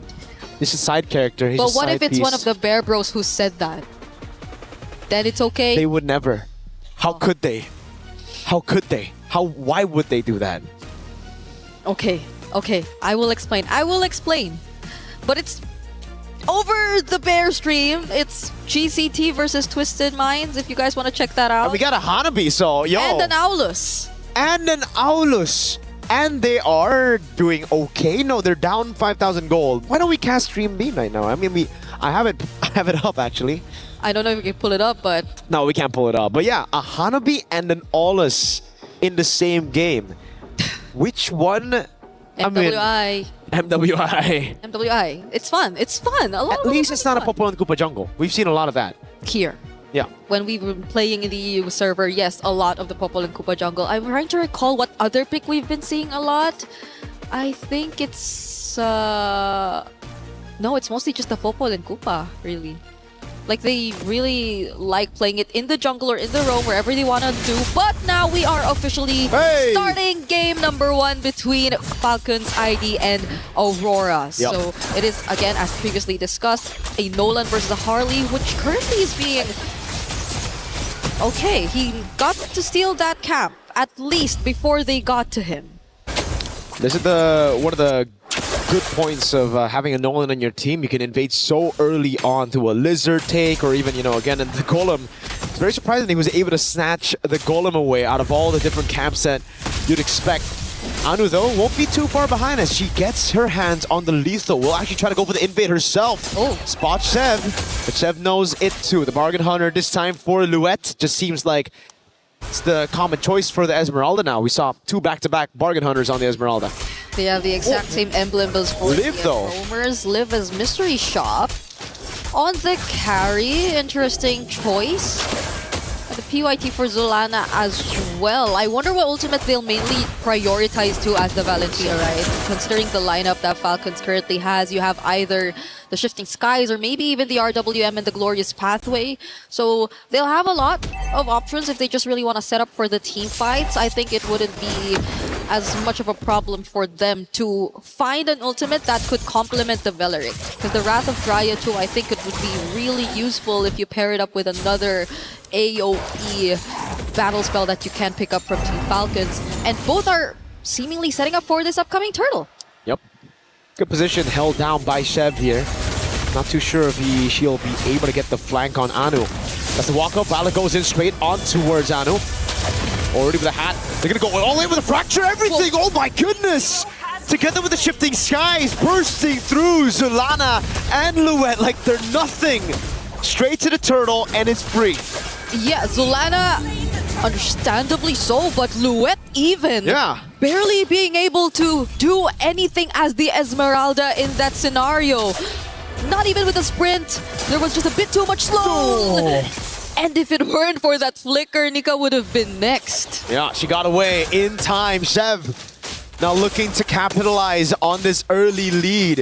A 1,000 gold lead, 2 kills and a turtle. This is a dream start for Falcons ID. Something that they haven't been able to get throughout MWI, and that means just the one match yesterday. Yes, so that's what you get when you simplify things and make it more easier for your team to just execute the lineup overall. They need not worry about trying to follow a perfect setup or sequence in order to win out on fights. And it's not like they just chose to focus on the fights. They were doing that all the while they were also securing the objective. But Anu, wait.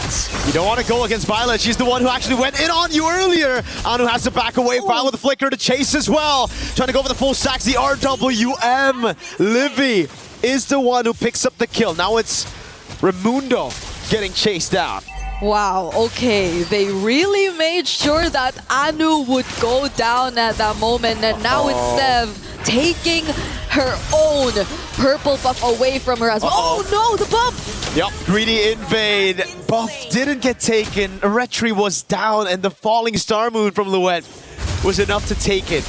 Luckily, Turtle will be spawning in 20 seconds, so they won't lose too much. It's just a bit of that momentum taken away, and Anu, surprisingly, a level ahead. Yeah.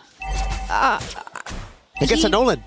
Did she actually get the orange buff earlier? She was able to steal it away, right? During that previous, we'll have to... She did. We have to double... Wait. No. I believe she did. Yes, she took the orange buff and then she died, right? Yeah. Could have been what happened here. Luet. Okay. Back in the mid lane, stunned down by the Law and Order. Violet just walking up, and it does seem like right now Mob Psycho is waiting to catch Liv in an ambush. Sev blitz it, as you would expect from the Nolan. Liv there, utilizing the Bargain Hunter really well. Corrosion side already done as Raimundo rotates over, pops into Glorious Pathway. Living now with a jump as well. That's with the RBM on RBM action. Zulana in the back, going to be caught by the damage. Rather the drive coming around Liv with a flicker in. Forces Nika to 4 gold back, and now it's Anu in the midst of it all. Chase coming down as well. Anu gets away with a hat trick. Liv gets the gold crab. How is no one taken down in that entire sequence? They were all there. They got flickered away. It was a 5-man rotation even from Aurora just to take that purple buff away from Team Falcons ID, but nonetheless they get it, and even more as they take down that structure up top.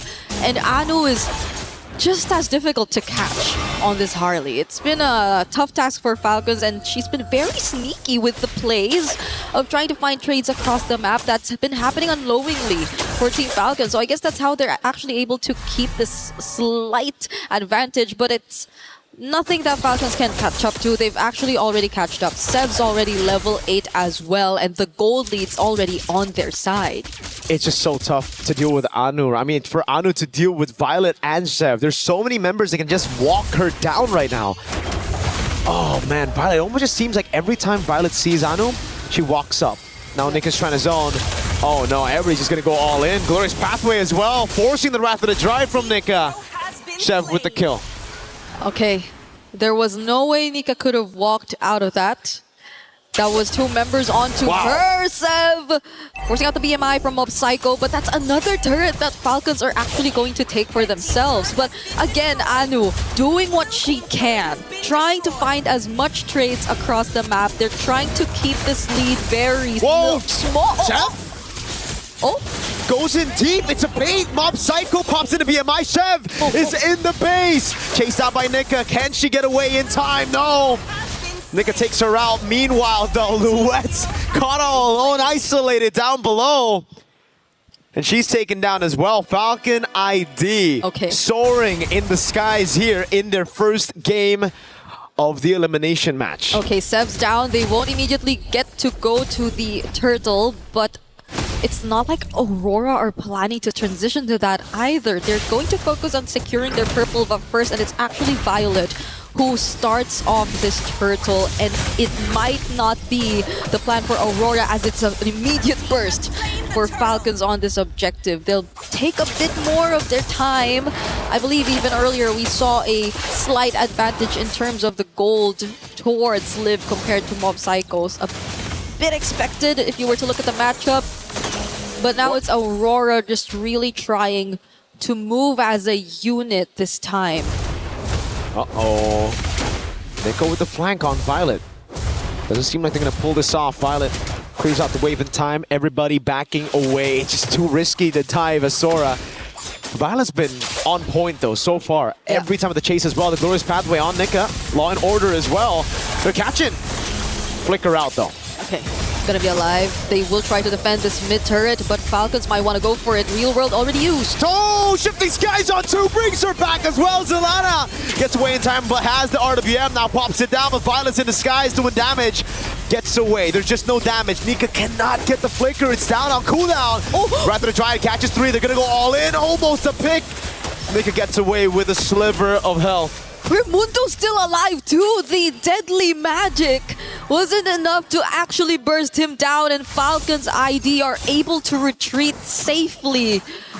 Imagine being able to force them under even your tier 2, but them still eventually getting away. I mean, everything that Aurora did as a response felt very defensive too either way. Even the clutch pickup on the Real World. Oh, Liv did not. Whoa. Liv did not recall. She didn't. She's gonna have to flicker out of the Falling Star Moon. Big resource spent and nobody here, but Aurora, they don't want to punish even further. They're thinking of ways that Falcons can actually ambush. All this time, it's built up. That's the frustration that's built up. Liv really making the most out of that Bargain Hunter, man. Already 3 item power spike. Flicker down for Liv. Can't catch up with the RWM. Catches Anu. That's a killing spree already. Great taunt by Nika. Oh no, everybody just walks her down though. It's a bit too much for them to handle. Not enough damage to retaliate to that play. And that's the target that they want. Anu finally going down. Moments just before you could have expected a Lord fight between Team Falcons ID and Aurora, which is why this is likely going to be a free objective over to their side once again. And it's something that they could greatly utilize, as Aurora have barely made successful movements enough to take control of the map too. It's always Falcons finding these turrets, and it's always them just forcing Aurora to put down their ultimates in the most... Oh no! Okay! She just got back. Oh my god. Raimundo with the Law and Order trying to catch her. Won't be able to get it down. That's kind of crazy though. Now a siege up top. No Lord just yet. They're gonna crack. Oh, an attempt by Chev down below. Mob Psycho able to react in time with the Blazing Duet and a flicker out. The Lord took a while before it spawned, but going back, it's again Falcons just always forcing out the reactions from Aurora. It's not like Aurora are able to set up anything for themselves, not even with the Wrath of Dryad, not even with a Falling Star Moon. They really have to play counter-engage at this point, considering that they're significantly behind too. Falcons are barely doing anything to take out these outer turrets, and now Aurora have lost all of them.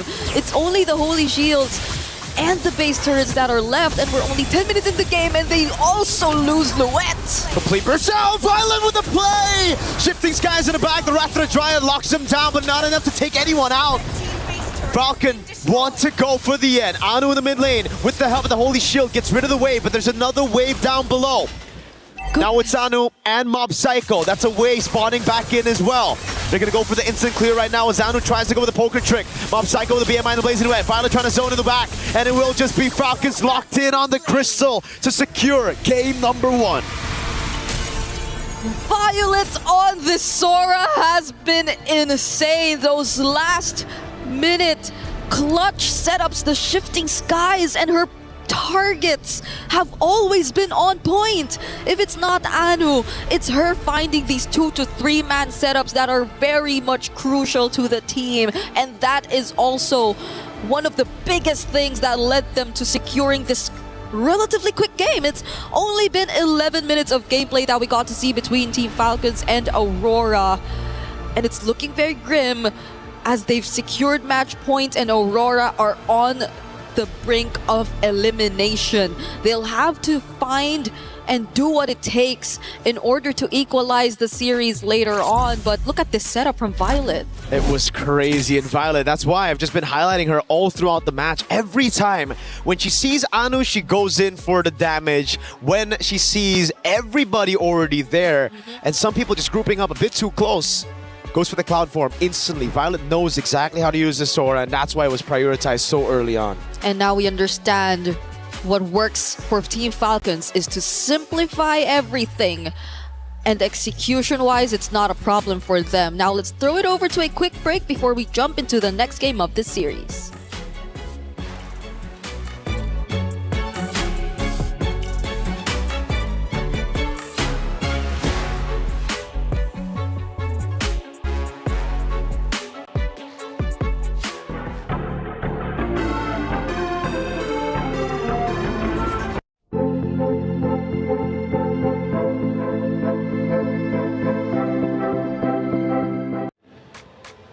Man, what a fast map one. This is loser's bracket. You would think there would be more of a challenge, but Falcons Indonesia, they come back. They did their homework from that beatdown say they gave them yesterday, and they are looking unstoppable. Hey, welcome back into the studio. I'm Taylor Reflections, Noble Eterna, Gideon. What a map one. I guess there's a lot to talk about. First off, Falcons Indonesia coming into it, Eterna, we knew that their communication was a little bit rough yesterday. Today, though, it seems like they had no problems talking it through. Which is why I was so surprised that was a problem in the first place, right? Because a lot of these girls that are on the team, they've been together for a very, very long time. Sure. We even have reunions coming in from the same team. So the fact that they were able to, iron out the Kings overnight, it's an expected result, I would say. For sure. Well, they were one of the contenders, right? One of the heavy hitters. Let's take a look at one of our great moments throughout match number one. And I want to see if it was at the very start. So it's actually a little bit later on. We're getting towards the base. They start to break through in regards to Falcons Indonesia. Yeah, it's a pretty unwinnable situation at this point, right? Again, once you have carry, all the tanks just kind of don't matter. And as long as Raimundo doesn't accidentally hit the wrong targets to stun, genuinely, there's kind of no way out of this, right? It's an unwinnable situation since early, right up till mid-game, it's just continuously in favor of the side of Team Falcons. And look at it, only one missing turret.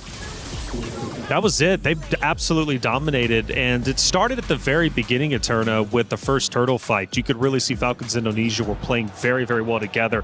Violet with the Eve was just unstoppable, trapping everybody in, and they did not waste any of those moments. And this is the moments that we've been waiting for since yesterday, because I think you were the one to hype her up, right? Violet, one of the backbones of the team. She's been around for so long. The experience is definitely behind her, and we finally get to see her shine. And I'm so grateful for the coach as well. Finally, they were able to find a draft that can really accentuate their gameplay, and therefore being able to be as dominant as they were from the get-go.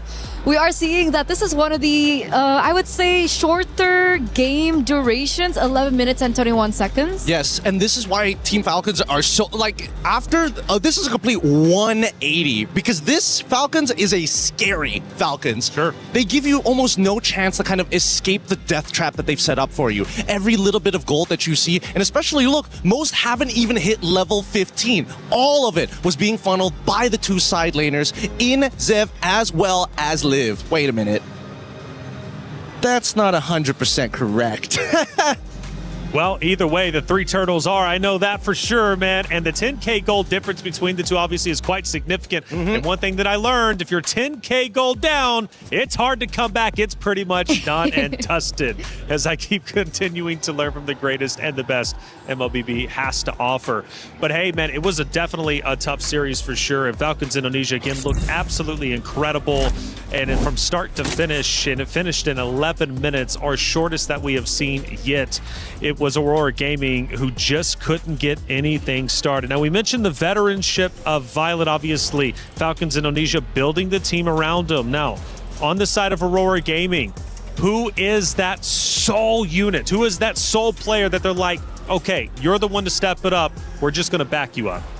I think that's really hard to tell, but when it comes down to impact and how she's been able to carry through the game, I think a lot of that really has to do with both Anu and Zulana. That's specifically for me. You can have a different opinion later on, Gideon, but Zulana was forced on a hero that is great because obviously a Valentina gives you so much versatility in this particular team fights depending on how creative you are and how much grasp you have over the other heroes, especially specifically for the opponents. But the Valentina up against the Eve early game is just so difficult. Like, what do you expect her to do?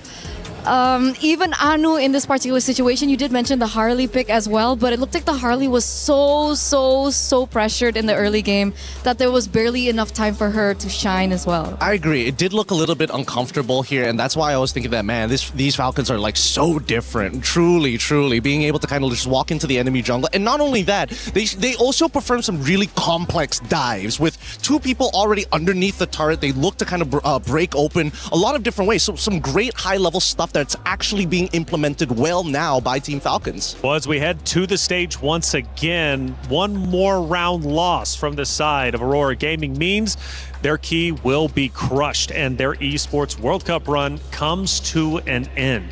Aurora Gaming must fight hard to force a game number 3. If they can do so, well, they have a chance to continue to move forward. But Falcons Indonesia, a contender coming into this tournament, might have stumbled day one, but right now they are running full speed ahead, looking incredibly strong and looking to make quick work of Aurora Gaming unless something catastrophic happens and Aurora Gaming is able to come back in map 2 in a dominant fashion. But one thing that I realized again, that early game, Aurora Gaming, they've got to lock in and they need to shut down the teamwork of Falcons Indonesia quickly. And I know they can do it. I know that they can do it because as we were watching their qualifiers, they had to go through so much pressure, right?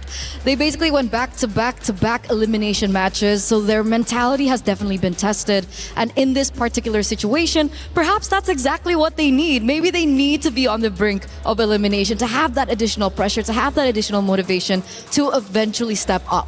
If we're talking about motivation, we got to talk about the information they now receive from that game 1, because previously we didn't know what Team Falcons was going to do. Sure, a couple of picks here and there from yesterday's games, but now they see the playstyle, they see what they want to implement. I think Aurora has a better base to actually adjust in the draft now, because that opener on that red side just was not it. They didn't get the right answers in that first phase, which really hurt them in phase 2. It's Liv versus Mob Saiko. I mentioned that in the very beginning, and clearly Liv got a ton of value in game number 1. But Mob Saiko, where is she at? What can she do to improve in game number 2? I think number 1, you got to get a support that's able to kind of bring in the pain, right? Call your jungler to start on the orange side, and hopefully, if they are still on red side, they end up by gold, because I think that rotation was a little slow because of the initial invades on that top side after they made the attempt, and then from then on, it always felt like they were just one step behind. And it's so sad because you'd expect her to be on a Claude, a hero that eventually can come back into the game. But there were just no opportunities for that to happen. And I think at that very end, we did see her really struggling to try and clear out the lanes. Maybe a little bit of panic set in, that the ultimate that she utilized just really wasn't on point as we expected her to be. Well, we start going into our map reveal and then ultimately the hero selection. Again, for Aurora Gaming, they've got to fight hard to come back. We push into Expanding River coming up next. One thing though, Violet has been on fire. Her Eve was phenomenal. How does Aurora Gaming deal with it going into game 2? The easy way is to ban it. I think that's like the simplest solution. Make the mid lane just a little bit more volatile in that case, but they gotta have some secure picks if they're going to make that motion. Secondly, the fact that we got Expanding Rivers, we might even see a repeat of draft number 1 and how the game ended up, because again, those big conversions off of neutral objectives is something that Team Falcons has shown that they are great at. And now we get into the drafts. Game number 2 here, another do or die situation. And we are seeing some similar bans come through, but the main difference is both teams are going to be swapping sides. So Aurora now are going to be on blue side, and they still feel like the Matilda has got to go. Yeah, it's a little frustrating to deal with, I'm not going to lie, but Matilda is an enabler, right? Most people are thinking like, oh, she's super meta. No, she's meta when you pair her with a good meta hero that she can compensate for. Like Fredrin. Oh no, I don't have a dash. Matilda saves me from it. Oh no, I'm short on range. Matilda helps me gap close. That's the beauty of this hero. But notice that even the Bellerics are getting taken out here, which is rather surprising. I would like to see whether this Belleric trend is going to continue.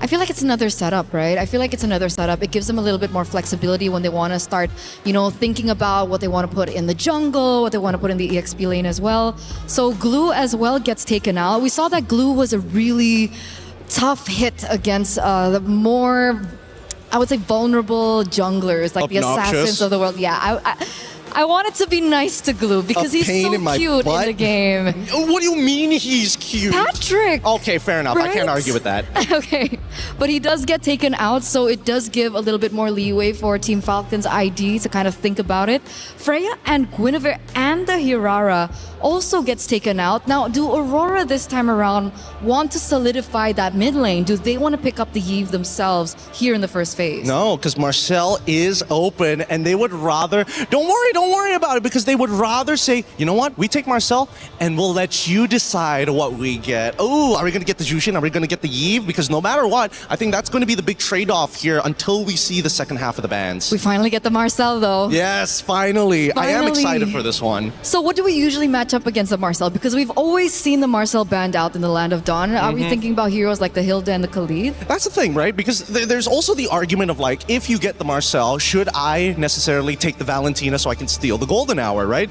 And Team Falcons, they're like, heck no. No way. Give me the Yve right now. We're going to close out this game as quickly as possible, but there's a good and bad because of this, right? That RWM, it can be negated instantly. Absolutely, absolutely. So, I mean, in the second phase when we saw the Yve, we did see like the Gourds of the world being banned out.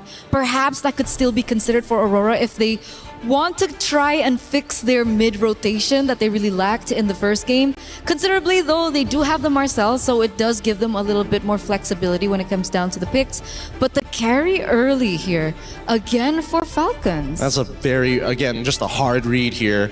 Make them feel, make Aurora feel just a little bit uncomfortable, and at the same time, just tell them, you know what? No tanks for you. Yeah. It's limiting. It's limiting. It's about keeping them within the box without actually having the Yve apply it. And at this point in time, would you just focus on picking up the Claude here? Actually, I would, because we saw what happened when it got to the second phase, right? And then, you know what? The direct answers that they had initially gets axed out straight away. Looks like we're going to go on a bit of a pause here. Hopefully, our marshals, of course, best in the world, they're on it straight away. But it looks like the Yve is back.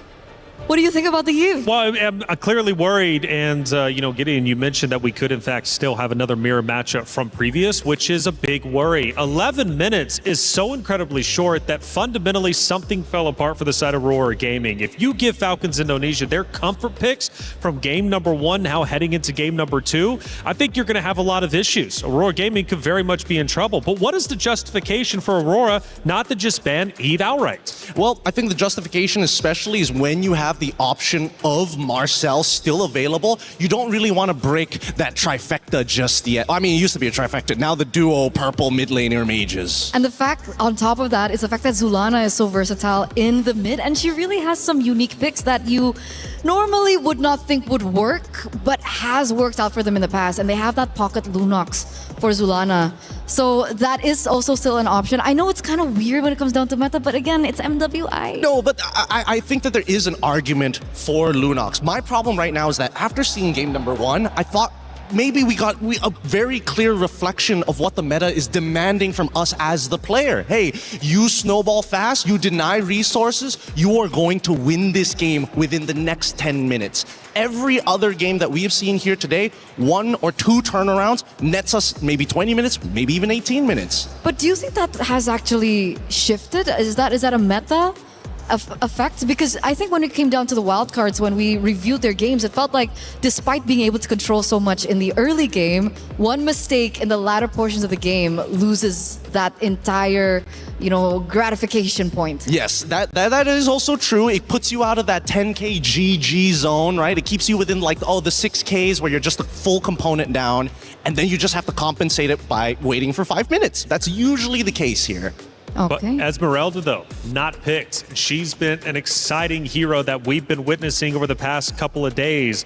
With Esmeralda now gone, Aurora Gaming is clearly trying to make adjustments, and now it is the Marcel. Now, how does that have an impact? Because clearly what didn't work before needs to work this time. I think they learned, Like they prioritized the Esmeralda in game number 1 and really didn't work out for them. So this time they're taking a little bit more time to think about it. Yep, it really bit them in the back, I'm not gonna lie. It was a hard read, a blind pick. And with this Marcel, it's a little bit more flexible and a lot more compositions, but it also really helps that the Yves just decided to show up on the opposite side, right? And now it's convenient for them. It's like, yes, this is a blind pick, but now we have a direct way to deal with the real world manipulation. I guess it's a great read. But going to Falcons Indonesia, let's say it is in fact a perfect world for Aurora Gaming. They see the same comp. What is the comp to beat that comp? Like outside of team fundamentals, outside of team strategies, what does Aurora need? What is the X factor pick in order to truly counter Falcons Indonesia? 2 suggestions, depending on what kind, because we only see Marcel, right? There's still 4 more picks for Aurora. I'm thinking if they want to be hyper aggressive, they're looking for winning lanes. They're looking for winning lanes, people or heroes that can actually knock down these Tarns really, really quickly. A couple of those could be leaning more into the Brodies, more into the Hanabis, kind of dependent on the lane bullies that they're looking for. But EXP especially is super vulnerable in the second half of the draft if they just wait for it. And I think that's really important, especially to try and facilitate Anu. Because back-to-back, we've been seeing her on a hero that maybe is kind of forced. We saw her on game 1 on the Harley, and the fact that they didn't have winning lanes, it really didn't give Anu that space that she really required. Come game 2, I feel like Falcons ID, they really did their homework. I think the loss that they suffered yesterday gave them that point in time of motivation to be like, hey, we need to do our homework, because Anu's heroes have been taken away from her. Wait, so let's say she gets put on a tank. Wouldn't that just be good enough, you know? I guess we'll see. It feels like that's what they're trying to do, right? Put her on a tank, take away that big impact, and say, hey, you have to be the foundation for the rest of the laners, which are, well, at this point of time, they haven't hit that ceiling. And that's why I feel like Matilda being banned out was bizarre, yeah. So I guess for Violet's sake on Falcons Indonesia, how do you isolate her and get her out of there and get her away from the team fight? Because Falcons were wolfpacking together so incredibly well. For Aurora Gaming, you could tell there was bits and pieces where they wanted to isolate, but they just simply could not find the opportunity. Violet was a major key problem in game number 1. I do have to agree with you. Her Sora was definitely a problem, and Aurora understand that. So they pick up something of their own here. They pick up the Arlet, and we were talking about this before, and the Akai comes through here for Aurora. I don't know why they didn't decide to just go straight into Phoveus, but I guess it works out, whatever they're most comfortable with. And Sora is still a pretty decent matchup depending on what the emblem setup for this Arlet is going to be. But again, we're seeing a very similar picks being thrown over. And remember, this is the Akai Arlet combination. That's kind of disgusting. It's pretty good, I'm not gonna lie. It's still pretty effective. So as long as the Arlet kind of survives that lane, generally speaking, and knowing that it's Sora, it's not that hard. You're not gonna get punished too badly. Which is why I think Team Falcons ID recognize that, right? They don't want to give Arlet the space, so they ban out heroes that are very notorious in the mid lane to kind of counter those rotations. Lilia gets banned out. I think that's a smart pick. The Minotaur gets taken out from Team Falcons as well. Yeah, I'm going to make a hard prediction here. I think after the Minotaur, they might be considering... I don't know if they want to consider getting rid of Atlas here, but at the same time, it's like, because they've got the Akai, they're not really too worried about the big team fights, which is why I'm wondering why they're worried about the Minotaur of all things. I feel like it's a respect ban. Really? In comparison to like, oh, if they get the Cho, and then they can do like a 1-2 combo and play for picks rather than just pure team fights. So far, Nika's only been playing Atlas, Minotaur, and the Belleric. That's a good point. That's a good point. All right. So that means with Gord gone, Lilia gone, it's really just making sure that Aurora can't just naturally wombo combo with each other, but they also do get first pick on red side on the second phase, and this is by far the most important pick. Could be, I would assume they're jungler for going based off of track record. Oh wait, no, that was when they were on blue side, actually. So what are they going to go for here? Barras has been banned out. It's a unique ban, I would say, with the Matilda being banned out as well. Yeah, to my knowledge, Raimundo would be the roamer, so I don't know what she thinks she would be rocking. Yeah. Does she want to go Hylos again? I'm thinking that. I'm thinking a way to either counter-engage or enough utility to kind of bail them out of the situation. But first, they're going to go with the Harley. I don't mind this as much, but the big problem with Harley right now is that Arlet will mess you up if you're just a little, a little happy with your tricks. Yeah, that's the problem. That's the problem. There's a very small allowance for error when it comes down to it because of the drafts that we're seeing from Aurora. And that's kind of a good sign, right? We might be seeing our first best of 3, who knows? But, next 2 picks, however. Claude? Oh, Hanabi right off the cuff here. Okay, Hanabi. What are they going to pair it up with? Because again, when I'm looking at like a team fight composition, I want to see like the traditional styles of setters. And so far, the Akai, sure, you can disperse. Marcel, maybe not. But they get the Valier as counterplay knowing that Atlas is available. I think that's smart. I think that's genius.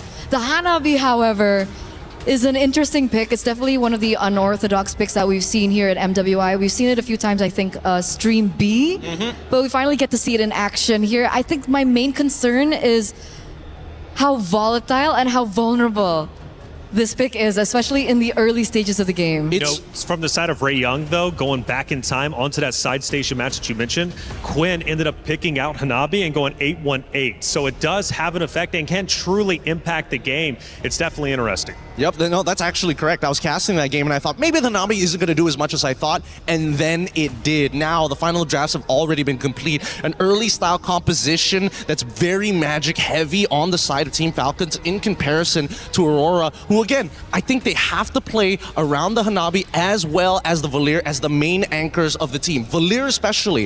If he doesn't have that Seer, they're going to be in a lot of trouble once they break through the back line. Well, there's been a couple of changes on both sides, but was it enough for Aurora Gaming to take down Falcons Indonesia and force to game 3? That's what they need to do to stay alive. One more loss means their key gets crushed. It's Falcons Indonesia, Aurora Gaming, map number 2. Mirko Brigida, take it away.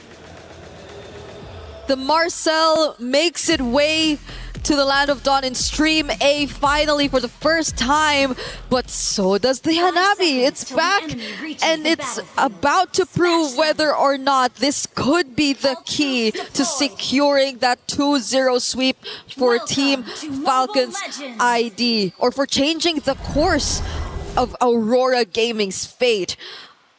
Welcome to game number 2. This is match point for Team Falcons ID, and we're seeing a lot of the combos that we're not used to seeing really getting in the hands of our team. I'm talking about the Arlott Akai in the hands of Aurora Gaming, but how much could this impact the space that they could create for Mob Psycho? Is it really enough with just an Aegis to get away from all these people who could chase like the Harley and the Hilda? No, definitely not to get away from the chase, but great against CC. Now the thing is, there's I guess a bit of CC with Violet. We did see how oppressive Violet could be with the CC on the Sora all over the back line. So at least you'll be able to deal with that.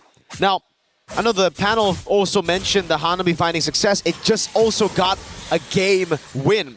Geltech, Osprey drafted it for Geltech. Yep. And they were able to get a win and come back against Twisted Minds over at Stream B. So this Hanabi's been rising in stock, especially at MWI. We'll see exactly if Mob Psycho and Aurora can try to get a win here as well. No, unfortunately not a win over on the Gold Crab take, and Chev knows exactly what she wants to do, man. Against the Hanabi, it's all about those dives early on. Yep, at least they still have the Aegis, so that's one of the main tools that they could definitely capitalize on. Obviously just wanted to bait it over there, but Mob Psycho's smart enough to not just use it at any given moment. Yeah, Nick is gonna have to recall here early on already. It's all about the level 4 start here, and it's coming down to Luette and Violet. Anu with the help. The XP Crab given to Luette. Still no level 4 though. She's been zoned, I believe, in this lane. She's actually quite a bit behind. Down below though, Chev with the gank. The Aegis procced already. Mob Psycho stays alive, but on the other side of the map. This is a win for Aurora. They have control. The jungle's down below. A red tree secures the first neutral objective for Aurora. It's very clear what they wanted at that point. Aurora very confident to go in with the objectives. They knew that they had the upper hand considering the Akai lineup, but on the other hand, Falcons unsuccessful in at least the attempt to take Mob Psycho away from their very own turret. The final slash did not land right there. So far, it's been a success for Aurora around the map. There you go. They're gonna go for a Higanbana. Lives caught, but has the flicker. That was 3 ultimates utilized to gank Liv. And she still clears the lane. Yep. Well played. Clears the lane, flickers out to safety, doesn't panic after seeing a heavy spin and 2 members walk up to her. And now that's just great. Falcons, despite the first turtle, they're still the ones in the lead. I think mainly because of that gank onto Mob Psycho. Liv's just going to constantly shove. Nika flickers away from the deadly magic. Okay. Those are more resources burnt from Aurora rather than Falcons in that instance. It was just a flicker from Liv that we saw used at that moment. And I believe they're really keeping everything in check. With Raimundo just constantly putting herself in these kinds of positions, they're very much aware of how Aurora's trying to move around the map, and look at that! Yeah, Raimundo doesn't like Nika, that's for sure. She just keeps on walking up, getting those damage axes down on her. Yeah, she's gonna have to recall again just after recalling, just after coming back. Violet though up top.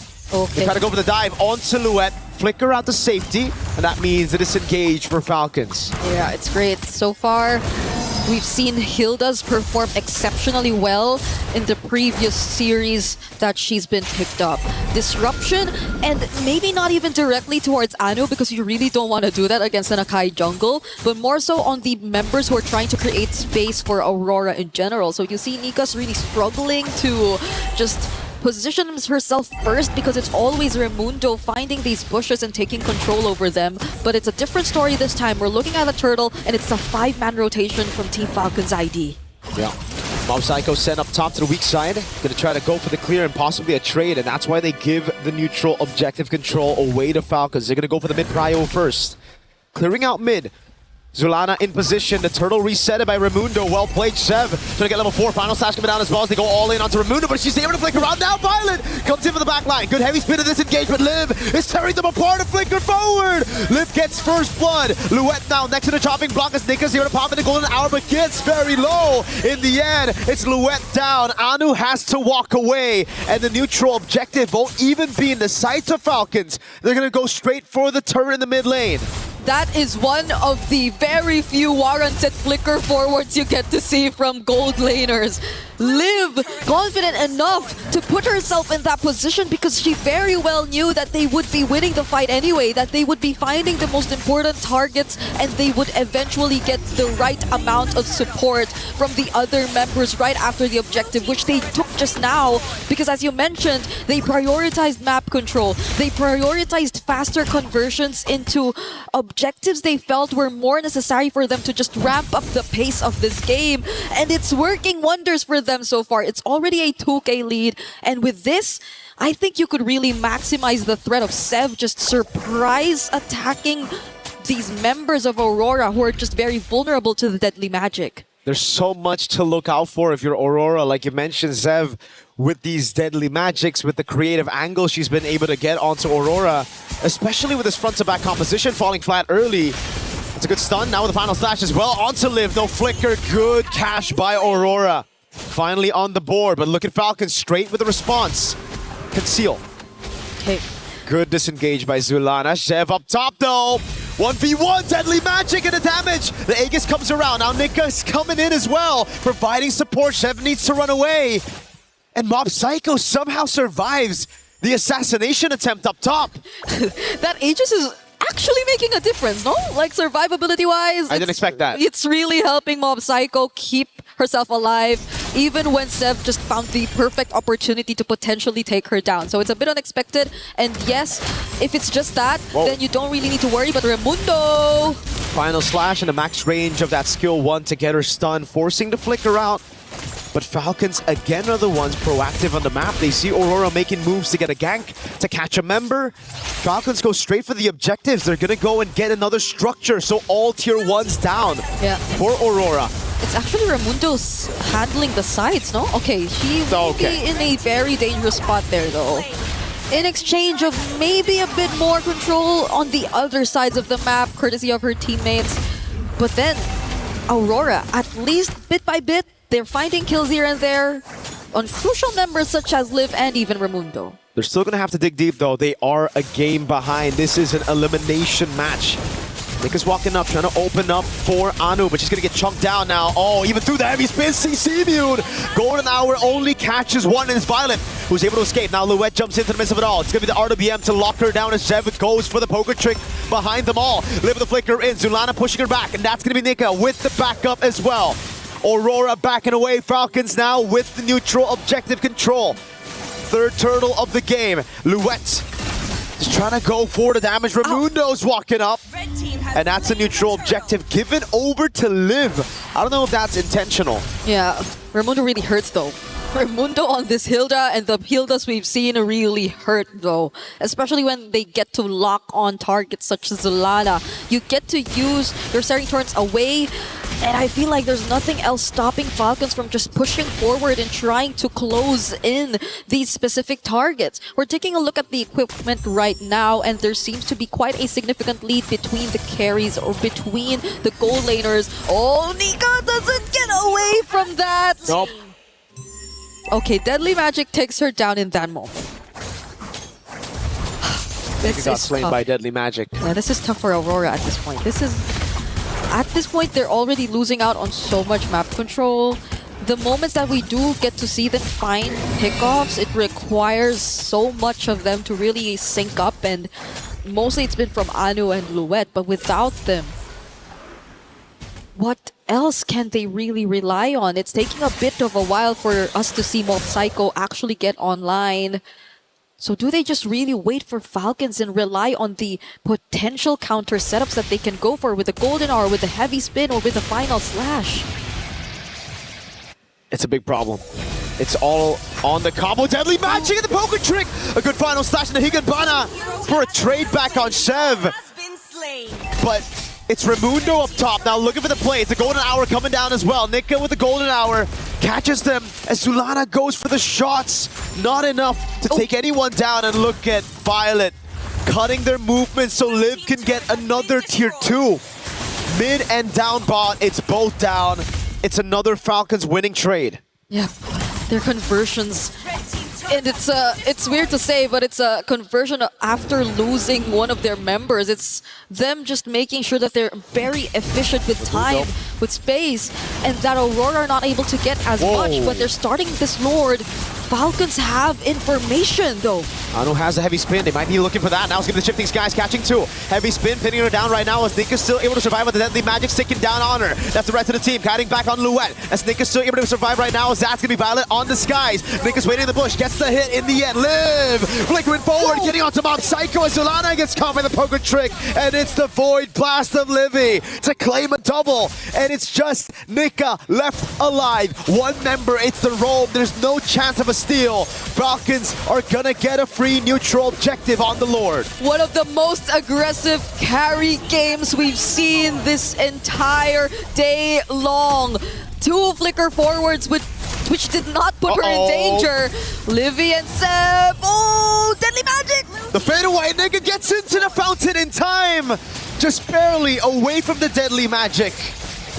They're gonna be okay for now because there's still a Lord that's about to spawn, and that Falcons are looking to utilize to take as much as they can. There are no Holy Shields left in mid, and there's a significant lead that you're looking at between, again, the junglers, and even the gold laners. At least there's additional layers of sustain for Mob Psycho. Also has the Magic Blade, but will that be enough? Falcons are looking to just dive all in. Charge down, final slash, only finding Raimundo. The Shifting Skies there, cancelled out with a heavy spin as Raimundo gets pinned down. Violet Comet Higanbana goes into the skies onto Luette. Again, it's Liv looking for those shots. So far, Zuliana's been the one on the board. 2 for 0, but for a base turret as Falcons try to go for more. Yeah. Shoving up top. Livy looking for the zone. Nika walking up, getting the frozen moments. Now Luette with the charge in. Deadly Magic and also the final slash, but she's going to get bursted down by the Deadly Magic. Taken out instantly. The wave below is chunking that base turret. The first part of that team fight looked really good for Aurora. but it was a bit too obvious that they wanted more. That final slash forcing Falcons under their turrets instead of them willingly trying to go for the more calculated engages made things a bit more favorable for Aurora. But the aftermath, the way that they still tried to push forward despite Sev being there. Whoa. Liv! You mentioned the aggressive carry, but she's just baited 4 members out of the base. Now they go straight out to Mount Psycho with the Deadly Magic. Golden Hour saves her for a bit right now. The Deadly Magic isn't enough to take her down. The photo doing work. They're counting away right now, but it's going to be Violet with the skies. Up top, taking her down. It's Luet against 4, and Sev picks the kill. It's only Zulana and Nika who are assigned to defend this base. They're trying to end it here, but can they? Deadly Magic Liv with the flicker, the killing spree. Zulana shoving everybody back. She's trying to defend, but at the end of the day, it's Falcons to move to the next phase of this round. And it's unfortunate, but it is the end of the road for Aurora Gaming. They put up a much closer fight.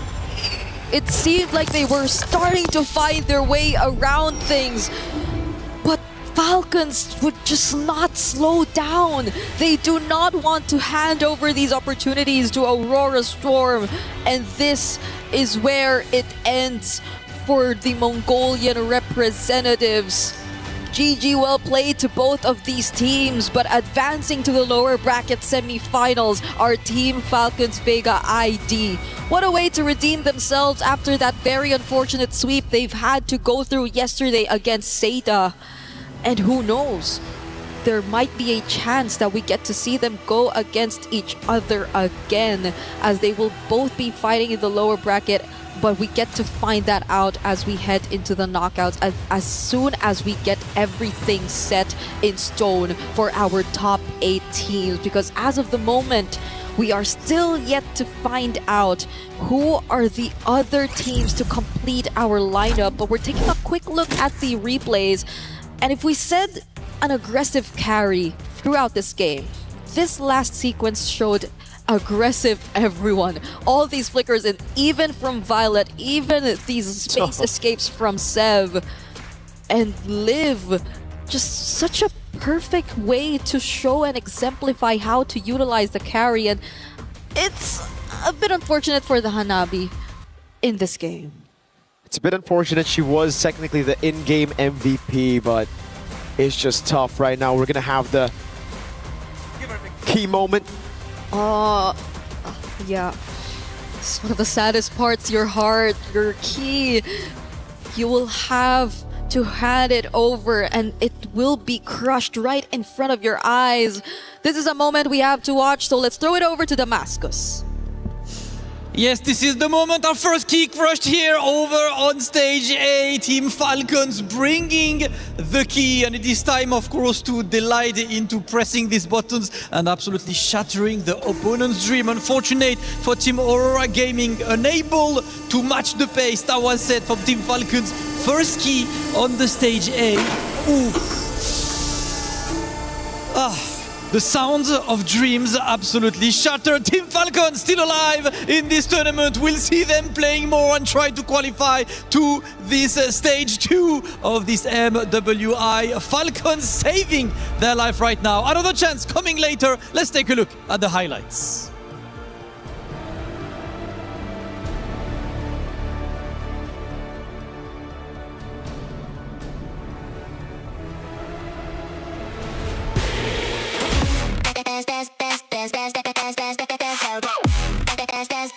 We book Expo's World Cup up.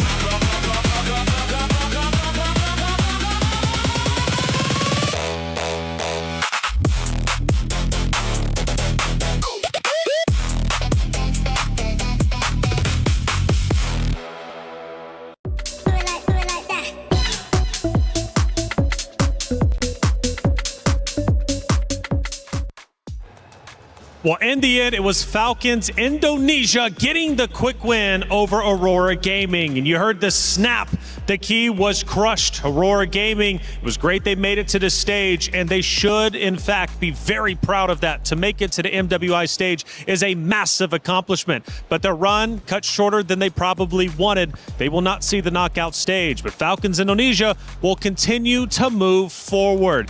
Gideon, another quick map that ends within like 10, 11, 12 minutes. Honestly, I wasn't expecting that, but it's good news for the fans of Falcons Indonesia. Yeah, they're going to be very happy with that. And by the way, that sounded, honestly, the Crusher is not too far away from us. I thought it'd be like even further. It was really loud. That sounded like a gunshot. That was scary. But coming back into this, I think the major problem here, it's not that Team Falcons ID are playing at their absolute peak, because I know they can go even further based on their previous history. I think, unfortunately, Aurora just did not have the same protocols when they started to fall behind. I think that really hurt them. I think it did too. We mentioned during the hero draft, we might see much of the same. For the most part, we did for Falcons Indonesia, but they did throw in a Harley. Now, I know for you were kind of questioning, was the Harley the right play? Would this open up an opportunity for Aurora Gaming? Well, it looks like it didn't. Here's the thing. I still feel that the jungle is very interesting. Okay.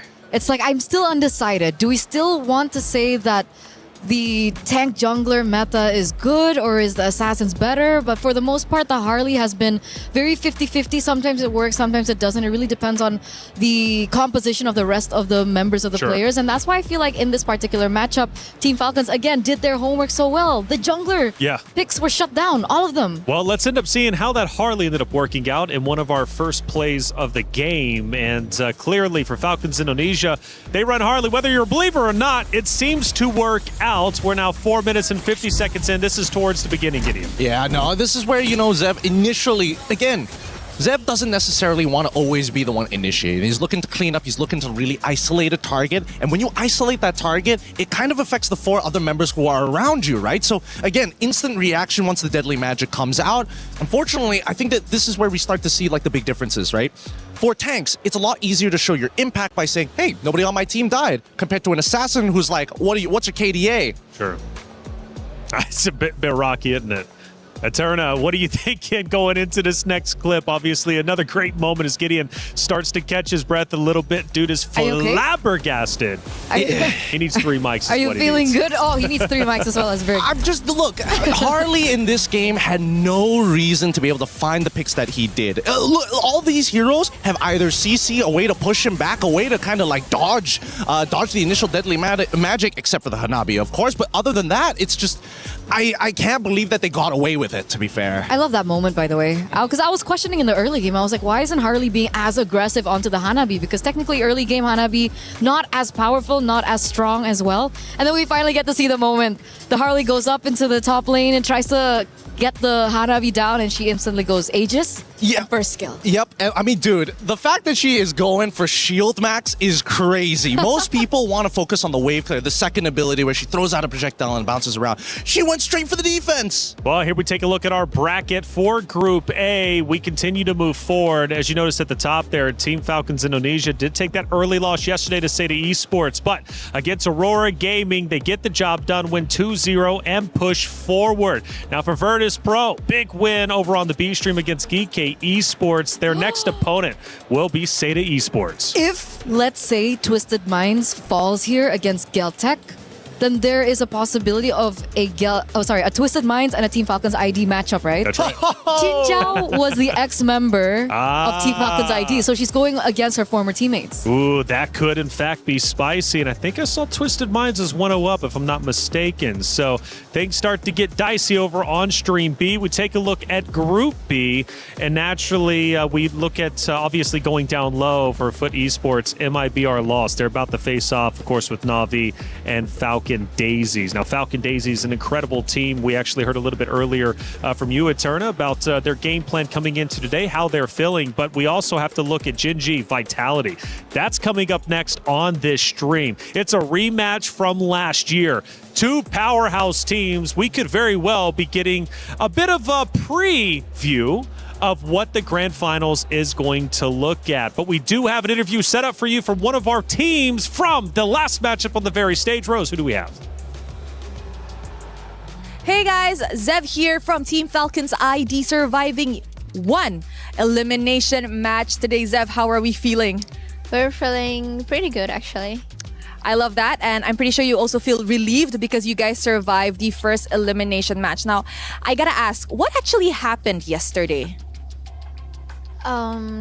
Ya kita karena ini pressure tinggi kan di turnamen, jadi mungkin kayak ada hal yang mungkin ternyata kita abaikan aja sebelumnya. Tapi ternyata setelah kita temukan there's a problem in our team, so we're going to fix it, and we already did. So yeah, we're pretty good now. She said that yesterday was more towards the pressure of being in any tournament that got to them.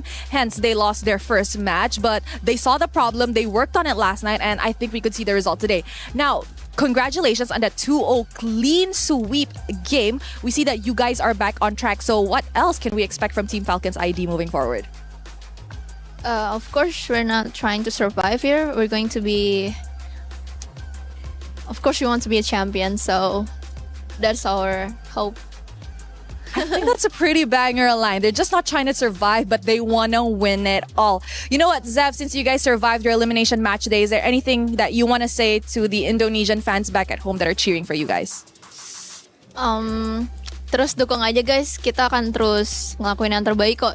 Kita nggak cuma main buat cuman surviving gitu. We're gonna try to win the game. She said to everybody back at home, you know, just keep on supporting us because like she said earlier on, they're just not here to survive, but they are here to win it all. Thank you very much, Zev. Congratulations. With that, throwing it back to you guys at the studio. Play is in our DNA. Whenever we let it out, it becomes our superpower. Now imagine an entire city being built to supercharge it. Kadir City, powered by Play. Not just here to play, we're here to win. Love that mindset. How far can they go? Obviously, it's up to them to decide. But it's not just the current players on the rosters of Falcons Indonesia. We also have Funi, ex-Falcons player, to hear from Rose. Let's hear what she had to say. Hey guys, Funi is here in the arena. Hi. How are you? How's Paris treating you? So far, Paris is such a pretty country, and the people here are so humble, right? Oh, they're so nice. I agree. So Yeah, nice. whenever I enter everywhere, people are like, bonjour. Bonjour, merci. Yes. So, Funi, let's talk a little bit about the game. What happened to Team Falcons ID yesterday? Because that was a shocking loss. I think it's just because they were nervous. Because I think they were playing good, very good, but I think they were just nervous to be in the international stage because they skipped last year, right? Yeah. Okay, you mentioned that they were nervous yesterday, but today, after watching Game 1 and Game 2 is looking amazing. Yeah. How do you think they will be after this?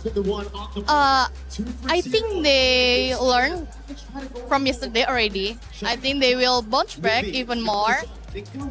I think they will make it to the playoff stage. Let's go! Let's go! You know what, Funi, any words for your Indonesian fans back at home? Should I say it in English or bahasa? Up to you. Oh, maybe I will just say it in bahasa. Because, guys, jangan lupa buat dukung tim-tim Indonesia karena mereka butuh banget dukungan kalian. Dan semoga tim-tim Indonesia bisa bawa pulang pialanya. She said to all the Indonesian fans out there, please don't forget to support your Indonesian representatives as they do need your support. And hopefully they will be able to bring back a championship back at home. Thank you very much, Funi. Thank you. And with that, throwing it back to you guys at the studio.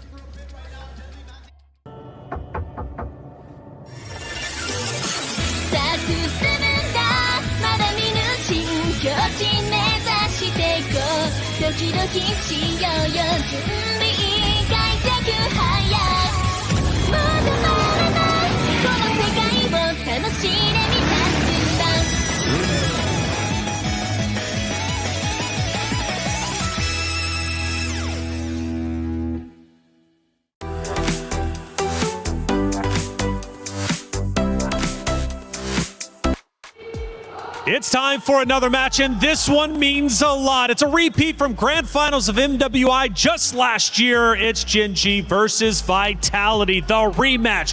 Revenge or repeat? The winners punch their ticket to the knockout stage once again for the other. The loser, they have to drop down, protect their key, and try and survive, much like Falcons Indonesia just did moments ago. Let's talk about it. Not only is it should be Vitality versus Gen.G, it's Vivian versus Ashley. The mother of tanks conversation. Who's it going to be? Honestly, I'm not so certain, but we need to hear from Ashley before we head into the matchup.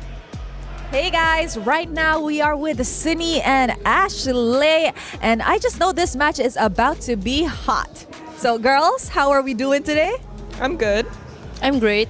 Now, what do we think about this matchup, honestly? Because it's a Grand Finals rematch from last year. This time it's not Grand Finals yet, right? So you excited? Yeah. What about you? Maybe the result will be the same as last year. Ooh, now she said that because if we look back to last year, the results were a 4-0 in favor to Team Vitality. Ashley, come on. What do we got here? What do you think is going to happen today? 2-0? 2-1? I think it might be the same result flipped. Oh, you think you're going to win this year? 2-0, clean sweep. Why are we so confident going up against Vitality? I think that's for them to find out. I mean, that's impossible though. That's impossible? No, not happening in a million years. Yes. Now, Cindy, she's being a little spicy. Is there anything you want to say to Ashley before the match starts? Well, maybe I saw some Minotaur 2 games. We might ban that. You saw Minotaur what? 2 games. 2 games. Of you playing Minotaur. Yeah, what about it? We might ban that. Oh, I think that's your only it's, hero. It's fine. What if that's the strategy? Because last year you guys banned, what was it, 5 of my tanks? Really? I mean, maybe we thought that I think you don't have any other heroes than that. Or is it a respect ban? No, it's just that we're bored. Okay, let's see. Ooh, you know what? Let's keep this heat in the land of Dawn. Thank you, girls. Let's show it back to you guys at the studio.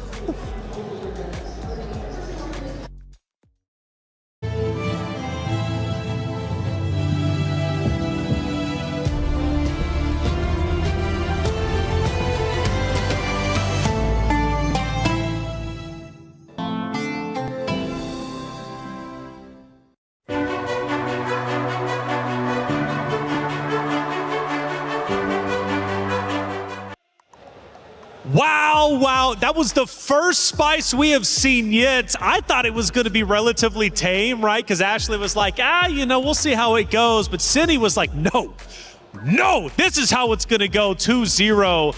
Yo, Cindy, Vivian was one of my favorites. Cindy might be taking that spot. And it's so different because last year they had the same face-to-face. I think it was in the Grand Finals, and she was like, we'll see how it goes later. She was super chill. She wasn't nearly as spicy as Vivian, and then we see that from her. That is insane. She came out swinging.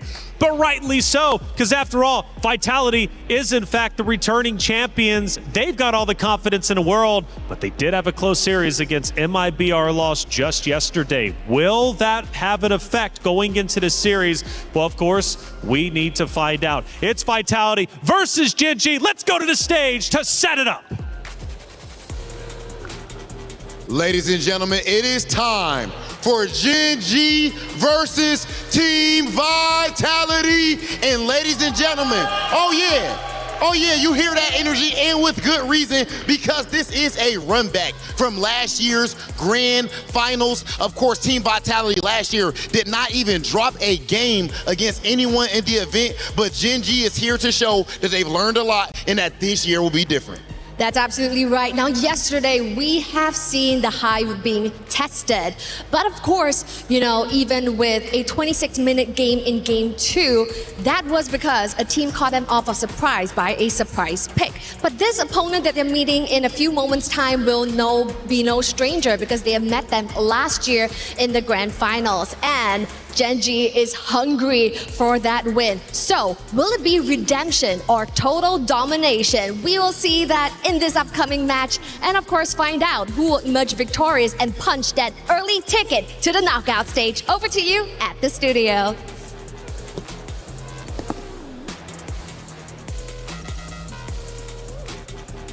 Ooh, it's spicy indeed. The stage is set. The players are ready to go toe-to-toe with each other. Once again, the history runs deep. It's rich. It's Vitality versus Gen G. And as we look at our map reveal, we're heading in to Broken Walls. Now, Gideon, Cindy specifically called out Ashley, a.k.a. on the other side of Gen G, and said, your hero selection pick, well, it's a bit weak. We don't believe in you, and we think we got you. Well, I mean, if they want to commit to 5 tank bans, 5 support bans, by all means, go for it. We've seen too many times where there has bitten somebody in the behind. And I think right now, it's less about what tanks are you going to get and what's the best composition you can achieve here. Because I'm looking at the side laners who are going to make the difference in this game. I agree. But there's definitely a warranted feeling as to why they're being so focused on Ashley.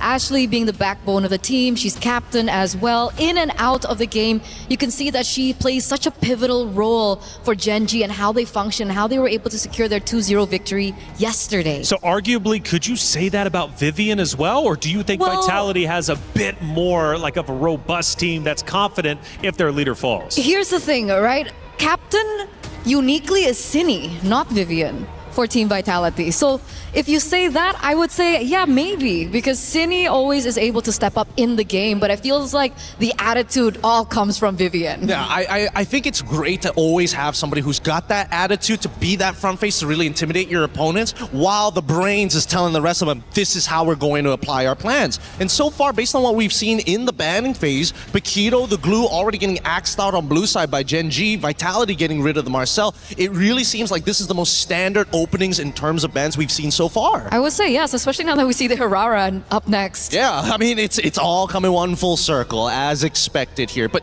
not only am I interested about Arya alongside with Chell, Panda and Fumihiko, I cannot tell who's going to win that lane. And I feel like, based on what the draft is, I'm just going to leave it to the draft because their skill levels in the team fight are so similar. They're so mechanically inclined. And I want to argue for Arya as well, right? Arya has also been such an important role as well in Gen G.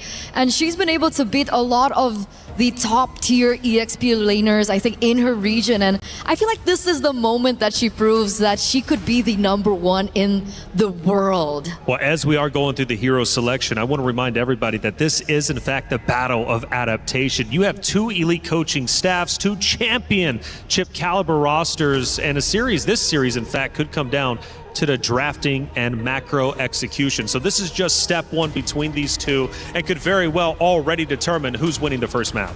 Again, their backbones are important, and also their coaching staff, because Rex Vin, initially from Monster Vicious back in Malaysia, has been helping them so much with these women's teams. And Gen G, this particular roster, loves coming down to Malaysia to actually participate and scrim against some of our teams locally. It's back-to-back boot camps. Back-to-back, MWI last year, MWI this year. They have a thing for Malaysia. They do. And I think it's great because we're close enough to still be able to scrim against the Indonesian teams just across the coast. Which is very important, and that's why we're seeing them develop so quickly, so fast. So Esmeralda gets banned out there by Team Vitality, and it looks like the Minotaur has actually been left open. So was it the interview hinting at a second phase ban perhaps against Ashley for the Minotaur, or maybe do they have something completely different in plan? It's a tough call on this one. I think that the Glue and Atlas have been pretty consistent bans overall, but this means that both sides want to play for their mid lane, right? So they got their mid lane. The question is, are they looking to scale? Are they looking for control? Or are they looking to just play tempo? And I think so far with Abaxia, I would assume it's tempo, but we've seen many teams pivot right at the very end to show, no, we're actually going for a hyper-aggressive style. Okay, it really depends on how they're going to be able to draft around the Baxia, right? Because the thing about the Baxia is, the least I can say is Baxia is very dependable. Like, you can utilize it in a way for objectives and so on and so forth, but Team Vitality do really quick work, right? They pick up the carry to try and counter the Baxia later on in the game, and obviously the Akai that's also risen in quite popularity. I'm wondering if the Arlot might show up to find that combo between the Akai Arlot. Oh, it might be a little difficult now to actually get the Arlot, because again, yes, Esmeralda, one of her big counterplays has already been taken out. Same goes for Paquito, which is a little more 50-50, but the scary thing is, no matter what you pick first, the counter counter pick comes out immediately after. If they go Arlet, they go Phoveus. If they go Phoveus, they can go for some other lane bully like, oh, someone like Uranus or something to outscale him or sandbag him. Okay. So it's really who makes that first pick. And unfortunately for Gen G, because they're on that blue side, they kind of don't have a choice. I feel like, do they want to prioritize Ashley's hero here? I mean, they did mention that there were 5 picks that she was. Whoa! That's not normal. Hey, and that's not normal. That is a signature Panda pick last year. The question is, does the Granger still fit in this meta? I gotta figure out whether they got enough damage. I mean, okay, an idea is forming in my mind. You're gonna poke out your opponents, we hit them with the Abyssal Arrow, and when they're low, we give the kill over to the Granger. We want the Boxia to open up the map, which would mean one of two things. Either A, their EXP laner is going to have damage, or B, they're going to have a support who's actually, who's big enough and tanky enough to be able to actually not only take the damage, but apply a lot of high base damages. So are we thinking like a hero like Grok? I was thinking, maybe not Grok. I was thinking like Hylos because it's very consistent in the early stages of the game. We see the Arlet get played here, so perfect timing coming in for Team Vitality. Expect to see the Phoveus ban in the second phase. Yeah, they really want to be able to alleviate the pressure on the Arlet, make sure that the Arlet can roam around as fast as possible. And the fact that we see the Selena on the other side, it will also help the farming from Boxia. You know, like Boxia has been nerfed quite a bit. The farming pattern is a lot slower nowadays. And I feel like the Selena being able to pick up that, you know, tricky emblem, she's going to be able to help rotate with the Boxia. Yes. I'm getting the rough ideas in my head right now, because if there's anything that I'm most worried about, it's the fact that if you don't pair Selena with a concussive blast support, you're never leaving that lane quicker than your opponent. And so far, luckily, Vitality is focusing very much on this Arlet. Getting rid of the Uranus first, okay, that's totally fine. They're focused so much on this Arlet that, hey, maybe there's an opportunity that the mid lane isn't going to be as bad. Because all the options are still up and available. They're up and available. Right, Give is still open. If they want to go Jushin against the Boxia, they can also go for something of a similar route as well. They can even go for something like Gord. It sounds scary, but where's Selena actually going? We don't know. It could still be played as a support. No way. I mean, hey, right now, the biggest thing in the game is the fact that we don't have vision, and what does Selena provide? Hey, traps that give you vision. Is it really an Ashley pick? Ashley's been so, you know, synonymous with heroes that are, you know, big setters, finding opportunities, you know, like not a single target type of hero. Hey, maybe she's trying to look for a new moniker. It could be the possibility. But well, let's not forget, during the interview, we did ask, do you still want to take that title of Mother of Tanks? And she says, well, this year I might be trying for something else. Could be the... Oh, I got to come up with a good one here. Nah, I don't have something that's good yet. It's all terrible. I'll workshop it in just a little bit. But this second phase, Phoveus is wide open here. I feel like baits are being thrown out by both sides with these bans. What happens if they pick up the Phoveus? I mean, Arlet's not gonna have a good time. Like, I don't know what Arlet's supposed to do in that lane. He walks up, he just dies. So what was the bait from Vitality, though? Well, the fact is, they're already banning out things. For an example, they're already getting rid of the Uranus. They're also getting rid of the Freya. Again, both of these heroes, you would have expected the Freya at least to show up a little bit earlier. But now, since Gen G didn't have the opportunity to lock in their EXP, it made so much more sense to just get rid of the axe out the Scalers, because their composition just doesn't have enough damage. Okay. I was about to say, do Gen G want to pick up the Cho? But they're the ones that actually banned the Cho out. So now it all comes down to this. Red 4, usually the money pick here for Team Vitality. They could lean into their support first if necessary, just to kind of make sure they guarantee themselves a mid laner that absolutely destroys the whole composition, or just keep it simple. And I personally think that keeping it simple might just be Jushin rather than the Eve. I like keeping things simple, and I want to keep it that way, but I do want to watch out for the fact that the Akai could still be flexed. Just highly unlikely, but it still can be done for Vitality. I mean, if we're thinking that way, technically Arlet could be flexed as well. I mean, it's been many years since we've seen Arlet roam, but hey, I'm not putting it out there. And it's not flex. And it's not a flex. Phew. We see the Beleric come through, so that is going to be given over to the Mother of Tanks. Now for Gen G, Well, I guess they're anticipating that, the Selena will have to go dive in to do the damage, and then the boxes is a very short-range hero. They go and opt for something like the Belleric. Honestly, I don't know why the Selena was picked up so early on. I would have imagined that this was like a last two picks type of scenario. Surprise your opponents, Because what is the value of Selena if not for landing the Abyssal Arrows? If you don't hit the arrows, it's kind of like a dead hero. That's why I thought it was to aid Baxia in the rotations. Yeah, I thought that's the early games, but then what happens to the mid game, After, right? yeah. Selena kind of loses its power in the later stages of the game, but like you mentioned, the Phoveus being a good lane up against the Arlet, the Phoveus does show up here, and then the Gourd comes to play. That means the Selena is the roamer. Not too Ashley's on the surprised. Selena. Yep. So Yen, she's looking for some headshots here. This is gonna be real cool to watch because again, it's highly mechanical. You hit an arrow, they have to die. And Granger right now is gonna be their main win condition if they get the Sky Piercer. Looking on Vitality's side, they see that Gourd. It's a problem. I don't think they have the correct answers to it right now. Okay, so what do they need? Well, I guess they can't answer it because we're only waiting for the last pick for Shell, no? And I think that unfortunately, there's no way you can go for like a scaling style of mid laner. Could we go Claude?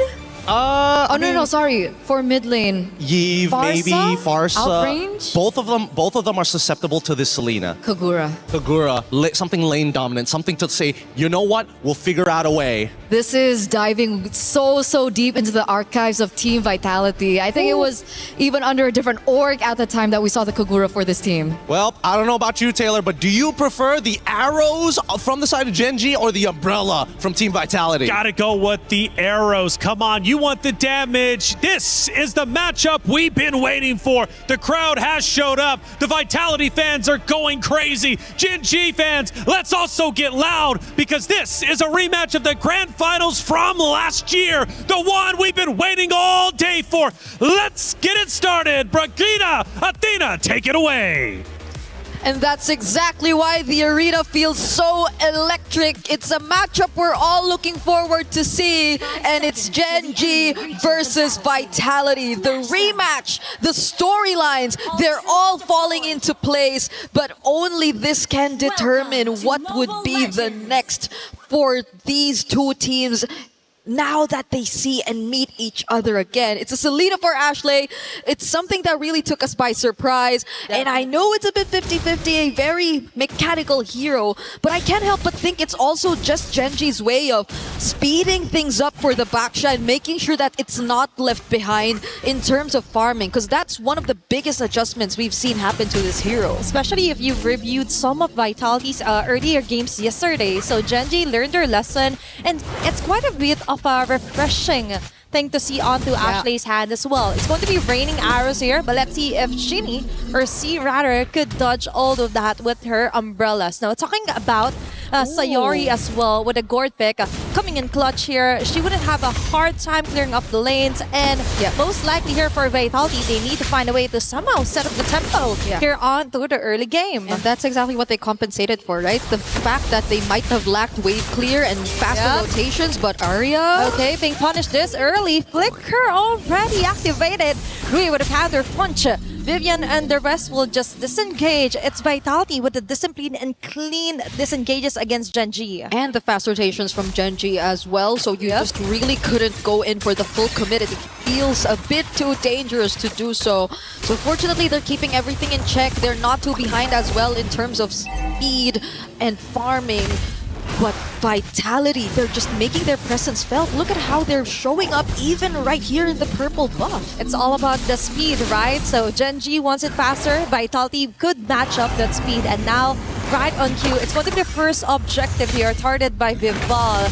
And it looks like for Vitality, they have quite a good position here just to try and prevent Genji from ever actually taking this neutral objective. I mean, it's pretty tough for Genji if they want to contest. This is an Arlot Akayu in an objective fight, but yet they still decide to rotate towards the turtle. But can they find trades down? Okay, the arrow will hit in onto Fumi Echo. Rowe on a tight spot. An early first blood here for Fumi Echo. Vitality with a chase down. It's Panda 1 and Ashley going in for the trade up. That's 1-for-1. Arya on the front lane. That is an early aggression here from Vitality as well. They seem to equalize things, and it's working out for Vitality still. Genji had to lose Rui, and that was the entire idea they were trying to fight against. The fact that the Baksha could feel a bit slower in terms of speed and farming, but then they had to lose her, so that slows things down a bit, even though they already had the presence of a Selena in their lineup. So now let's see how they eventually bounce back and get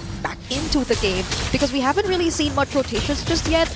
And when I say rotations, it's more on the more successful ones wherein you actually land these skill shots and make sure that they convert into kills, which you could get much more value out of. Maybe they could compensate that with the arrows that Ashley is showing onto, and that's a quick kill here for Genji. Vivian on the other hand, going in hard.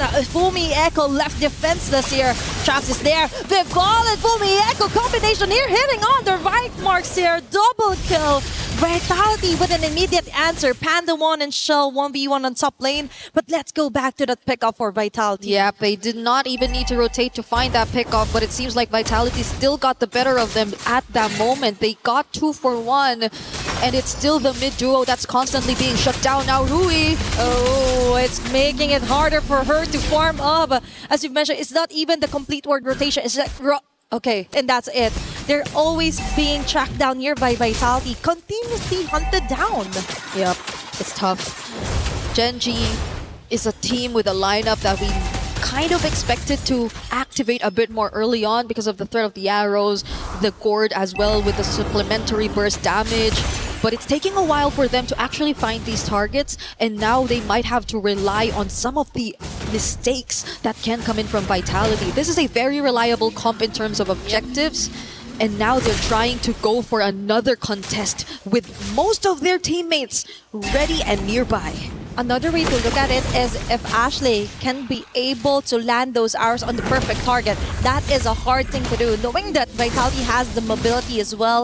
As a follow here for Fumi Echo, and right on cue, Arya is forced to go on the front lines. That's a free hit here for Chell, and now Genji is down on 1. Will they contest this one? I think they're trying to fight their way onto it. It's still Vival securing the neutral objective. Rui trying to run away with a shield unity. That is enough of a pickup right now. That could have been a flame shot highlight. If that flame shot actually resulted into a kill for Rui. But can I just say, this is an interesting turn of events. It's not that we expected the matchup in the EXP lane to turn out this way, but Vitality have had a very good answer to the Phoveus, despite it technically countering the Arlot. Fumi Echo has had a much better time, and I guess it's primarily because of how Vitality have been able to choose their fights. Now even denying that orange... Oh no, it's Sayori. Sayori actually got the purple buff, but that was an attempt from Vitality to just further increase the gap that's already existing between them and Genji. But still, right, they were able to compensate the direct counter for an Arlot with the way that they move here onto the map. Now, we see a lot of flanks onto the way Arya fronts for Genji. And now, other lanes are also left vulnerable. Now, they're up against Ashley here, trying to find the right target, but they are still struggling. It's just too much of a tempo that Vitality already got. That's a 2K lead for game number 1, 6 minutes into the game. Yeah, I agree. They're trying to stay proactive. They're trying to constantly move around the map and find whatever they can. It's just that Vitality seem too difficult to catch as well. Catch off guard, land these skill shots. So regardless if they actually find, let's say, Chini, right? Seems like one of the best targets at this point. She also has the Rasho Umbrella Flea, so that doesn't even make her the best target either. So Chell, at this point, always well guarded, and that's where you see it. Oh, that's a perfect example of what you were just trying to explain. And for Genji, the moment that they land those targets, it's a bit too late already. That they've already been bursted down by Vitality, and now even though they've got the position, the damage just isn't there yet. Now another neutral objective is there. The arrow land onto Vival. So there's going to be a dash. Arya onto Chell. She's keeping her at bay, but going to give her free hit. She's stopped it. But a heavy spin here for Vival. Follow up here for Stini and Fumi Echo from the back. There's going to be a sandwich play here. It's Fumi Echo keeping Panda 1 VC even under the turret. Killing spree this early. Panda 1, we get the shutdown kill instead. But all of that advantages went to Vitality. Yeah, that was 3 kills and a mid turret that they were able to secure, plus a purple buff and eventually most likely a turtle as well. Multiple objectives and structures over to their side, and that's why the lead is just starting to balloon. They're not having problems dealing with any of the potential threats that we expected from Gen G. Arya seems to be such a fragile target for Chell at this point. It's very uncharacteristic because of you expecting that the Phobius would be the one to just keep this carry in check. But it's Chell making sure that she's the one who presents herself right in front of the Phobius and not even caring at all because she's already equipped enough to shred this XP laner down. It's the prey being the hunter at this point for Vitality. He just got this way on how to dodge those bullets here. Coming from Panda, one Fumieko would assist. Final flush onto 2, and that's what we're talking about. It's kind of weird to see it's Gen G falling over on those attempts of a tempo against Vitality. Yep, they could not find that tempo. Now it's most likely playing for recovery for Gen G. This is just too much dominance that we're seeing from Vitality across the map. And they're playing with heroes who I think even the panel highlighted as not so much part of the meta if you're mainly relying on them for your carries, because looking at their lineup, it's really around Panda 1 that you're really expecting majority of the scaling to come from, but it's not like Ranger is really considered as the most scaling marksman either. It isn't. It's likely going to be Sayori, but it's taking a bit of time. They're trying to set up, or their setups are taking a lot of time before we eventually see them executed. And now with Fumieko also picking up the Rose Gold Meteor, you could just expect this aggression to get even worse. It's all about fights here for Vitality, making it harder for Gen G to actually catch up. Even though Arya could land a great Dark Wave even onto 2 to 3 members of Vitality, but still, the damage isn't enough. We've mentioned it's Sayori that's taking a bit too long to really be activated if to go for the burst.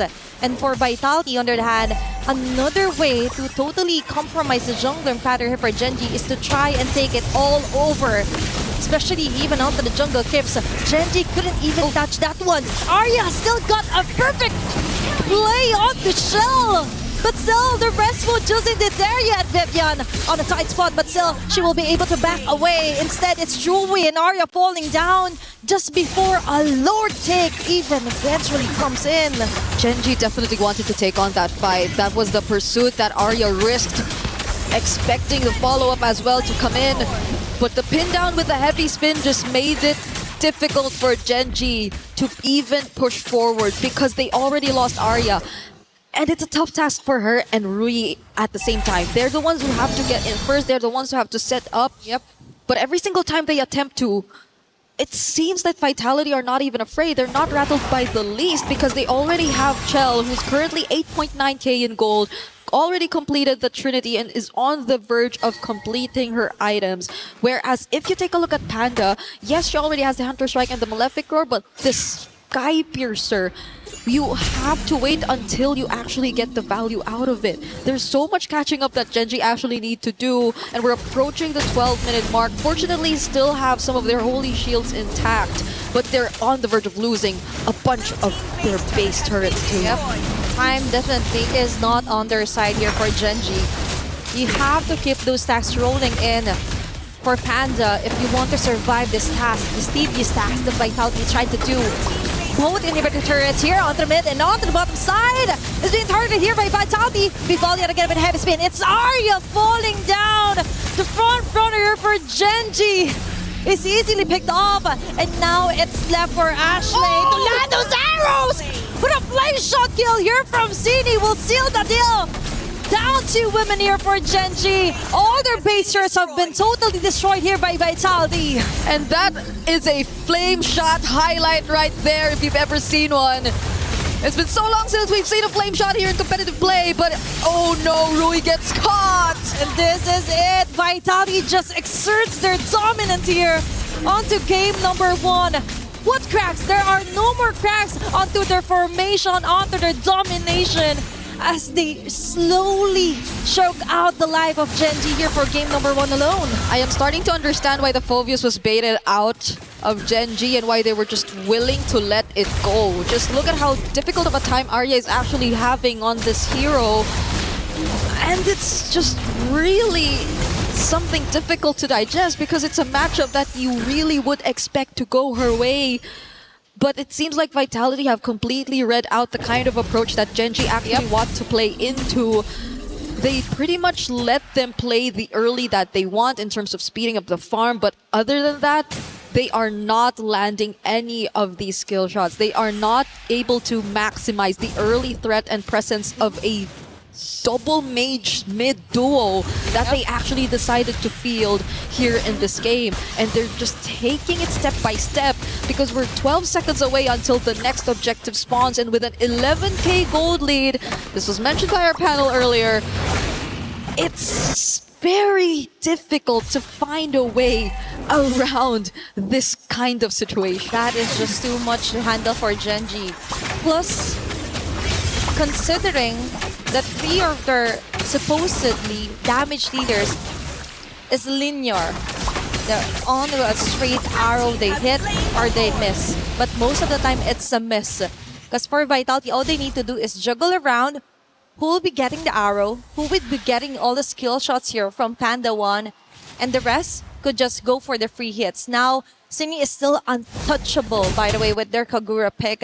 And it totally made sense. She has the mobility, she has the burst, and the flame shot, the cherry on top, just to finish things off here for Vitality. Yeah, none of them honestly even opted to go for Purify. At this point, it's just really them adapting through the heroes that they've actually picked up. And I think it's also very dependable for them to have the Sakai in their lineup, because even when Genji decided to go in for multiple times, they just had to use it defensively, push them away, or even better yet, find the perfect pin down. But this is a Lord Siege incoming for Team Vitality. Let's see if it is here. Oh, another fight that's not connecting onto 2 members. Panda already down. Fumi Echo taking out Arya from the process here from Genji Esports. It's Shell locking in onto the tower. An easy game 1 win for Vitality. They had zero plans of letting Genji extend that game any further. And Team Vitality are 1 step closer in securing their knockout spot. Genji decided to field a draft that required a certain level of execution in order to work. But look at how Vitality dealt with it. They were just very calm and they let it happen on their terms. Now we have to take a look at what's going on stage together with Damascus and Rob.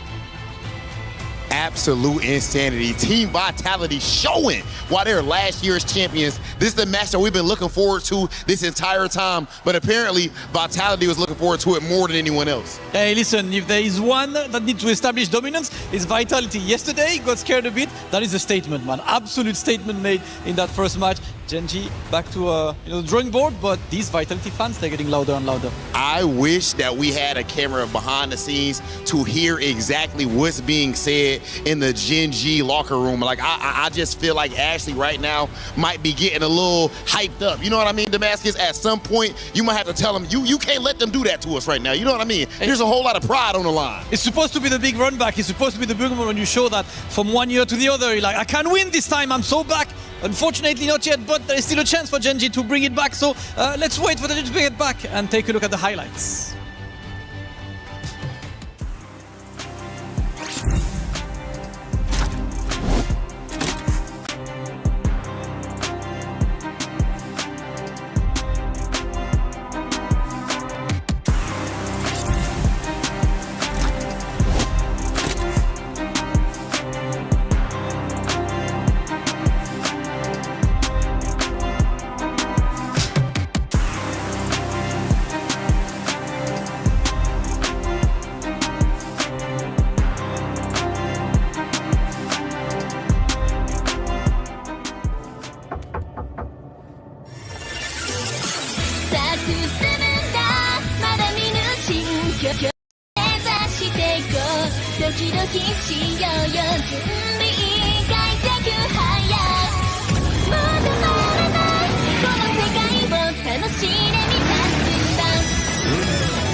Well, the title for this matchup outside of Vitality versus Gen G was Redemption or Domination, and so far it's only been Domination. My goodness, that was bad. Gen G's got to go back to the drawing board. They really do. The biggest gold lead we have seen as of yet. Before we really start breaking things down, however, let's look at some big moments throughout game number 1, starting with our first big moment, of course, and this is most likely going to show Vitality starting to snowball. We're 10 minutes in and already you could see that gold lead get in. Yeah, I mean, the big thing, we already talked about it, was the fact that, like, once you have this Selena, what do you do with it if you're not dominating, right? And that's the problem. When you're playing from behind on things that require a Sky Piercer, Granger in particular, not exactly the greatest against tanks until that Sky Piercer reaches a certain point, and Selena must hit the arrow. You saw it every single time the arrow missed. Guess what happens? Vitality pushes the advantage further and further. Yeah, the question was arrows, umbrella, which one do you prefer? Well, we got our answer throughout game number 1. Eterna, let's take a look at our second moment of game number 1, and probably getting towards the tail end here, and it might be close to the winning moment. We're now 11 minutes in. The gold lead now is well over 10K, and we're starting to enter the base. It was almost a 12,000 gold lead at this point in time, and the thing is about the Selena, it's very difficult for her to try and go for the defense on the defense, right? She needs to have a little bit more say when it comes down to map control for her to really get the shots down. And in this particular position, it's very predictable where the arrows are going to go, so it's easy to dodge. And then you see the synergy of composition between Vival as well as Fumi Echo. And technically, they do still have Panda and Sayori to try and clear, because they do have that, but at the end of the day, the firepower really wasn't there, and it was so difficult, I think, for Gen G at this stage in time. It seems to be the case, and I really want to pick your guys' brains about the hero selection as we watch the final moments again from map number 1. The hero selection clearly did not go too well. Before we get too deep into that conversation, though, we got our team comms from Team Vitality during the winning moments. Lihat gua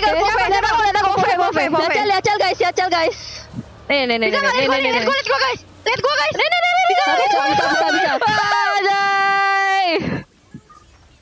Sabar anjing, MM-nya nggak lewat-lewat. Itu cowok, misi anjing.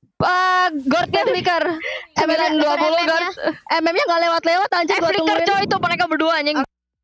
Body was built to move. Not trapped at a desk in one singular posture for 12 hours a day. It's time your chair evolved. This is Secret Lab Titan Evo. Ergonomically engineered for you, gamers, hybrid workers, artists, backing your every move. Man, there it is. They sounded very excited for Team Vitality, and rightly so, because when they get pumped up and energetic, you know they're playing an all cylinder. Not too much. I think not enough potentially. Okay, hey, look, Vitality looking good, and I tell you what, we've had coverage all day long. We've had Stream A, we've had Stream B, and we got our co-streamers as well covering all the action. Let's bring Rain in and have a little discussion. Rain, what's going on, man? How you liking the stream so far? How you liking the tournament? So far so good, guys. I'm having fun here. I think this is the most prestigious tournament so far, and I'm really excited to see quality from the rest of the players. Coach Rain, you talk about quality gameplay. You have, you've taught some of these women before. You've coached a women's team before. I'm curious from your perspective on this current game. Was that just both sides just trying to flex on each other? Why was it necessary to show both Kagura and Selena in this matchup? I think it's a battle of, how do I say that? A battle of the drafter. Battle between the mastermind for both teams. They high pick the Selena, and they expect that the Selena can be flex pick, but somehow Vitality can read the pick, and also they use Kagura to deny God and also Selena at duo mid. So that Kagura pick actually for me is really brilliant, man. Brilliant indeed. Yeah, and really brilliant. I know that you have like again, Malaysian to Malaysian here. We know that Rexvin is up on that stage. I know that you guys have had, a bit of a relationship. But what do you think about Cassius at this point? Do you think that Rexvin has what it takes to outsmart him this time in game number 2? Or are you thinking maybe there's something else that they got to be worried about? Oh, surely. I do believe in Braxvin. I trust him. I've been work with him before during SEA Games, and I know that he can actually draft the best composition for the players. So, I think they will bring this game to Game 3. Well, Coach Rain, thank you so much for the insight, and thank you so much for all the work you're doing behind the scenes supporting the MWI. Like you said, it's the most prestigious tournament, and I got to agree with you. It's been a fun day for sure, but let's keep breaking down that map number 1 between Vitality and Genji. We got some stats to show on the screen for you all to look at, and obviously we were focused on the gold. It was one of the biggest gold leads, but what else can we see from the stats? I think the one thing that I'm going to be seeing later on is the choice of spell for Kagura, for Cine. We haven't seen the flame shot in so long. I think the max we usually see it is like in our ranked games. And suddenly it comes to play here on a competitive level. It really shows how confident I think Cine is on the Kagura. Yeah, no, I agree. I think that this is definitely in Cine's pocket pick for a very, very long time. And as Rain mentioned, it is the perfect answer in this case. So again, yes, a little disrespectful. Could have gone for the Purify just in case you get hit by 2 CCs. But I think that the flame shot has already kind of, stung Ashley a little bit. That's 2 times getting last hit by a max range flame shot. Tough break for sure for Team Genji. That definitely did not go their way. Now, one thing though, sometimes getting beat like that is almost a blessing, and the reason why is because short-term memory, you can let that go very quickly as opposed to like a grueling 20-30 minute matchup and then only to take the L. This time around, it was very quick. Back to the drawing board they go. Let's see if they can get their emotions in check heading in to map number 2. We head back to the stage. The ladies are getting set up once again. Now, Granger pick, traditional for Panda. However, the Selena obviously was a big talking point between you two. Going to Ashley's role, typically the tank, right? Typically the mother of tanks, or at least in contention with Vivian for the mother of tanks, decides to go assassin this time, which doesn't give enough support to 2 of the heroes on the side of Genji. They cannot afford to make that mistake again. But more importantly, do you think you can see where their mindset was with those picks heading into map 1? I feel like it was ego. I'm going to say it here. I think it was ego. I think after that interview that they had with Cine and Ashley, and Cine was like, you know what, your hero pool's a little bit limited. Maybe you can only play the Minotaur.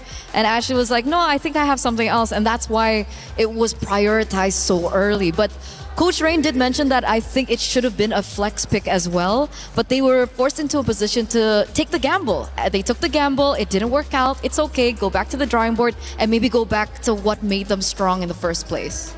So do you think there's anything though, like any justification outside of ego, whereas like this could have worked, or was it just too quick, too soon? Here's what I think. I think that they had a great day of scrims, and Selena was part of that lineup. I think that might have given them the idea that maybe this is it. This is the pick that's going to, shake things up here and make sure that we can't get our mid-trio targeted as hard as they did last year.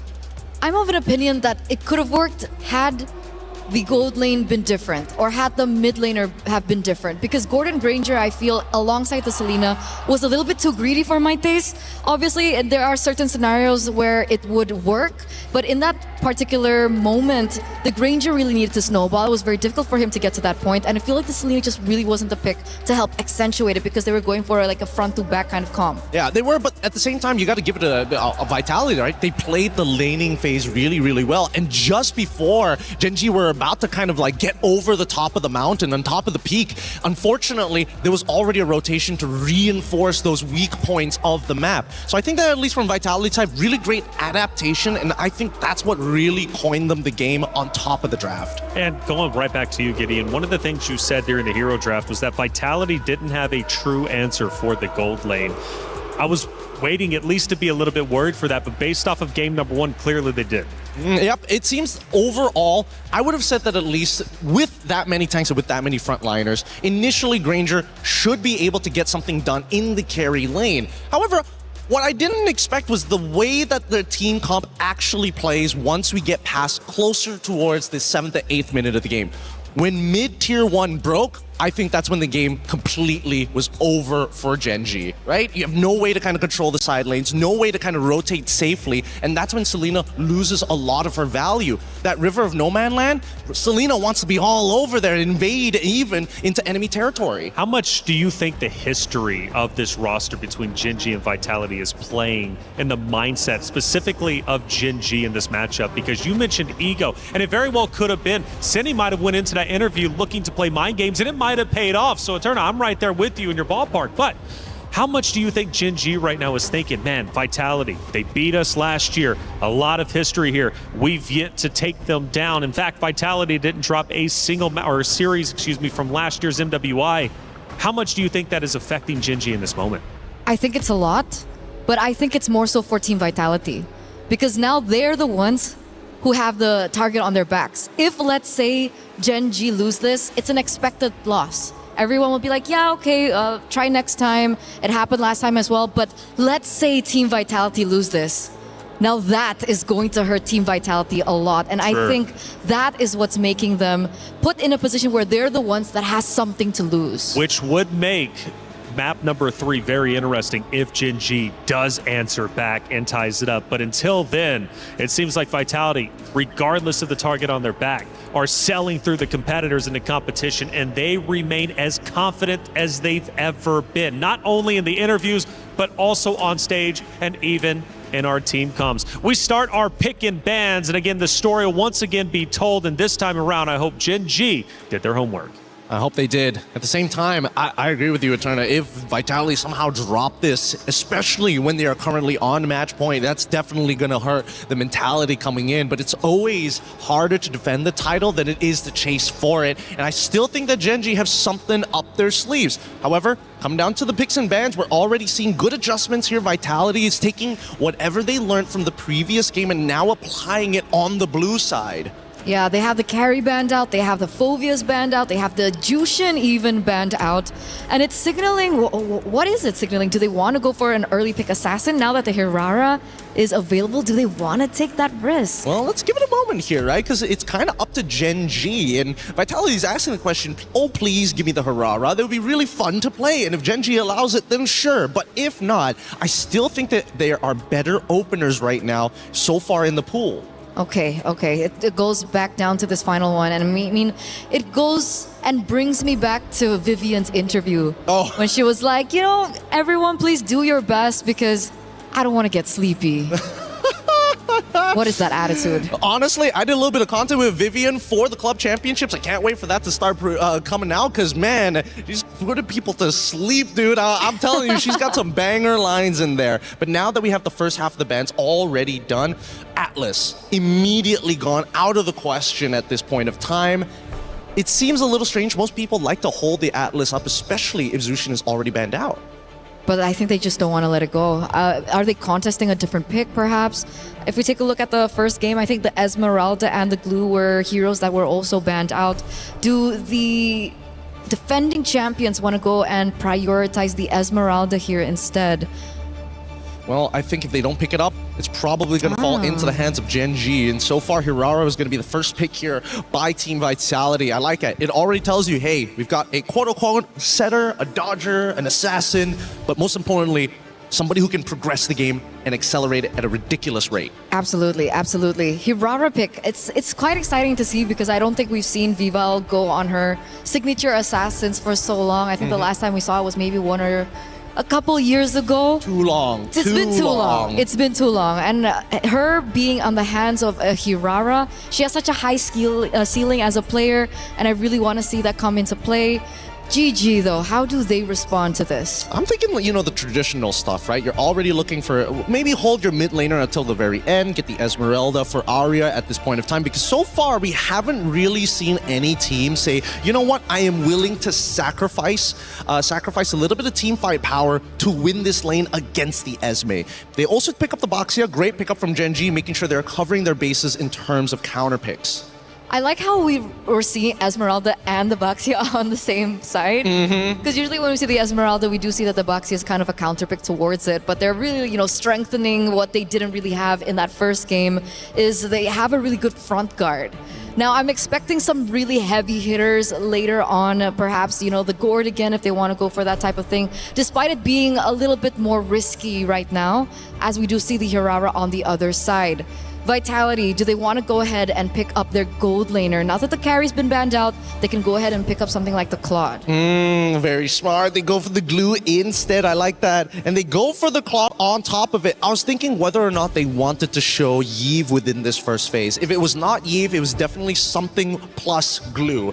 You called the Claude. We got technically half 50-50 on either side, but now it's that final one. This one, I can't figure it out, right? Because now that they have glue on the opposite side, it would really suck to have to go out of your way to play, unfortunately, Vexana, or the direct counter, in this case, Faramis. Oh, you saw the Faramis yesterday. It didn't really work out. That's what I'm saying, dude. And then it forces your team to get close together, and Hirara was like, all right, if you're going to get real close together. Which is kind of bad, and especially like Claude, alt, AoE as well. Because I was thinking they could still pick up the Faramis, and then they ban out the Valentina, but I think the Lilia is still the better option. Because in this particular stage, it doesn't feel like there's any space for the Yves, considering you're up against both the Hirara as well as the Claude. I feel like the Lilia was the safest pick. Yeah, I agree. And not to mention that this second half, I'm hoping that Gen.G are the ones getting rid of this Yves, because Yves is kind of the only thing that kind of like keeps Gen.G's current composition in place. Like, yes, you are worried that Esmeralda walks up to you,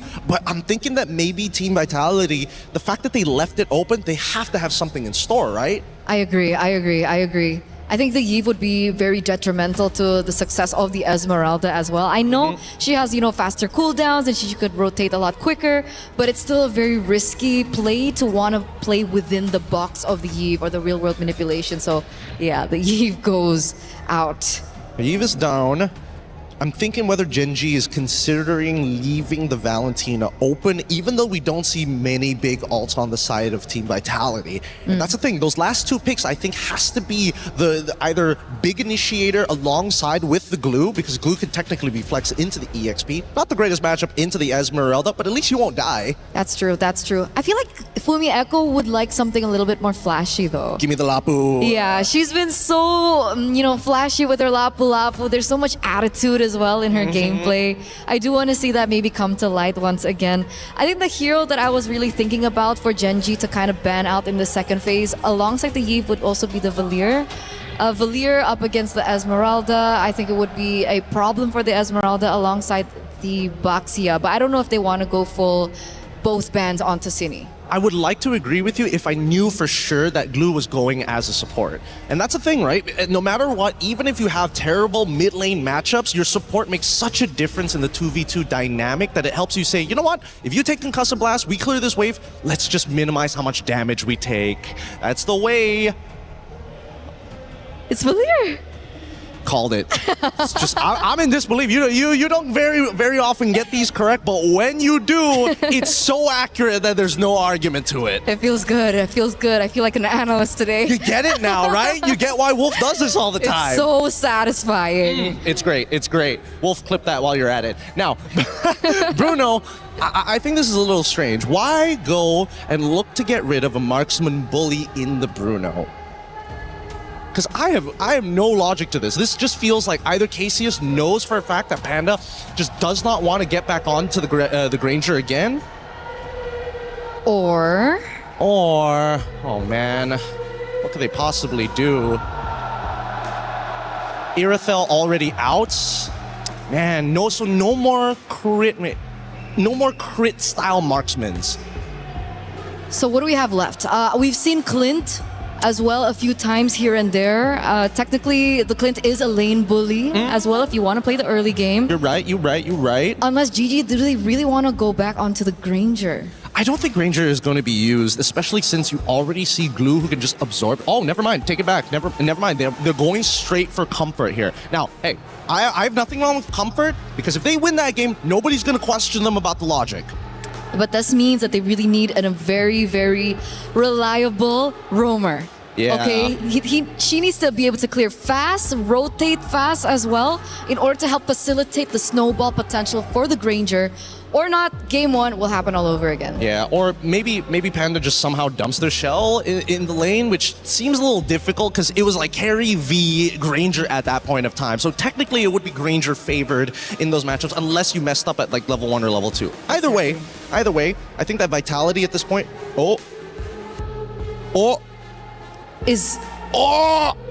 This is a statement.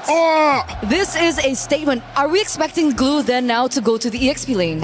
No, Glue is going to be your support. Alice is going to be in the EXP because at least for Alice, she doesn't generate shields. And you know what this means? What does it mean? This means that Cindy, in her interview earlier with Ashley, was talking about like the picks, and now she's the one on the Selena. Is this perhaps her way of saying, here's how to play the Selena? Maybe that's possible. It's tough to say, but now Cho is on the opposite side. They have somebody who can block not only the arrows, but also isolate the targets. If the Throne of Ruin dismiss time, you could get kicked out of position. If Claude tries to go in, that Way of the Dragon could set up to make sure that this Granger gets the stacks. And that's what we talked about, right? That's what we really needed. They wanted to go out of the rotations a lot quicker. They want to be able to really facilitate the Granger. This is a spicy draft reflection.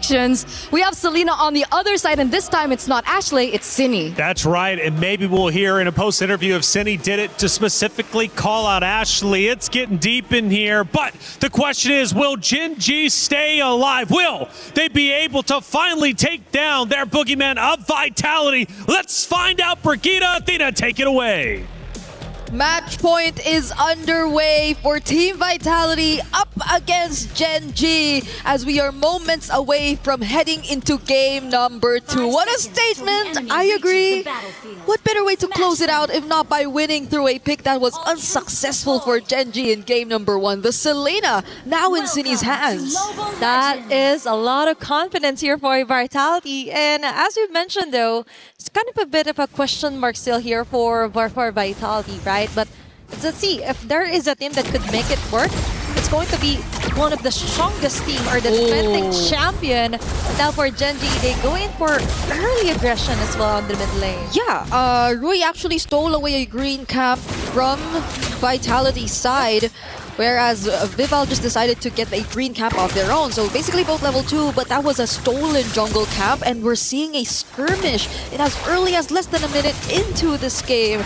Gen G is trying to be a bit more active. They did not want a repeat of game number 1. They are playing right at where the level is Vitality when it comes to facing here on the early facing of our game, which is what we would love to see, right, for Gen G. Instead of them just going for the counter punches, we want to see them throw out the first punches and then do so onto punishing members here for Vitality. Now, looking back though here onto the composition for Gen G Esports, now they stay in with Ashley's show, and right on cue, she is forced out of her flicker. Yep, a resource already down for Ashley, but at least they got resources elsewhere. City, close call too, but we'll get to dash away from that attempt from Gen G. And there isn't a significant advantage that we're seeing from both sides just yet. I'm surprised to even see that slight lead in favor of Vitality, because Gen G were able to steal away a couple camps, even the Little Wanderer falling into Rui's hands for that first jungle rotation. But I guess this is where things change. Yeah, first turtle up, and we're seeing only Vivian scouting the area for Vitality. There's kind of a bit of a delay here for Ashley, only of level 2. But right on cue here for Arya, Falling Starman committing onto Viva. And that is how she keeps her at bay as Gen G attempts to get the turtle. It's going to be Sayori with the last hit. First blood as well. That's a great opener here for Gen G, chasing down onto Fumi Echo. But still, that is a great statement start here for Gen G. Arya definitely wants to play this time. She wants to be the EXP later. She wants to be seen. This is a different hero that you've handed over to her, and it's going to make a huge difference. The way that she just made sure Vival could struggle to get close to the objective, and if not even just get close, but even put her down to below half HP, enough so Gen G could actually get the kill. But Ashley though down bottom. Okay, Chell is forced out of her blazing duet, but that is it. She just needs to survive the early facing Ashley's attempts. But going back onto Arya, we mentioned she's one of the best XP laners out here in the female team for female MWI teams. And so far, with her Esmeralda play yesterday, I think this also translates into how well she is when you give in a hero that could set up, could sustain, and as well give most of that punches in for Vitality. Yeah, she's just not letting go of Vival. Vival's struggling to be the very high mobility surprise type of Hirara in this scenario where Arya's just always trying to stay around her. That was close for that looked like an attempt for Genji, but they didn't really push through. Probably also got to see Vivian around the area. And now let's see how Vitality are dealing with this rotation. This is how they deal with it. They just steal off orange buffs against Genji, and that's how they slowly build up their momentum. Sayori with a clutch black shoes. Vivian onto the back lanes. That was a really close call. High risk plays here for Genji so far. Yeah, but we're yet to also see how they're really able to convert the threat of the Selena yet again. Mostly, majority of the action is coming in from Arya. It's from Genji. Vitality seem to be waiting for that opportunity to get at least a grab or maybe even land an arrow. So now the plan for Vitality is to send in Fumi Echo, but that's not looking good. But no, that is a great throw of Ruin. Pandemon caught in the crossfire. Rui Force with a Turtles Passant. It's all over for her as Fumi Echo and Vivian doubles down. It's a double kill for Fumi Echo.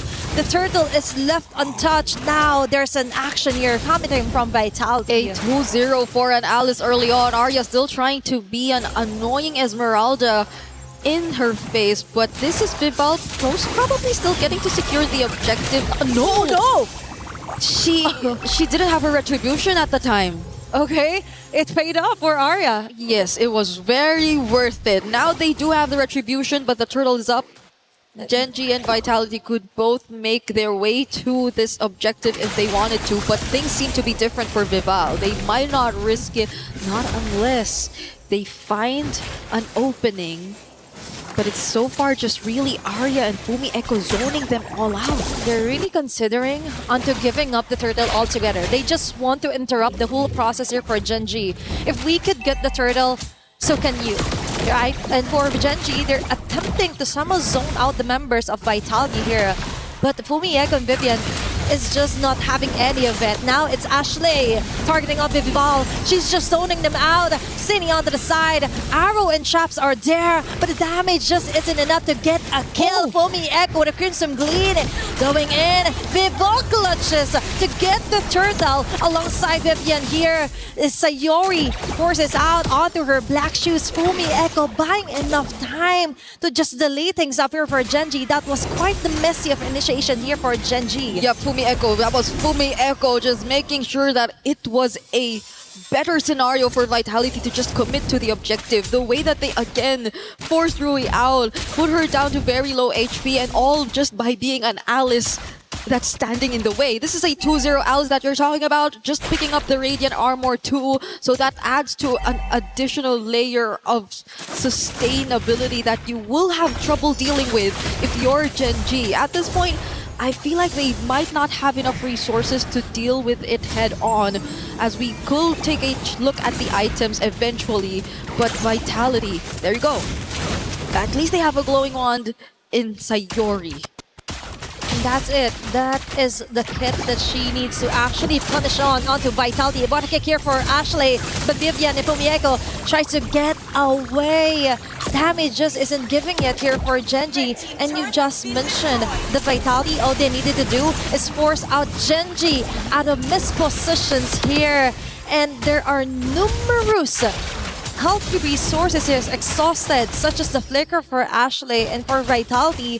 Things just keep getting better. Shell got the most out of her zone onto the bottom side. That's a hefty amount of gold advantage that Vitality was able to get in 7 minutes into the game. Yep, and I feel like Genji could have also went for more aggressive setups if only there weren't as much information. I know we haven't seen much of the arrows just landing yet from City, but I think the placements are also something that matter in this game. The way that they're always just able to scout, the movements from Genji, similar to what we saw just now, is being very pivotal in how this game is playing out.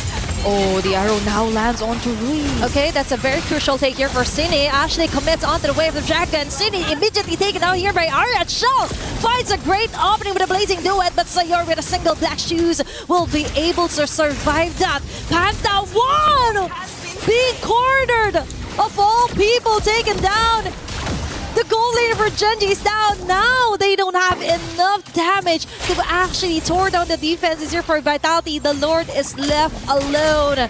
It's still Vitality coming up on top, finding the right targets and angles against Genji. Yeah, and I think that's one of the biggest concerns we had for the draft as well. Genji, they do have setup, they do have pick-off potential, but can they actually provide the right amount of damage? Arya, oh, the knockups!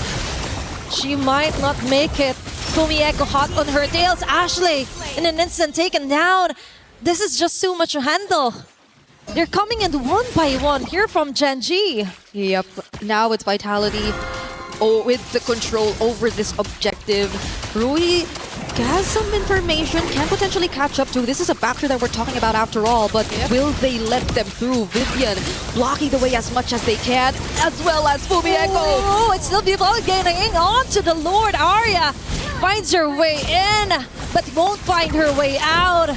As Vitality takes her down, that's a 5k gold lead. An objective onto Vitality. All in all, that isn't any in favor or pros from Genji. They've got nothing out of it. It seems like they still wanted to force the fight, however. It seems like they still at least wanted to get the attention of Vitality, maybe momentarily stop them from at least focusing on the objective, but Vitality refused to do so. They were just making sure that they will be able to secure the objective nonetheless, especially with Rui out of sight. If there was anyone who was actually able to approach, it was just either Arya, it was just either Ashley, but Rui was the main problem, and they need not worry about that. Okay, now it's a Lord. Oh, okay. I just saw Ashley activate the flicker just to try and cross that big boulder. I think that is huge info here right now for Vitality. Yeah, that is a huge giveaway right now, and Arya will have a hard time putting up on the front line here against Vitality.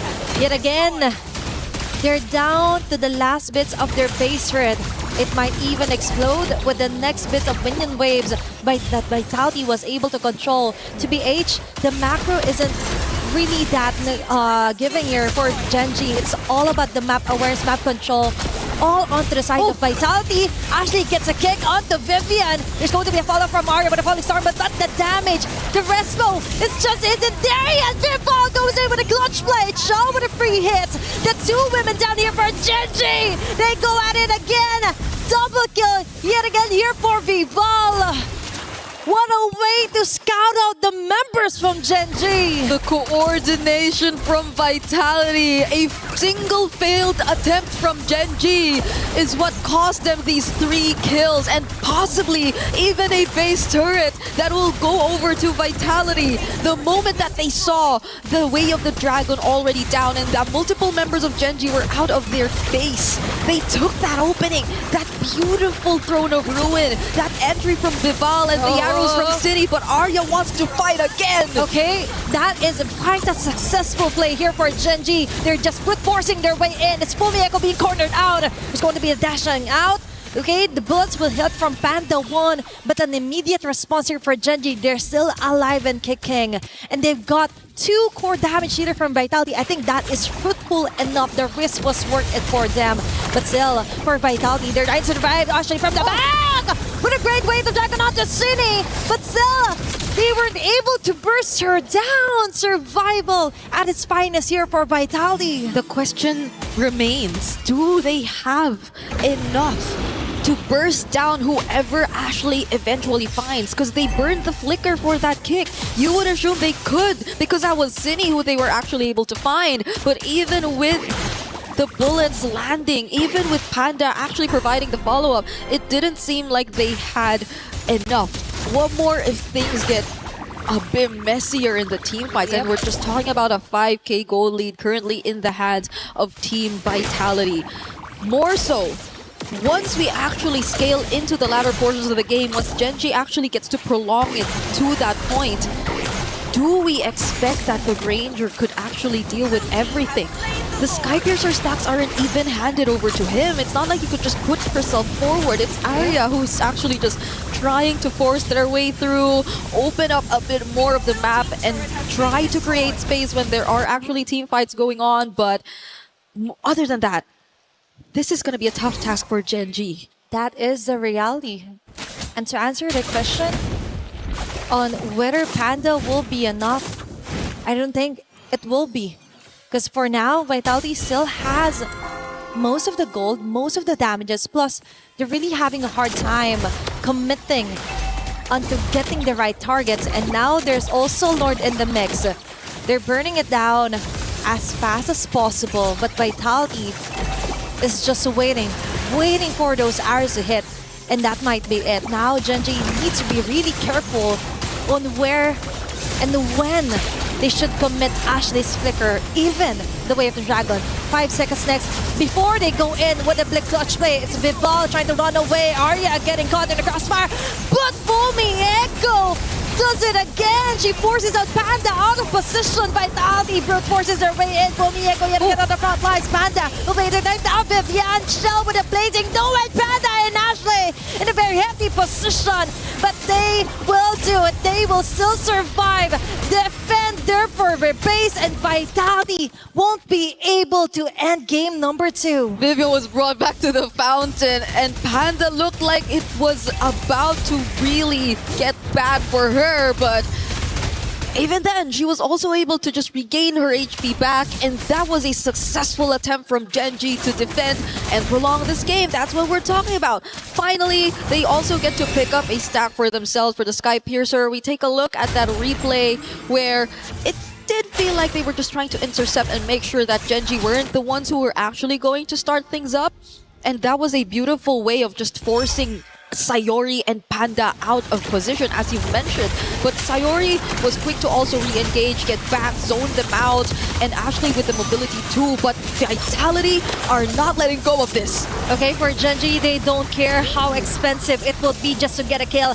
As long as they get it, as long as they get the job done, they will take it. Vitality now has somewhat having a hard time to actually finishing off this round, because now Sayori and Panda is getting harder to catch from the back lanes. It is 30 seconds before the next flicker of Panda comes back. Sayori does need a minute to get her Purify back too.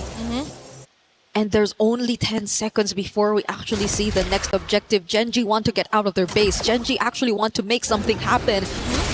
But Cine already spots Arya, and they have a pretty decent amount of info. Enough to know that Gen.G are planning to do so. Plus, Vitality knows that Gen.G has to send someone over onto the top lane. They still have the control over the map. And for Gen.G, they have two things in mind. First, clear off the waves onto the sides. Plus, try and prevent things from de-escalating here from Vitality. But Arya goes in. Okay. That was a very risky call here. If she was caught, if she was dead, that would have been the end here for game number 2. Oh no. But that might be it. Rui! What an expensive overstay there. Just when Vitality finally gets a Lord. Taking advantage of the fact that they saw Ashley dealing with the waves up top too. They've just blitzed the Lord. And what better way to close that out by finding a kill onto one of their most crucial front lines, their jungler Rui on the backsha. How many times have we seen that happen? But does Vitality close it out here? Okay, that made it even better here for Vitality. Fumi Echo from the back. Panda is forced to flicker her way out for survivability. Ashley as well. They can do nothing but stare back into Vitality, brute forcing their way in again. And they go in. Ashley is being held over here by Vivian. And they focus fire onto the tower as Vitality secures the 2-0 against Gen.G.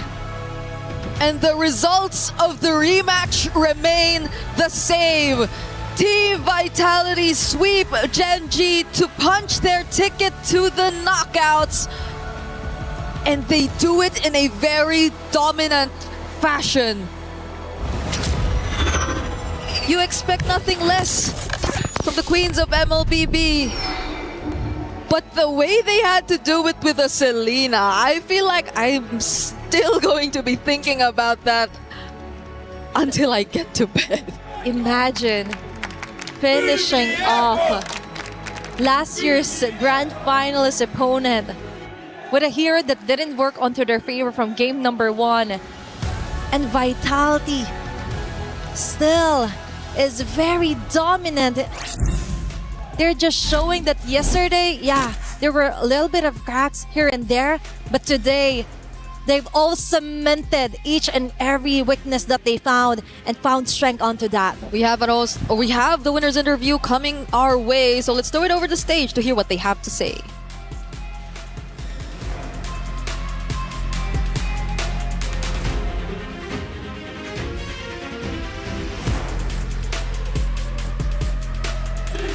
And the crowd goes wild right here today at the Paris Expo. Just take a look at that. Now here I have Vivian beside me. How does it feel to have the V-Hive here with us today cheering you guys on?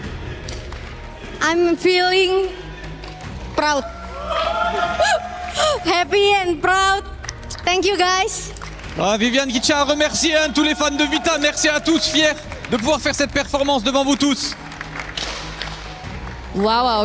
Now, that was a spectacular showing earlier. Now, you really put Gen G in their place. Now, you really showed them who's boss, right? Because this was a rematch of what happened over in Grand Finals in 2025. Now, the question is, earlier on, Ashley used a Selena. And then you guys clap back. You guys clap back with that Selena. So was that to show them how to properly play Selena? Tell us more. Aduh, mampus gue nih guys. Katanya apa? Katanya apa kak? Ya sebenarnya kalau yang dari kakaknya bilang ya dia pakai Selena. Itu sebenarnya unpredictable sih. Jadi gue nggak expect dia pakai Selena Rome. Dan juga gue nggak expect dia ngeband banyak hero gue. Dan tadi mereka udah tampilin sesuatu yang berbeda lah. Keren mereka di GG dan tapi kita tetap menang. Makasih.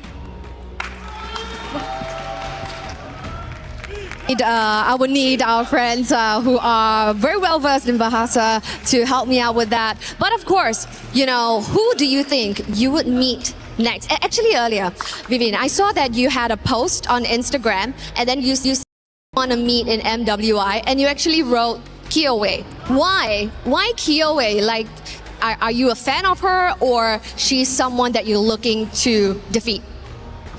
Because she very beautiful, right? Oh, so you're a fangirl. Yeah, beautiful. And jungler, wow. Wow. So it's out of respect, and that's why Kiowe is the one that you want to see in France, here for MWI. Because she's pretty, cantik. Is it? Yeah. Wow, oui.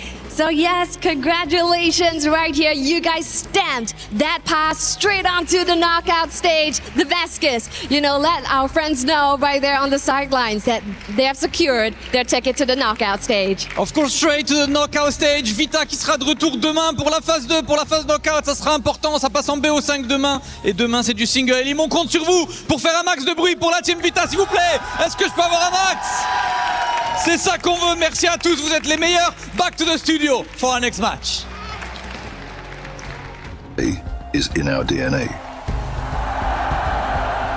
Whenever we let it out, it becomes our superpower. Now imagine an entire city being built to supercharge it.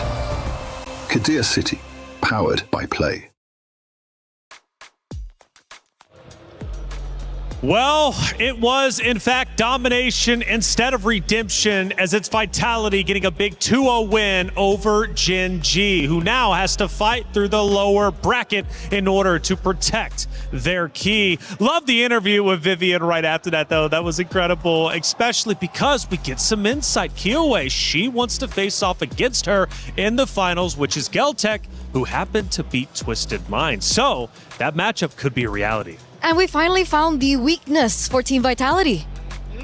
I mean, English interviews. Yeah. Stop. I'm not touching that. You got it all for yourself. Look. I mean, I'm happy to understand a bit of what she was able to, able to pump out there. But at the end of it all, I still think, these girls, they're great on these interviews in their own languages or even in English. But one thing that I am worried about is I feel like they couldn't say everything they wanted to say. Probably not. That's what the team listen-ins are for. We take a look at our brackets, and things are definitely starting to come to a finale, at least for our groups, before we move into the knockout stages. We started, obviously, with the opening matches just yesterday, which gave us some upsets and also some surprises. But the big thing to look for is we have Team Ray Young. We also have Geltec Cyber Team, who has moved forward, officially punching their tickets to number 5 through 8, guaranteed over in the knockout stages. For our Group B tournament bracket, however, we also have 2 other teams who have pushed forward. I believe we're going to be waiting on one, and that's going to be Galaxy Phoenix versus Team Falcons Minute coming up next. But Vitality from Group B, the first team to officially punch their ticket into the knockout stages. But Ashley, she was a big talking point throughout that first matchup, and luckily we've got Rose sitting down with her to hear how that first series went. All right, guys, right now we are with Ashley from Gen G after an upset up against Team Vitality. Now, I know in the pre-match just now, Gen G looked rather confident, which is why I want to ask Ashley, what actually happened? Because even yesterday with my post-match interview with Panda, she looked confident going up against Team Vitality. So what was the key factor of today's loss? I think it's still okay for us to be confident. Even now, I don't think things are looking impossible, and I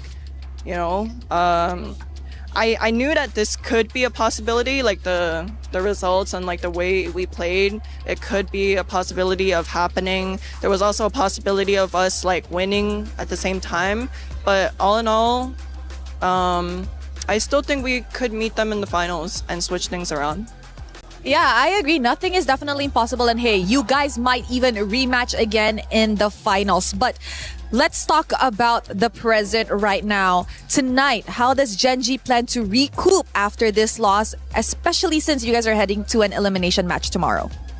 Better preparation. I mean, I'm not feeling too bothered by what's going to happen, what matches we're going to play right now. So we're just gonna have to see what happens.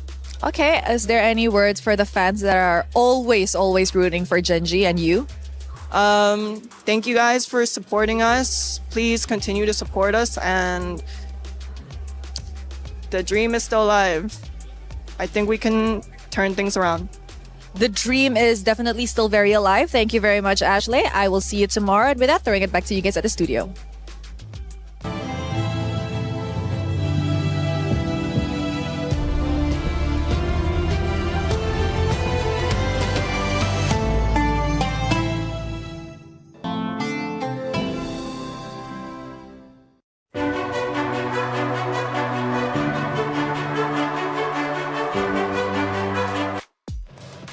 Thank you, Rose, as always, for that interview. Ashley saying the dream is still alive. She's got full faith not only for herself, but also her roster of Gen G to make it into grand finals. This was only a roadblock, but I would say pretty big one. They take a 2-0 loss, and both times over a 10K gold difference. At least in this way, it was a little bit closer than that. But regardless, for Vitality, they just played around Gen G and did it well. They really did. And I don't know about your reflections, but after looking at that interview, it's clear that Ashley put on her big girl pants after a game like this of 17 minutes of grueling combat. Just look at the damage taken by Fumieko. Nobody comes remotely close except for Arya, and even then, Fumieko has half her damage. what are you supposed to do against that? It's an unkillable monster in the EXP. And that started in the early game, too, because I remember Gen.G was looking good in the early game until Fumi popped off. She really was able to find her moments, and it really just reflects how much she's grown as a player in the EXP lane. I remember the era of Team Vitality in whence Fumi Echo was the weakest link, right? She was the newest addition to this roster, and then she came in and the people were saying like maybe Vitality's not as strong because of the new addition. But I mean, seeing that performance earlier on, wow, I think everyone was screaming her name all around the world. Yeah, she was definitely the best wingman for sure. And at times, honestly, one of the leading slayers dominating the competition for sure. What do we think about the titles? Do they match up and reflect appropriately for you? No, that's weird. I mean, obviously, it's a little strange to see the carry and the sandbag both going to the EXP. That is kind of wild, isn't it? It is, but at the same time, it also goes to show that Gen.G, towards that latter half of the game, weren't feeling as confident to walk up and say, yes, this is our zone. You cannot walk into our area of influence. They gave up a lot of space and they kept on doing it until there was no space to give. And it also typically shows how the Grange just really didn't work out again. Like, they tried it back to back. They did it in the early game. Game number 1, it didn't work out. Game number 2, they tried again. And this time, they had a little bit of a better composition to try and help facilitate the Granger. But at the end, it really didn't work out. The damage wasn't really there. And that's why maybe we see Arya on the top of the charts of the damage dealt. Well, we have 3 great moments to look at. Let's look at our first wonderful moment that took place. And I'm sure it's going to be Vitality setting themselves up nicely, or even Fumi popping off. What are we looking at? Yeah, here is the first initial setup, right? Because they get the initial kick onto the correct target, but look at Fumi go, right? Blocking the shots from the Granger, allowing the glue to find the setup on towards Rui all at the same time. It's very rare that an EXP laner can do everything all at once. Yes, it's a little bit of a mistake on Gen.G's part for getting too close together, but how can you predict the trajectory from where the flowing blood is coming from? It's tough to say. It is tough to say indeed. Let's take a look at moment number 2 and see what ended up unfolding. We're now getting deeper into the match, towards the tail end, about 6-7 more minutes left. We're at 10 minutes and 45. And it looks like they're going straight for the throat here for Team Vitality. It looks like they're going for the push. Ashley here gets a good moment coming in from Vivian, but you will see, I believe, Fumi Echo being able to, there it is, the counter engage that always happens. So despite Ashley being on a hero that is way more active, she can look for more opportunities around these team fights and these skirmishes. There's always that counter engage coming in from Fumi Echo that really just ruins it for the rest of the team. And it's not just that, right? There's also the argument of like, wait, why isn't Sayori just kind of drawing the line in the sand and saying, you know what, you can't get past here? And unfortunately, that's where the Hirara suddenly appears, right? Again, the combination of locking down the target, forcing out the Purify as soon as possible, and if she doesn't have Purify, Sayori will die and will not be able to use the Black Shoes to get out. Well, moving on to our third and final moment that we'll be reviewing for this great matchup. We take a look now towards the end. We're now starting to pressure into the base. Gen.G knows they are backed up against the wall. The pressure from Vitality is unrelenting. I think this is the moment where we do see that Vivian got really confident, right? If I remember this correctly, yes. They try to get on top of Ashley. Ashley flickers out in time to bring her right back into the fountain. I was laughing so hard at this. It's one of those moments where you're like, all right, I got you. Oh, no! And it's definitely those small victories that can be celebrated, I think, for Ashley in particular. She didn't look too happy after the game, but obviously she had her moments in the game there. She did. And hey, you can have your moment in game as well because it's Rhino Day. We got the brand new interactive effect for Rhino Day, and it's available now. Check it out and join the celebration. Get involved. We love our stickers. We love everything in game, right? Hey, Rhino Day. I love rhinos. Okay, well, she loves rhinos too. That gives me I like turtles vibes. Have you ever seen that meme? A turtle hero in Mobile Legends? I don't think so. You don't know? Yeah, no, there shouldn't be, right? No, There's already a neutral objective. We need a turtle. Old. She doesn't know the meme. Dude, I was trying to cover for you. It's okay. You don't have to bring it up. All right, I need a little bit of time to breathe after that one because that hit deep. I'm not going to lie. We got Rose on site with Vivel. Good interview. Let's hear what she had to say. Now, Vivel, one thing I want to ask though is why the sudden Selena in game 2 after Ashley Selena in game 1? Were you guys trying to prove a point? Actually, no. We Ashley playing Selena was literally unpredictable, but us picking Selena doesn't have anything to do with Ashley. It's because Chinny's main hero is literally Selena. She plays Selena a lot. She likes Selena a lot.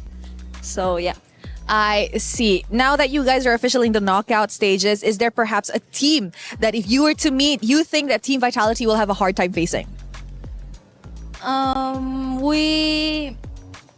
don't think there will be, because all this time we want to go against any team. There's no team that could pose like an obstacle for us. But if I have to mention, it's probably Team Ray Young, because they're from Malaysia, and Malaysia is one of the powerhouses of Mobile Legends. Oh, wow. Confident from Vival. You know what? Congratulations today. Thank you very much. With that, throwing it back to you guys. Bye-bye.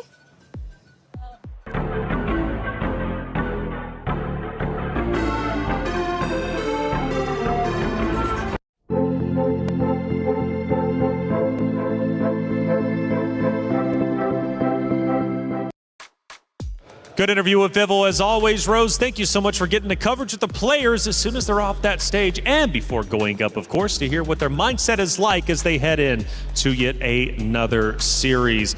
Final thoughts, right? We got the chat involved. Make sure you're tweeting out, or however you would like to talk, of course, on especially where you are watching the stream.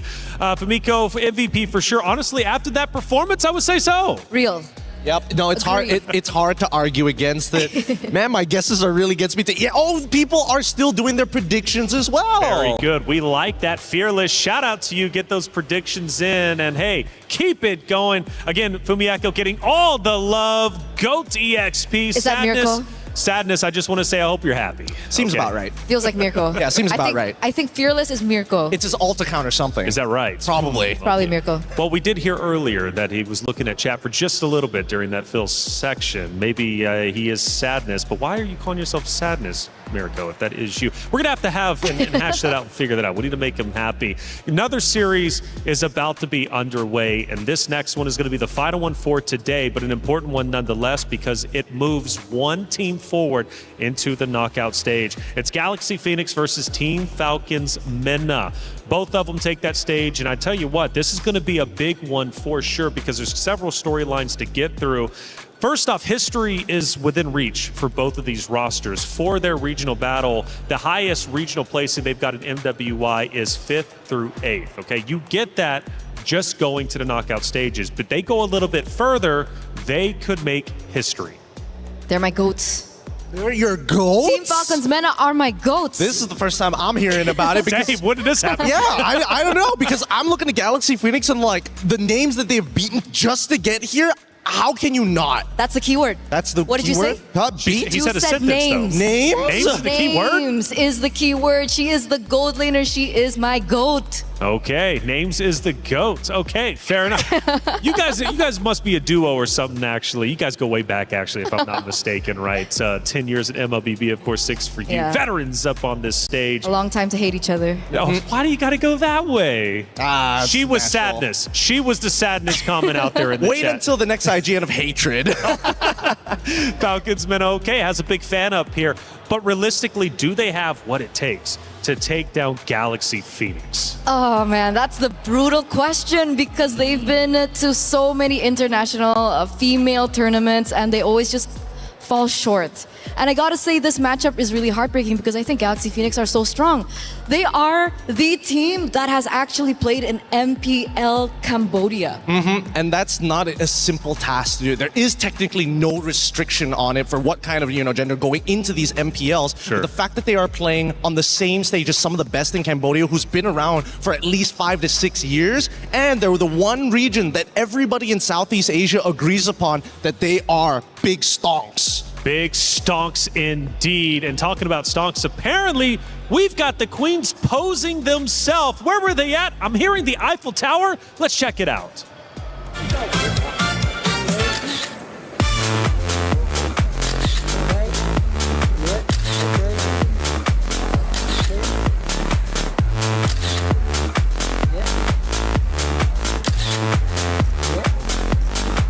I want to go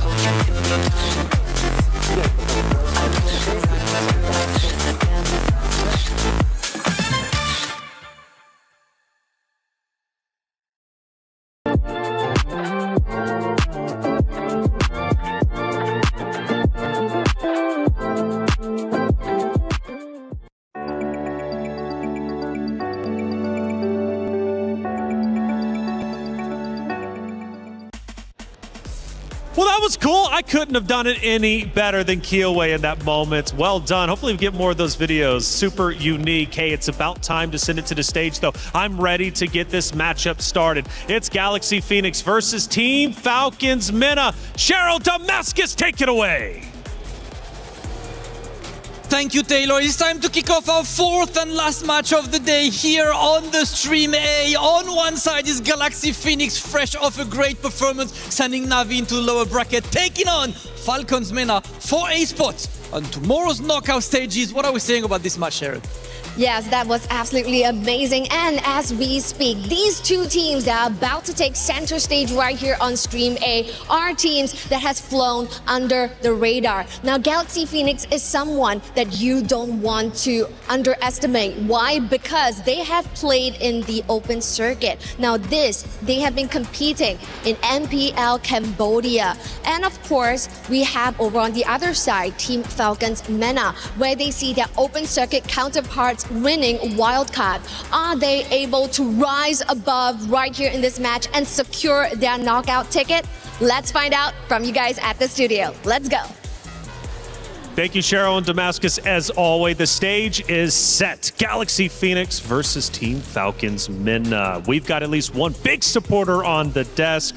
Eterna, you're hoping they can get the job done. We'll find out, of course. But again, I mentioned that history within reach. Both regions, going for their highest placings in MWI. Now, that won't happen just by making it to knockout stages, but it at least gives them the setup, the chance to make history for their respective region. Now, we talk about Team Falcons Mena. Let's talk about them a little bit more. Nucci from Falcons, from sub to starter this time around.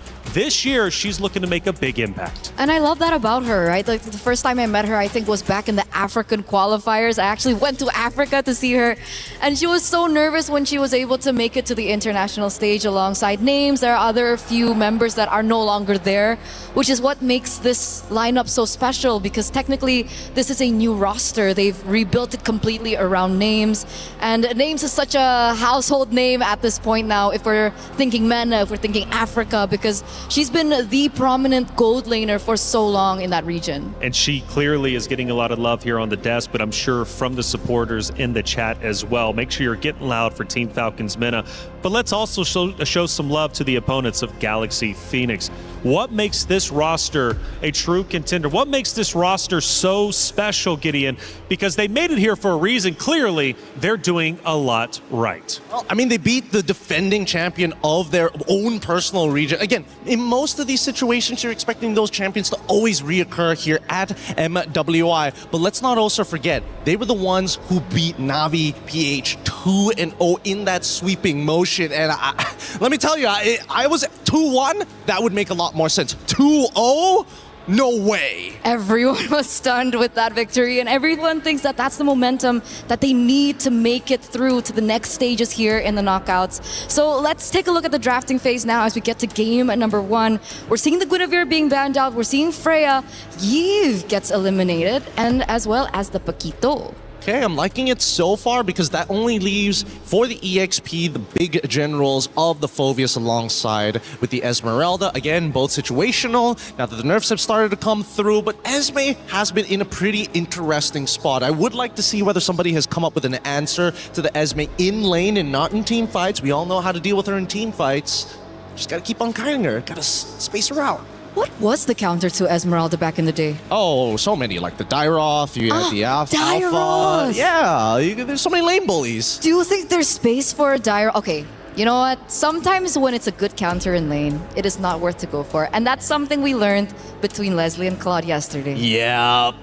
Just because you can make it doesn't mean you have to. You gotta kind of space it out. Boxia, the follow-up band here alongside with the Matilda, leaving Marcel wide open. And now we're seeing completely different from what we saw earlier today, right? From big openings of focusing more on the Atlas, leaving the Freya open. It really goes to show that there is a wide varying hero pool that isn't standardized amongst each of the teams and regions. I really like that you mentioned that, because just yesterday we saw that Team Falcons Mena actually brought in a Carmilla jungle.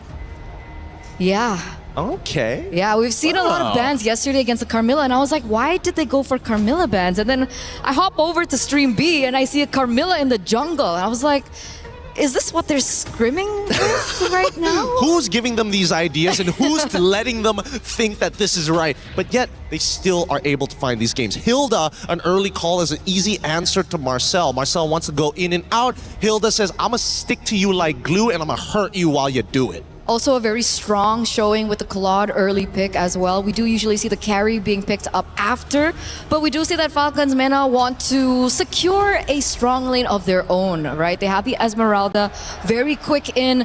If they still want to secure maybe like a 50-50 lane, they do still have the option to go for Harith. So perhaps the mid lane priority pick was a more decisive decision there. They pick up the Lilia first in the first phase. Yep, they want to make sure that their mid trio is going to be decently strong. They're going to save their jungler for later, and I think the Esmeralda is very, very safe now, but it kind of depends when we see the turnaround. Do they want to reveal where the Hilda is going to go by showing who's going to be the EXP, or are they just going to keep her as a flex? That's true.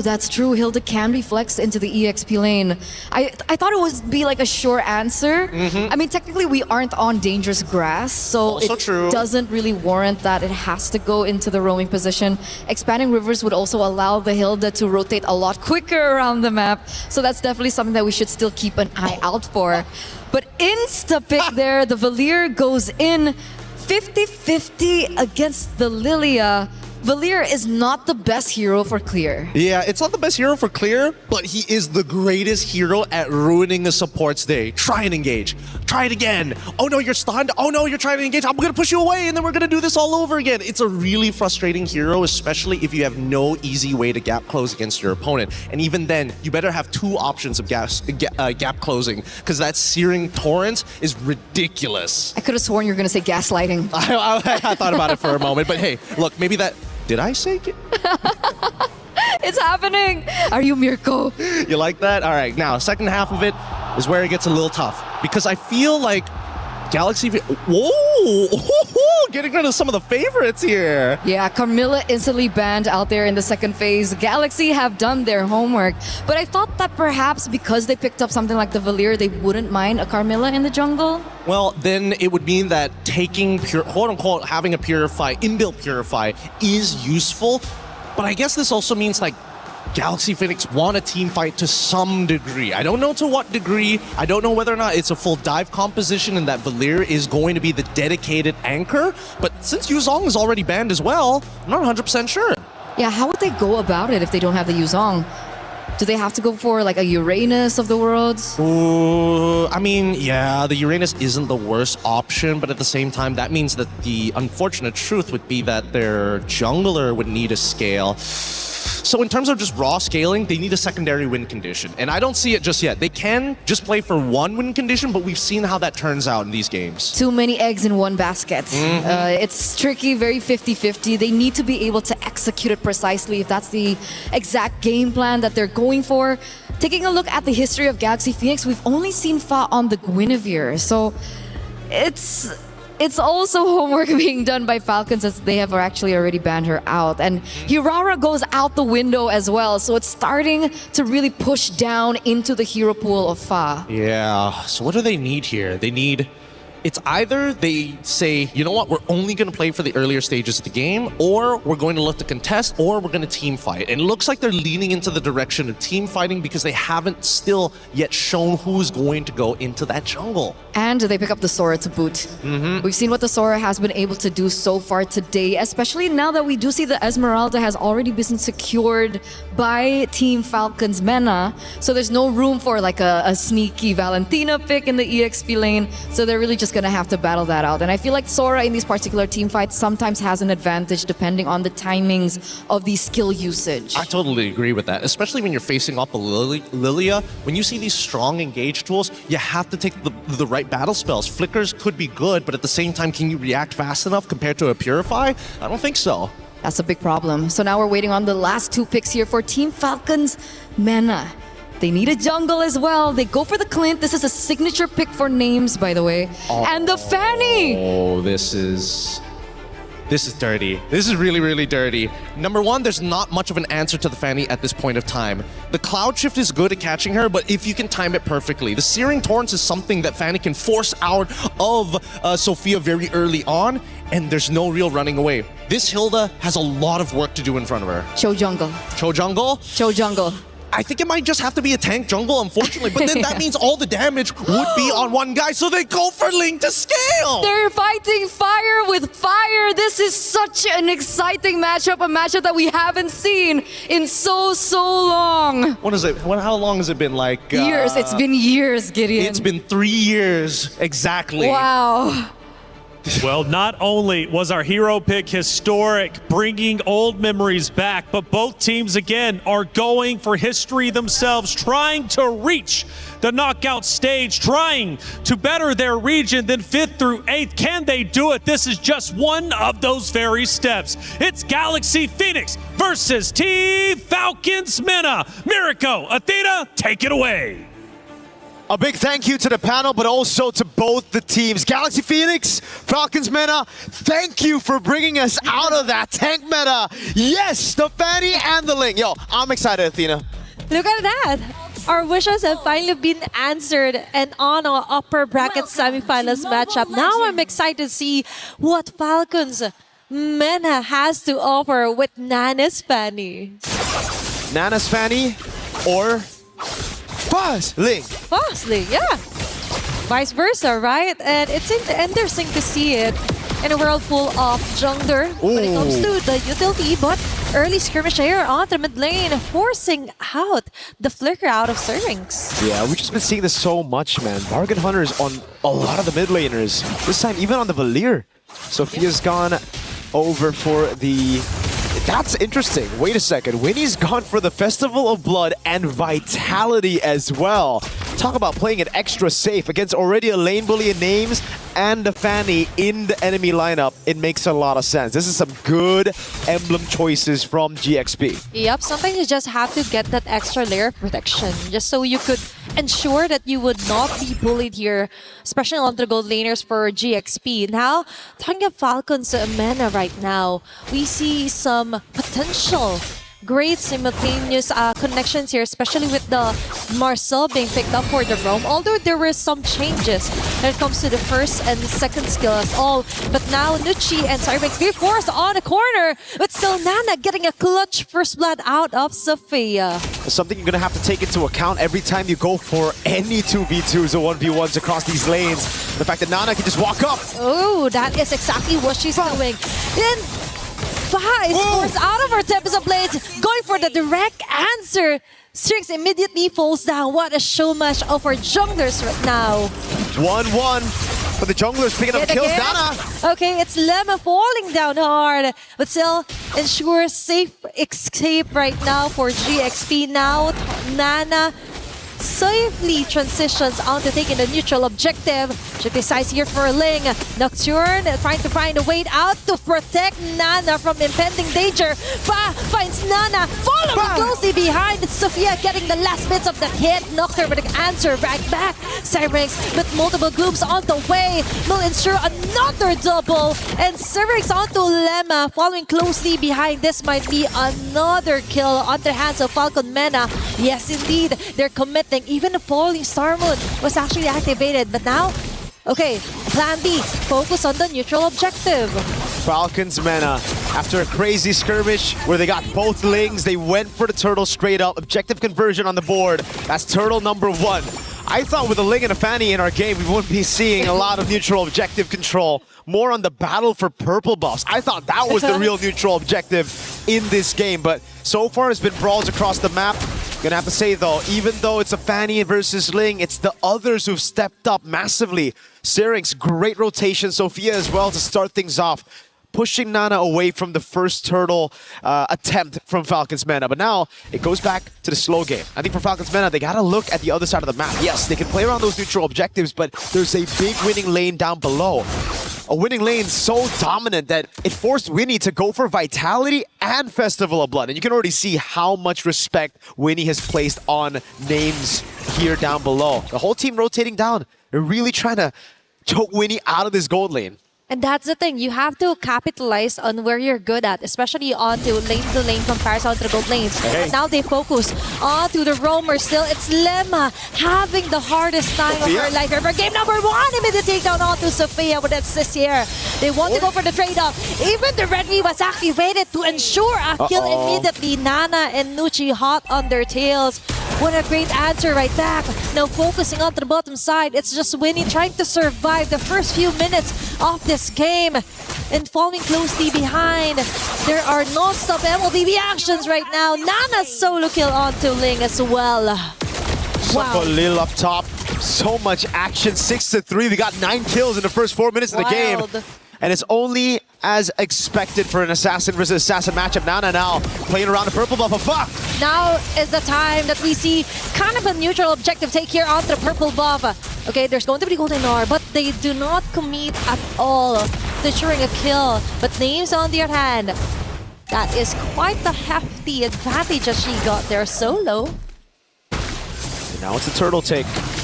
Slow but sure. Falcons Mana send Nocturne over to hold the turtle while Nana gets on the purple buff. Ling though. Okay, Fallen Stormer right on track, but Ling risk it all. But that is just too much to handle. It's 4 women targeting her alone. Nana forced to back away, but she will be getting right back on track. It's Winnie and Fa ensuring the turtle take, and Nucci falling down fast, still alive and kicking.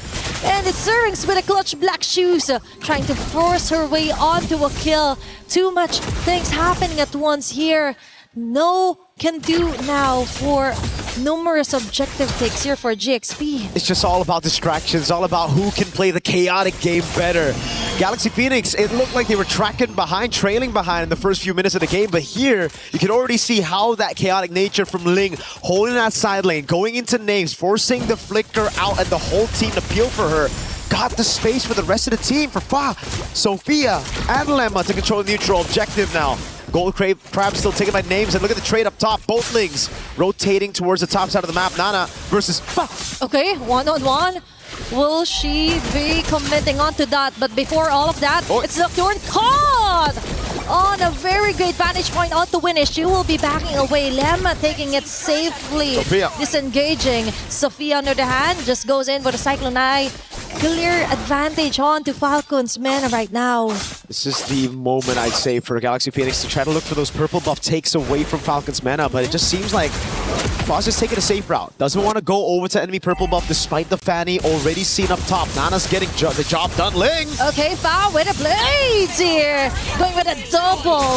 A kill is free on the bottom lane. Meanwhile, it's Phoenix being taken out in the process there onto the top lane. Immediate cross-map trades here for full Falcons and Galaxy. That's all without a purple buff. Nana has gotten a turret and a kill on the Claude with no purple buff. Purple buff still up and available. She's waiting for it to be closer for the turtle to spawn before she actually takes it. So this is a prime time for Falcons Mana to fight now. Nana got purple, Turtle's up in 2, and Foz purple is going to be out just in a bit. Lemma targeted down again. They're trying to bait out the flicker right before the skirmish, and it just seems like for Galaxy Phoenix, they just can't stack up together just yet. The Claude's still up top, playing weak side. Sophia, Lemma, and Ling trying to find an opening for Fa. Okay, it's going to be frame moment. Ling will be able to dodge out of her way in danger here from Falcons Mana.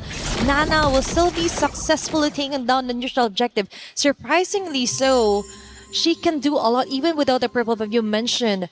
And even though some may consider it a necessity, it's like just an option for her. She just wants those kills rolling over here for Falcons Mana. Remember, as the panel mentioned, Galaxy Phoenix can just play the scaling game. They have a very good scaling composition. Sophia, though. Okay, jumping in here is Nocturne. Sophia was able to get away. But a clutch movement here from Nucci. Nana from the back will get a kill onto Sophia. Winnie with an opening, blazing, do it, open up doors here for GXP. But Nana is still alive, ensuring a double. But there's a double here for GXP. That's 4 women down for the side of Falcons Mana. That is a tough advantage that GXP got.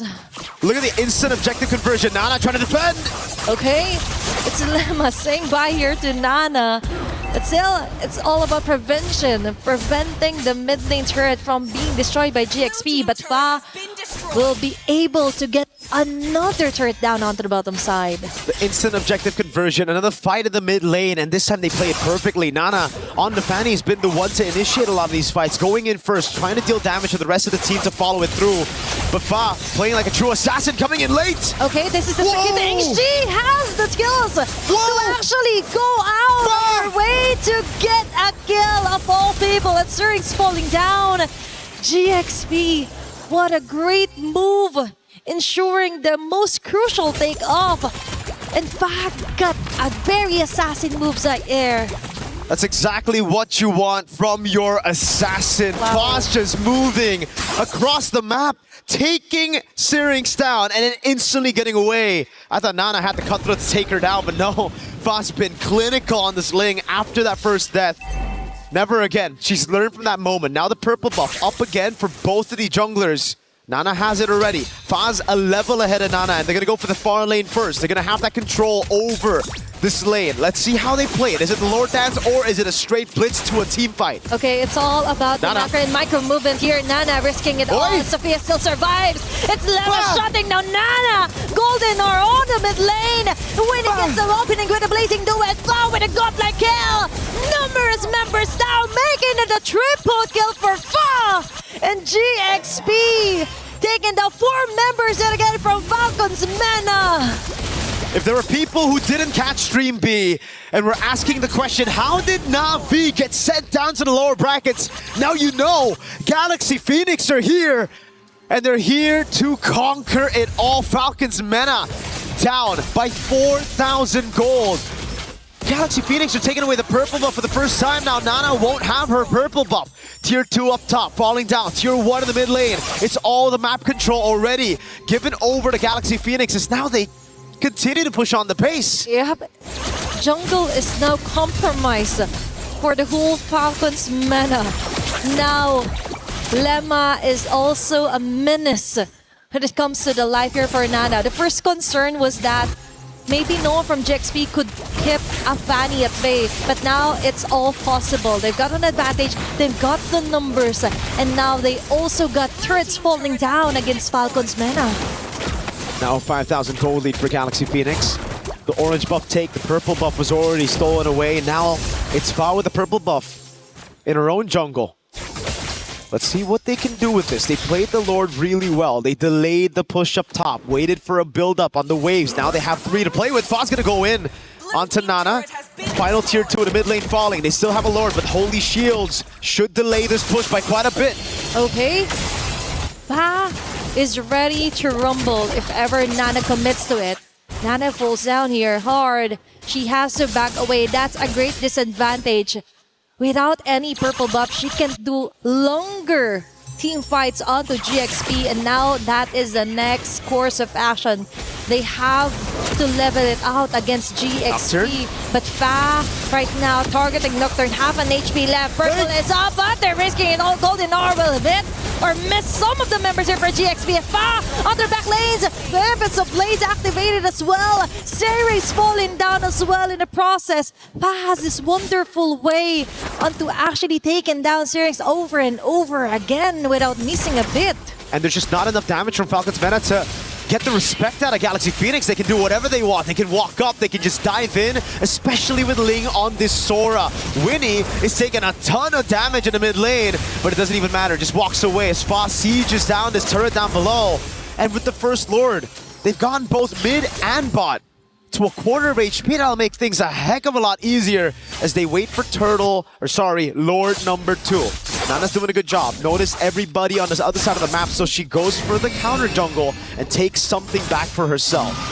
It's all about improvising. Yeah, your jungle is compromised, but all you can do for now is go for the sneaky movements around the map and go for the best course of action, which is to push out other lanes across the map here against GXP. Now, Lord will be up for grabs. Will we be seeing longer Lord dances around this one? Is Mena or Falcons Mena willing to risk it now that GXP yet again they're having the control over the map, and it's Nana yet again being the person to actually push through and interrupt the plan for Fa. This is scary. Fa knows there's no purple buff just yet on the hands of Nana. Yep. Okay, that's kind of scary here for Nucci. 1v1 up top. That is a very crucial play. If ever Golden Ore will catch no one at all, instead it catches her. Falcon's mana right now is slowly crumbling down. It's fine, ensuring the Lord take. They could follow through for another kill. And that's 2 members immediately down for Falcon's mana. And it's through not just playing the far lane, but playing the purple buff. She just waits around the purple buff, makes Nana sweat. Once Nana hesitates just a bit, Fa takes the route into the Lord. It was already so low from the rest of the members holding it down. We have the damage L rankings and Names is number 1, but we have to take a look at the damage allocation. A lot of times, Names is just playing front to back. She's dealing a lot of damage, but it's to the main frontliners of GXP. Winnie, Sophia, even Fa, they've been safe, coming in late or even playing far back. Lord taking a tier, base turret down, and it's the bottom turret to fall next. Okay, it's all about where your bullets are hitting, because right now for GXP, it's all hitting onto the right marks here for Falcon's mana. Attempts to place it again for Fa, targeting Naze and Nucci from the back. She has to back away. Nana chasing out there, but still it's Winnie ensuring a double kill. They're taking too much time out to chasing Fa that they forgot they have to defend for their base. Winnie clearing out the last bits of the minion wave here for Falcon's mana. Nana as well. They have to prolong this one, but GXP, they just want to finish this, get it over with, and it looks like game number 1 will be going onto their side. A solid 31 kills in game number 1 of our last series of the day here in Stream A, and my goodness, did it live up to our expectations. Ling versus Fanny, at this point, it raised the bar for the competition. If you don't have 31 kills at 11 minutes for an assassin versus assassin, you're doing something wrong. Yeah, this might be one of my favorite matchups so far for MWI. It's exciting, for sure. And it's just day number 2. And I think it raised a lot of the doubts that people had on Galaxy Phoenix yesterday, right? We saw it in Stream B, but a lot of people were tuning into Stream A thinking, okay, maybe it was a fluke win against one of the Titans in MWI, but I think with this performance, it's a statement victory to the world that the other teams are certainly catching up, and Cambodian MLBB looks like it's at the top with Galaxy Phoenix.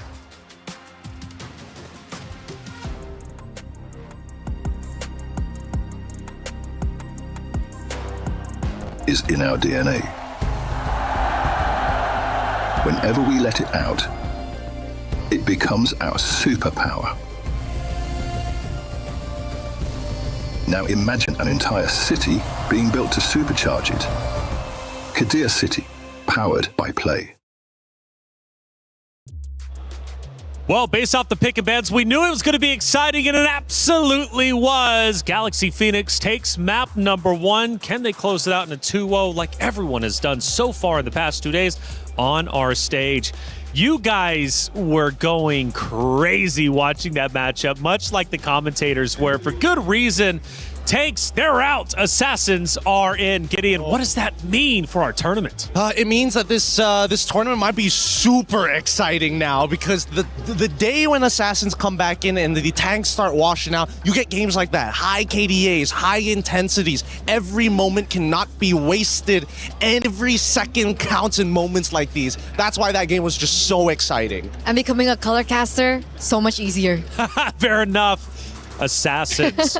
31 kills in 11 minutes. Let's see if any of the moments from those kills were actually in this big moment from that game number 1, because from what I was hearing, man, it was Ling versus Fanny the entire time. Fa was also getting a ton of attention, right?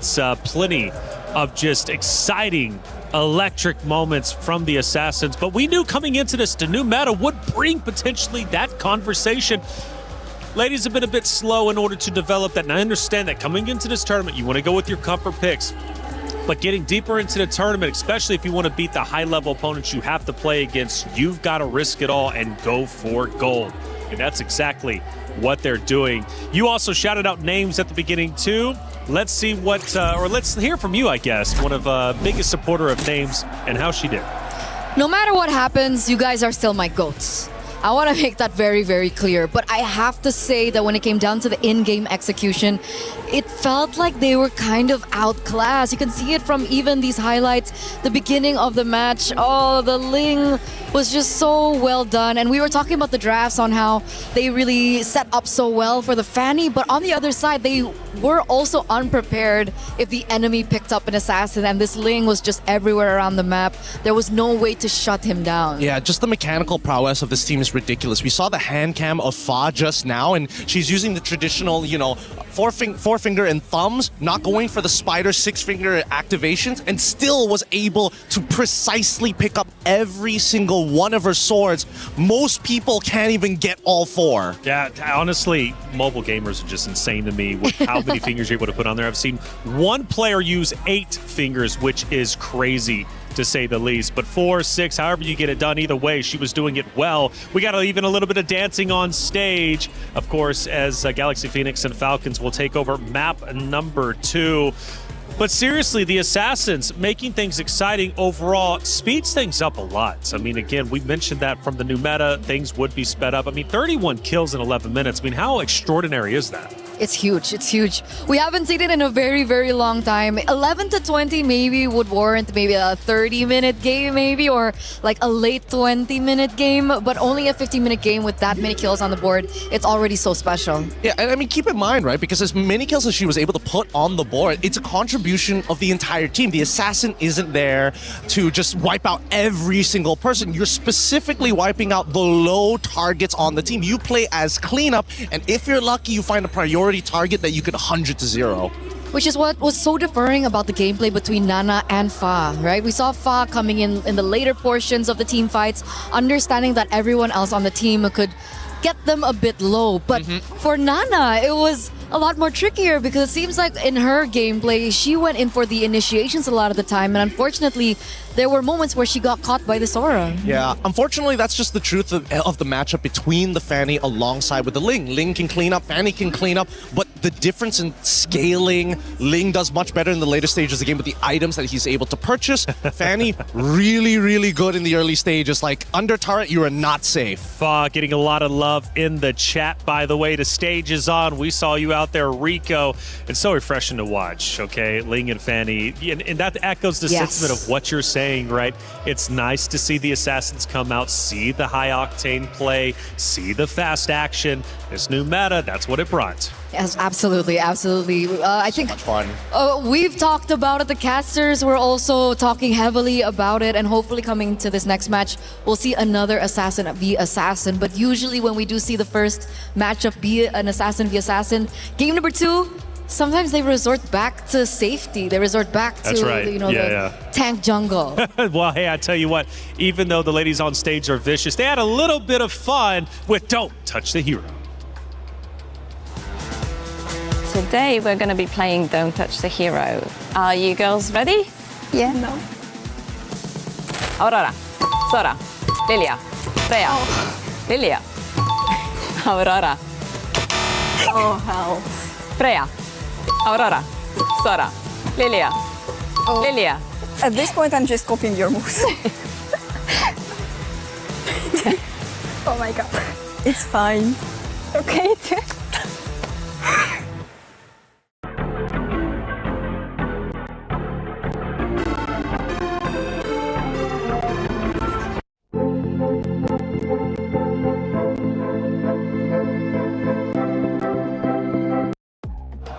That was entertaining, and it takes at least a little bit of the pressure off that main stage or the MWI. How do you think you two would do in it?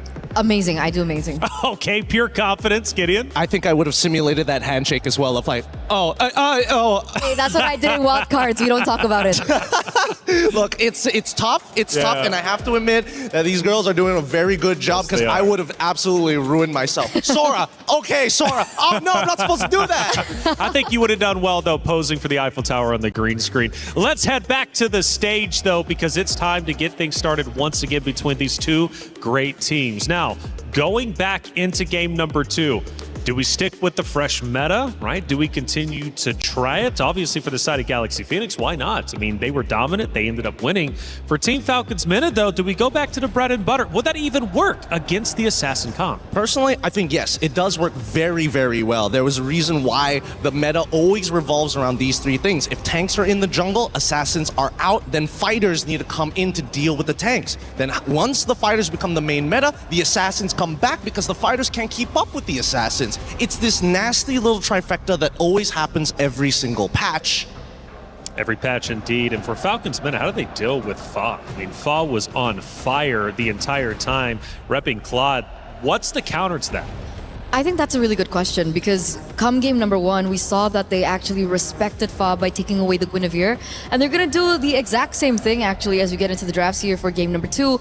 But would it warrant another Ling ban in the second game? No, I think let the Ling through. I really think that you have to tell your laners, you know what? You got to trust in the mid trio to make sure that Ling doesn't have as much impact. A lot of these assassin or purple buff assassins are dependent of, by the category of the name, the purple buff. When you have strong side on the correct side, if you are on blue, you want your EXP alongside, oh wait, sorry, if you're on blue, you want your gold alongside with your mid to be strong so you can instantly invade and steal away that purple buff. Once they have no purple buff, there's a lot more downtime where you can breathe and actually farm. And it's funny that we were actually talking about this before the broadcast even begun, unknowing that the Fanny would actually pop up here in this last game, this last matchup between these two amazing teams, I would say.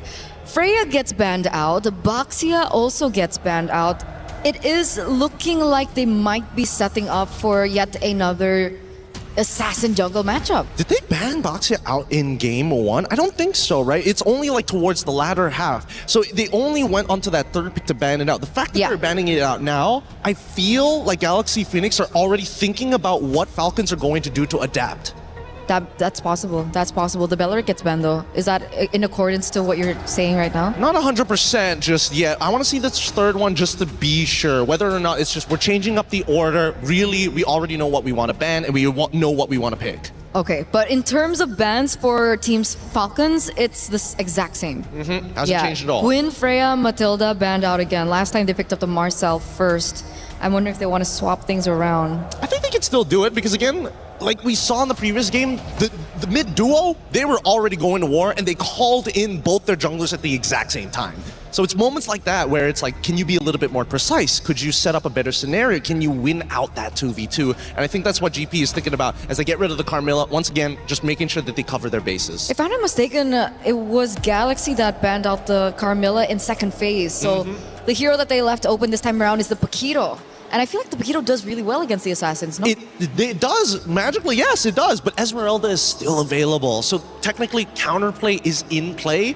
It's just whether or not who's going to make that first move, right? If Marcel shows up here, then it's kind of whatever on the opposite side. Okay. Let's see. It really depends on what this first pick coming in through from Team Falcons is going to be. And this time it's not as decisive. They're actually really thinking about it. Are they considering perhaps a different pick in game number 2? I mean, could be. There you Esme, go. they give up on the Marcel very early on. Do they want to give that up though? That's the thing. The Marcel is a little dangerous here. As much as Esmeralda becomes this super tank, Marcel can peel people off of their main targets pretty well.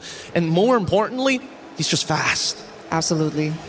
I think the next matchup here, are they going to once again prioritize the Claude? It was something that really worked out for them at the very end. It could be the carry, it could be the Claude, but at the same time, now that I see Esmeralda, there's a smaller chance of actually going for the Hera. So that's kind of out of the way, which leaves us with 3 potential heroes. One of them, I think, might be a bit better than the others, which is the Moskov.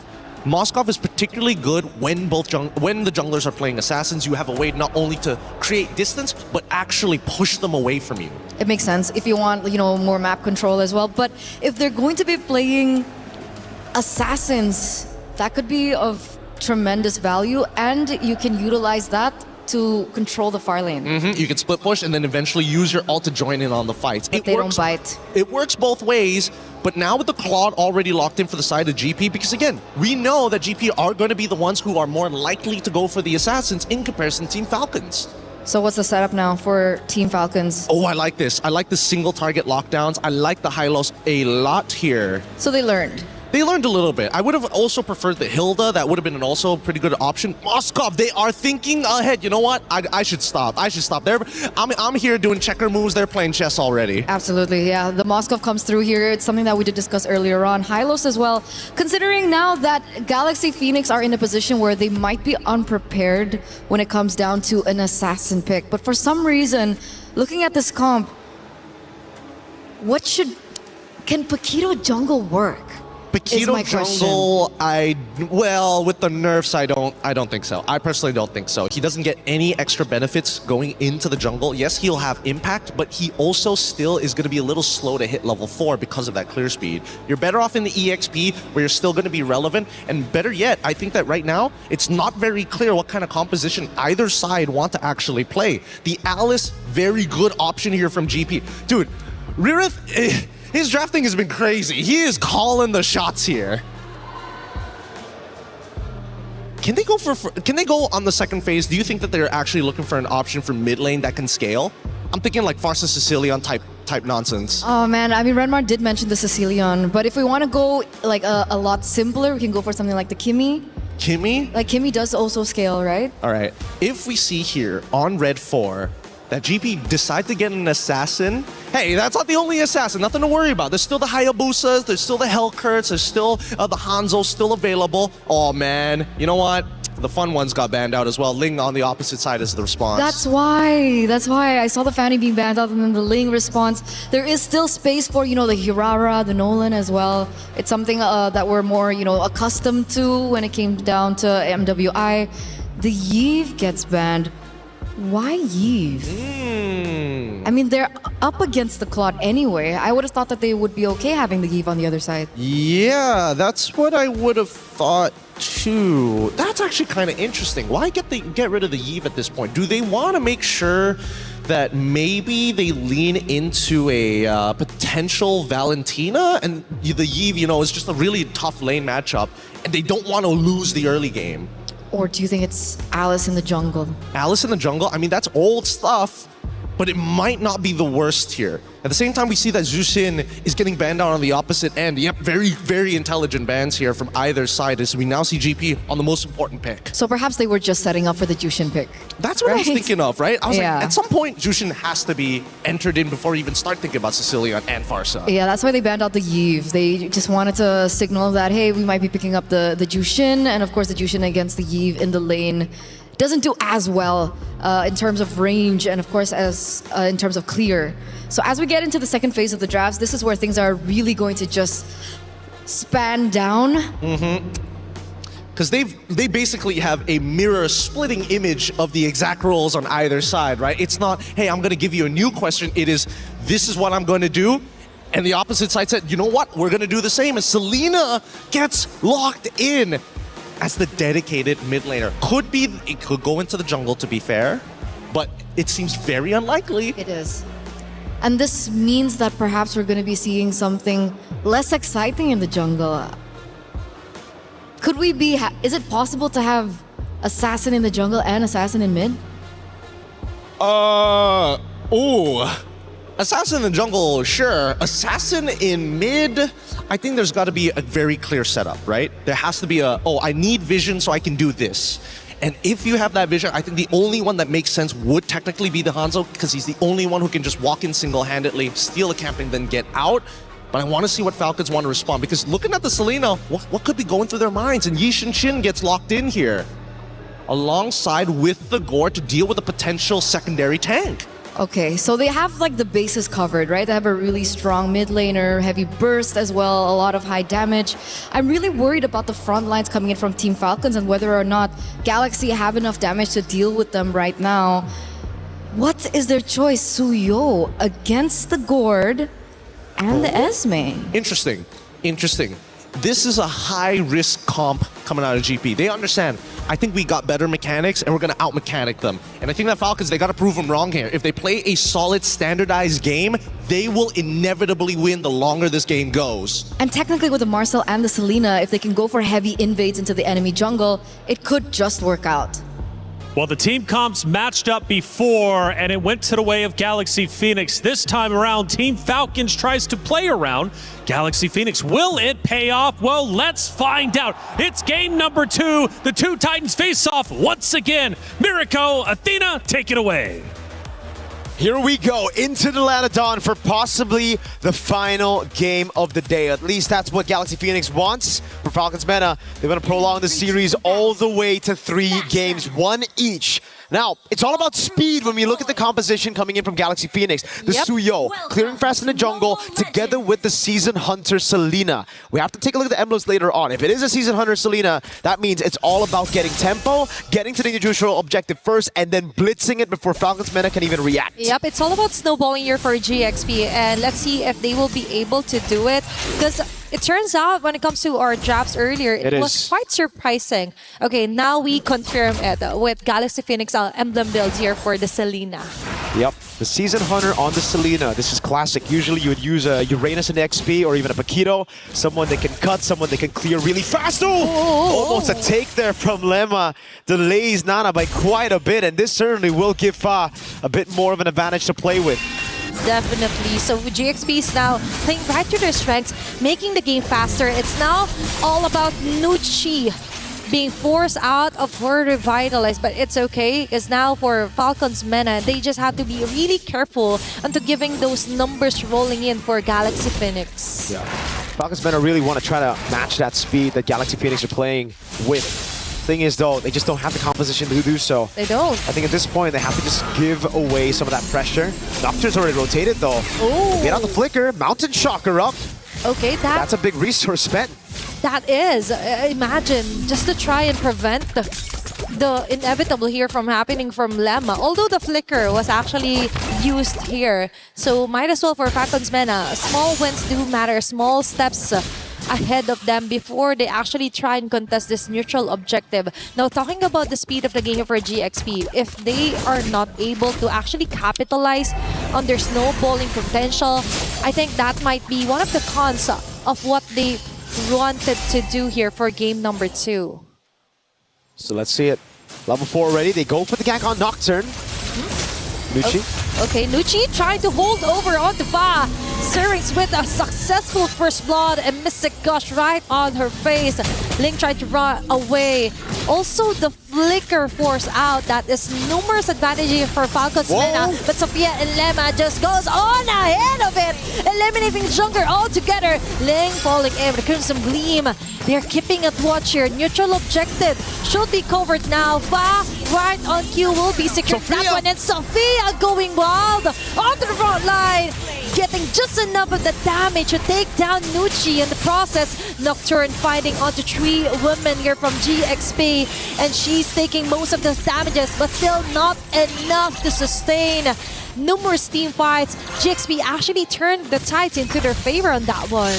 All in. Golden Hour. Lemma gets away. Nana's caught in the bad spot. Okay, she's trying to run away as fast as she could, and that might be the end for now of that very colorful fights. It looks so good for Falcons Mena. Just for a second, you thought Galaxy Phoenix's composition, their main win condition, got derailed so early on with Fa taken down up top. But then, a monstrous arrow. Clinical, crazy accuracy by Sophia. Back to back to back, landing on these crucial targets.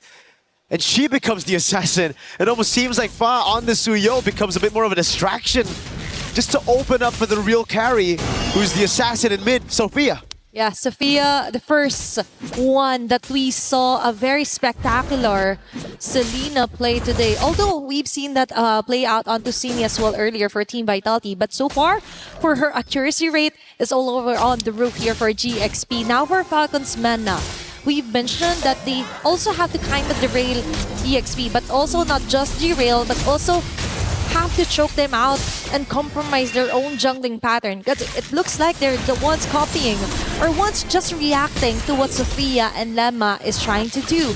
Now we see Nana slowly making her way, delaying some of those jungle camps to just try and delay things up here for Fa. One thing that you have to notice as well is the fact that with the Soul Sever getting nerfed in this patch, it's going to be very difficult for Fa to actually look for that damage. Okay. Ling Okay, they may just be able to compensate that if ever they're all together right now. SOD will hit out and Names goes in. That's too predictable here for Lemma, but at least for Nucci, they still got the kill. Sophia going in hot. Kinda heavy position here for GXP. They have to disengage, and that is exactly what they will do.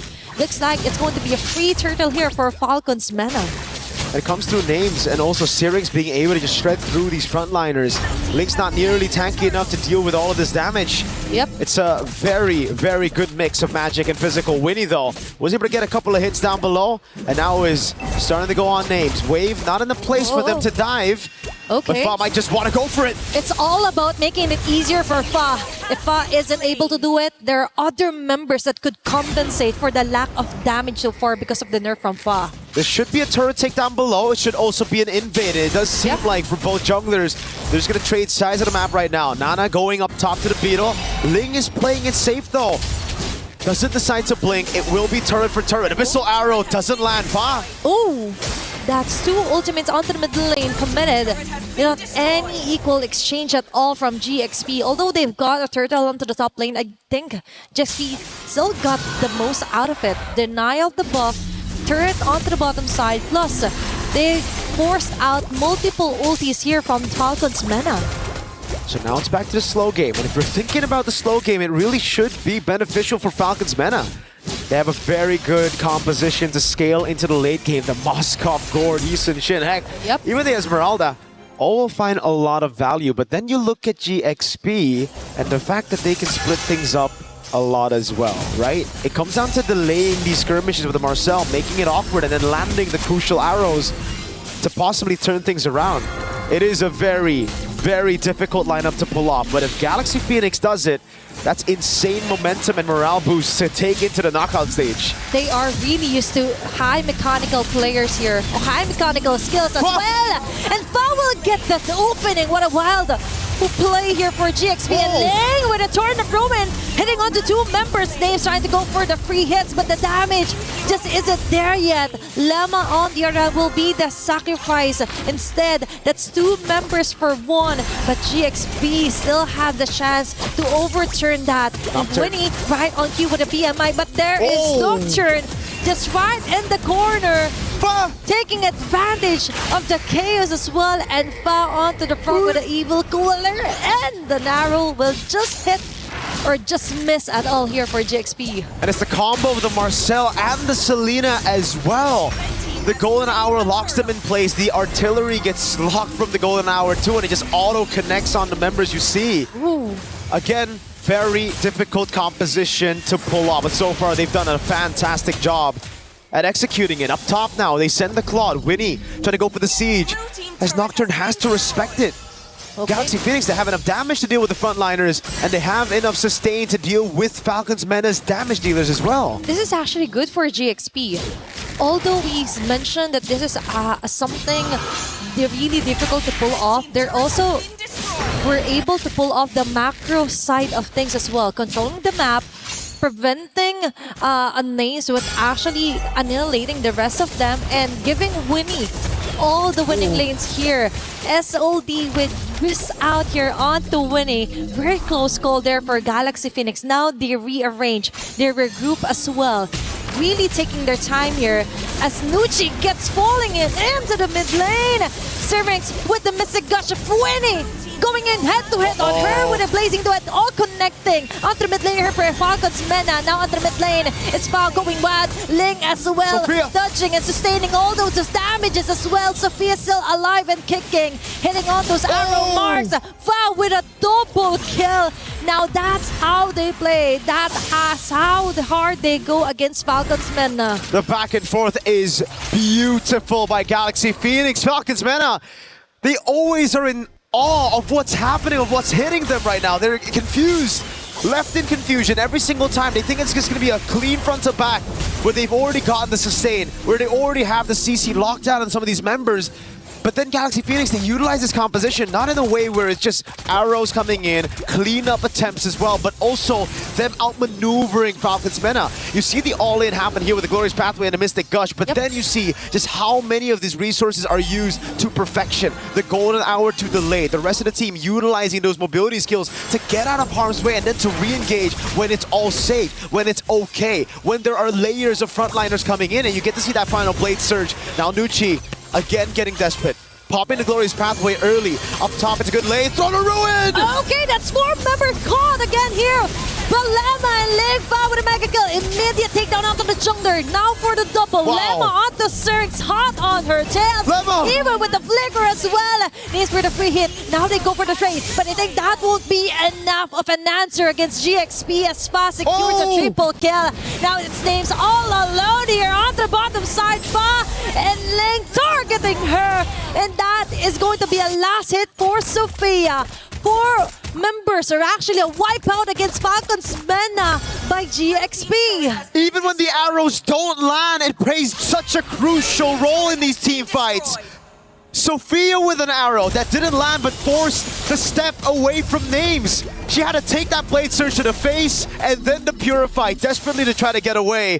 GXP are playing one hell of a game of MLBB. 5.7 thousand gold lead. A Lord up top pushing in as well. And all this while, they've been able to get these turrets down before. It's a Holy Shield down below. Look at the items. They've been able to get so much, and Fa has a Sky Piercer. I believe it was 60 stacks earlier. This is massive for someone who died so early on before Turtle 1 to get 60 stacks. After a Sky Piercer, you usually start feeding. Oh my gosh, it's all about the accuracy as well from the arrows from Sophia that made it easier for Fa to actually come back from the first blood suddenly from Falcon's Mena. Plus, it creates a lot of space interruptions against Falcon's Mena, which is what they're exactly doing. And now its Name's being targeted. Holy shields pop up. Another arrow right onto the face and a follow of the Torn of Rowan here for Ling. There's going to be a golden R. Okay, frozen on the moment is Zerx. So with the Mystic Gush, they tried to find an answer and they find it on the body of Ling. But still GXP, they were able to pop up Holy Shields, able to destroy a base turret. And now they're eyeing out a possible or a potential kill. But still for Falcon's Mena, they're trying to force their way in against Winnie. Oh my God. Into it now, he's going back up again. And Nocturne onto the front line is not enough to sustain at all as Fat gets an opening with a mega kill following up for a moment as well. What a chase down here. It's 2 members down here, but Nana gets a shutdown kill. And GXP, what a play here. Woo. 80 stacks on the board. She's fully stacked up. There was a shutdown over to Sophia, but GXP got the base turret in the far lane. They won't even have to send anybody over down below to set up that slow push anymore. So it's all about playing it calm now. I know they've thrived on playing it chaotic, on just going for these chaotic brawls, but it's time for them to slow things down as they wait for the Lord to spawn. 30 seconds on the clock. The wave in the bottom lane will be slow pushing. It's all about taking prio in mid and top and then forcing Falcon's Mena to react, either by sending someone bot or by completely giving the Lord over to GXP. This is how they set their name high here on MWI. They may be tagged as newcomers, but with the way that they move... Oh my God, that arrow landed. It was just the Traceless that saved her. Okay, that is multiple dangers up ahead here for Falcon's Mena. I think if they want to contest this Lord, they have to cross over onto Sophia, which in fact will land another arrow in the trap. And Fa yet again. Incoming attack. And Ling with a drone of ruin Fa targeting Names. Okay, there's going to be a mini stun here for Falcon's Mena. Zerx with a Mystic Gush, but she will be caught yet again here by Ling. Nocturne cannot sustain the 5 members attacking them continuously from Galaxy Phoenix. Another arrow in the face of Nana. Fa with a finishing move. Double kill as well. Sophia might fall down, but still for Galaxy Phoenix, that is a huge win advantage. That is a huge kill advantage. And now they're slowly making their way onto the base. Mid lane base turret being targeted. It's going to be a Glorious Pathway to try to link things up here against GXP, but no. This might be the end as Fa closely survives. No, Syrinx and Names getting a name out of Ling and Winnie. Still defending for their life here against GXP. And they get 3 base turrets already. Everything stripped down to the crystal. I know I said to play safe. I said to play safe. I said to play it slow. You know what? Screw that. Just do your thing, man. Galaxy Phoenix, they like it fast. They want to go in. They want to just look for those chaotic duels. And it's facilitated through Sophia landing these arrows. It's just ridiculous how disgustingly accurate Sophia's been on those arrows. Finding these angles that makes it so difficult for Falcons Meta to react to. Another arrow again just lands on Nocturne. I'm surprised she doesn't have Wishing Lantern at this point. It's a poking tool. It's like you're playing Navaria. It's like you have an Astral Echo placed on all of them. The hitbox is doubled whenever Sophia's on the Selena. That will be the cherry on top if ever she plans to build up the Wishing Lantern at this point. Because now for GXP, they got a Lord. They've got most of the turrets out of the way. Now they just have to find a very good setup, which so far they have been landing onto the body of Ling, and with the use of Lemma as well with the golden hour. Not to mention, if you manage to dodge those critical ultimates, the arrow will still hit you just on cue. I just mentioned this one, and it happened right before the Lord responds. Okay, Lemma might have been too early onto that fight. Okay, that was an overheat for sure. Yep. Okay, maybe now they need to play it slow because they got the Lord, they got everything, but they still have to respect the fact that Falcons Meta have a good scaling composition. If they're able to prolong this game even further, they might be able to contest the Lord. You can already see that clear with the Gord, Easton, Shin, and Moskov. This Lord is gone straight up. You need all 5 of your members with the arrows landing. Remember, if these arrows just land inside of the base, they can just walk back to their fountain, get all their HP back, and then reset all over again. That certainly has delayed things for GXP, and it's given Falcons Meta a second win. It's all about stretching out the game here for Falcons Meta. For GXP, yeah, you are dominating, but there is still the wave clear present, and heroes for Falcons Vega, or Falcons Meta rather, that is slowly catching up. Speaking of stacks, 37 on that Thunderbell, 56 on the Sky Piercer, so we see how that has impacted GXP, how it's given Falcons Meta a bit more chance in this game. It's no longer at 80, so they won't start disappearing from the map whenever they get low. It's all about maintaining a low profile for now for Falcons Meta. But still, you can't keep a low profile as there's someone always attacking and giving the vision here, which is Sophia from Galaxy Phoenix. Now, they might not force out a team fight just yet.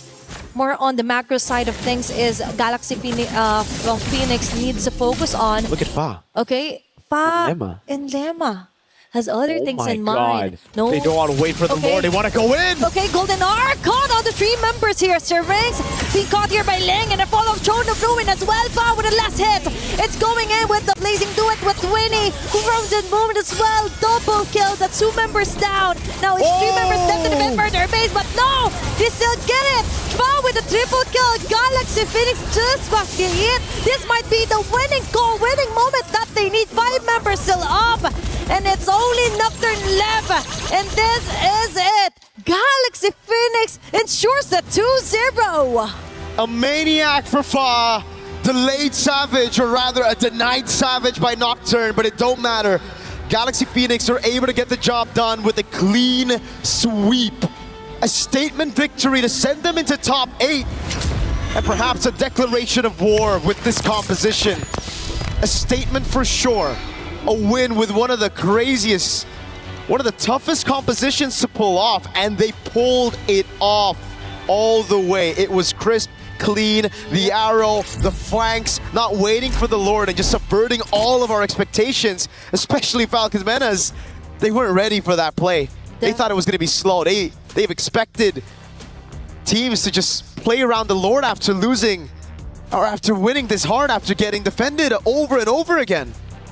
Galaxy Phoenix may have come as a newcomer this season, but no, they should never be treated as such. What an amazing way to end the day for MWI. that is somehow one of the most dominating wins that we've seen today so far.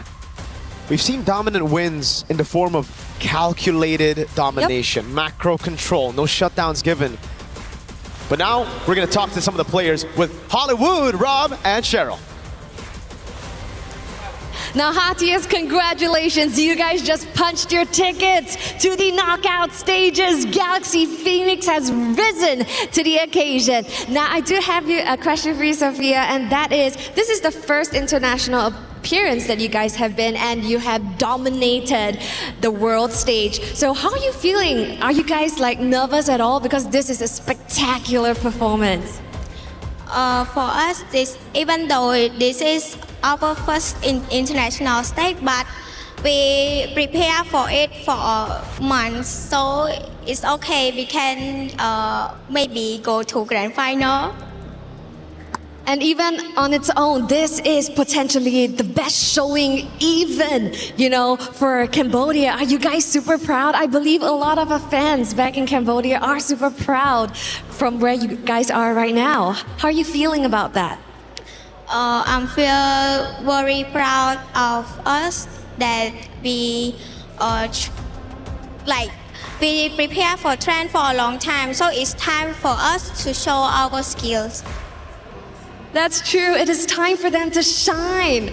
And so far, of course, you have been showing your skills.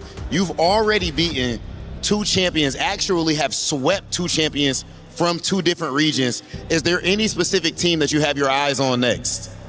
I think Vitality, because she is the 2025 champion. Okay, eyes on the champion. Of course, you absolutely love to see this level of play right here. Congratulations again on your victory and qualifying to the knockout stage. Let's go ahead and send things over to our studio.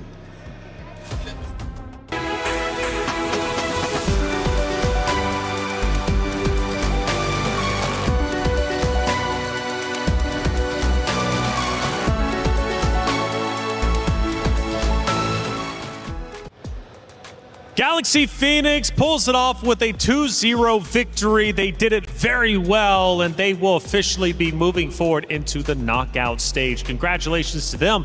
For Team Falcons Minute, however, I know you're a supporter. Yes, they take the 2-0 loss, but they're not down and out just yet. They move down to the lower bracket. So it's okay. It's okay. And luckily for us on Stream A, we don't have to, watch too many elimination matches today. Wait, do we have more tomorrow? Let's see. It's only going to get worse. I mean, yeah, it only gets worse, right? There can only be one champion, and there's still plenty of teams left. So at the end of the day, we are going to be crushing keys for the next 3 days after this. We take a look at our Group A competitors, and plenty of teams have now moved forward. We got Team Ray Young, we got Celtic Cyber Team as well. Now, for the decider matches, though, check those out. Gideon, we've got 2 banger matchups. Yep, we got Twisted Minds and Team Falcons ID. We also got Seda Esports and Virtus Pro, all of which I'm excited to see here because I think they're actually at a pretty even level overall. But man, I'm looking at Group B and I get excited. Yeah, Group B's looking great, right? And Team Vitality was just called out by Galaxy Phoenix. That could become a reality matchup in the knockout stages as Vitality and Galaxy Phoenix have now officially moved on. Still awaiting the results from Foot Esports. It might be our loss. However, Genji Esports, Navi face off against each other, but Team Falcons Minna, Foot Esports, it might be our loss. Either one of those opponents are tough. Yeah, I mean, that was the only team that has brought Vitality to a 26-minute game so far here at MWI. So I'm anticipating that last matchup, and I think it should be, well, my prediction would be it might be our loss, but who knows, Foot Esports could definitely surprise us. Either way, it's up to them to decide how it ends up going. Let's start taking a look at our great moments from that series. We take a look at moment number 1. We mentioned the team comps were going to be a little bit different this time around. We're getting up to the 9-minute mark. Gideon, what do you see?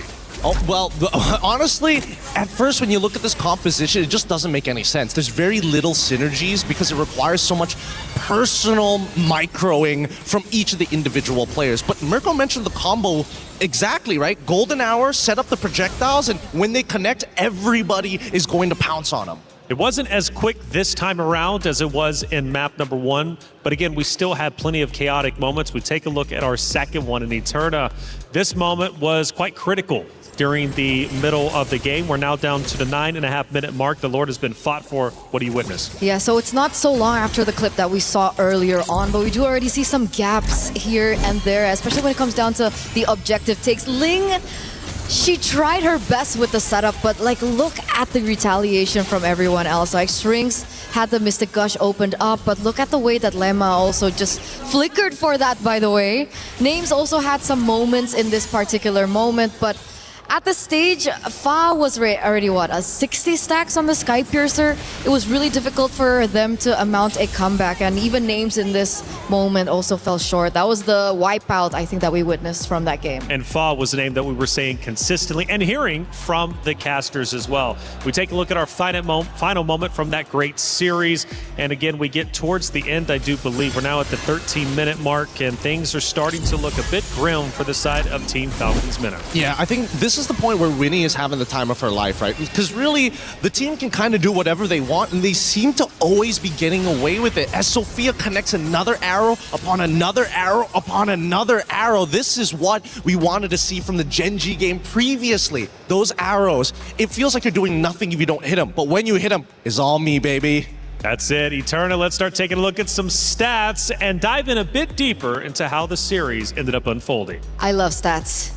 I love stats. That's my specialty. 18-minute game, like you mentioned, it was one of the longer games of the series, and you can see that Names did, you know, a surmount amount of damage. I mean, she was already getting to that power spike already. I believe the gourd was already online, but what was like the main reason why they couldn't get it down, or were they just always in the area of effect of the combo from GXP? Yes, actually they were, because again, the Golden Hour covers a really large area, and with the help of the Abyssal Traps, they're making better decisions consistently because, hey, we don't have to worry about these areas on the map because we've already technically warded them. 26-10 also whenever it comes to the overall kills. Still a high kill game, not as much as the Assassins, though, that we saw just a little bit earlier. Hey, check it out. 2 champions, 1 game. My Champions Pick event is now live. From July 27th, submit your picks for the MSC and MWI champions for a chance to win 50,000 in-game diamonds. And you also have a chance to win the MSC 2021-2025 tournament skins. Don't forget to leave your picks under at MLBB Esports. Post for even more chances to win. Lock in your champions now and cheer for your favorite teams. My champion pick now live. Get involved, get active, whether it's skins, my champions pick.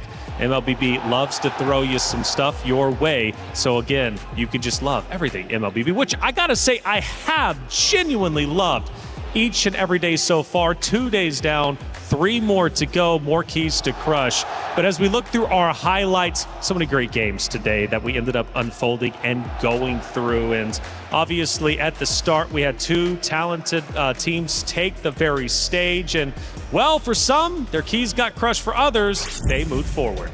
Absolutely, they do move forward. And I think that there were so many exciting things that we saw today as well. New heroes, new picks as well. Still going into the question of, you know, the meta in the jungle so far. Is it assassin? Is it still tank? But I'm really, really relieved that we did see that Fanny and the Ling pop up there in that final game. I agree. Now, usually, you know, they don't usually get me for the women's tournaments, to be perfectly honest. And I thought maybe this time around it's like, this could be a mistake sending me of all people. I'm very critical. I come in here, the most I have to criticize is, oh, just a slight missed mechanic, and that's easy to fix.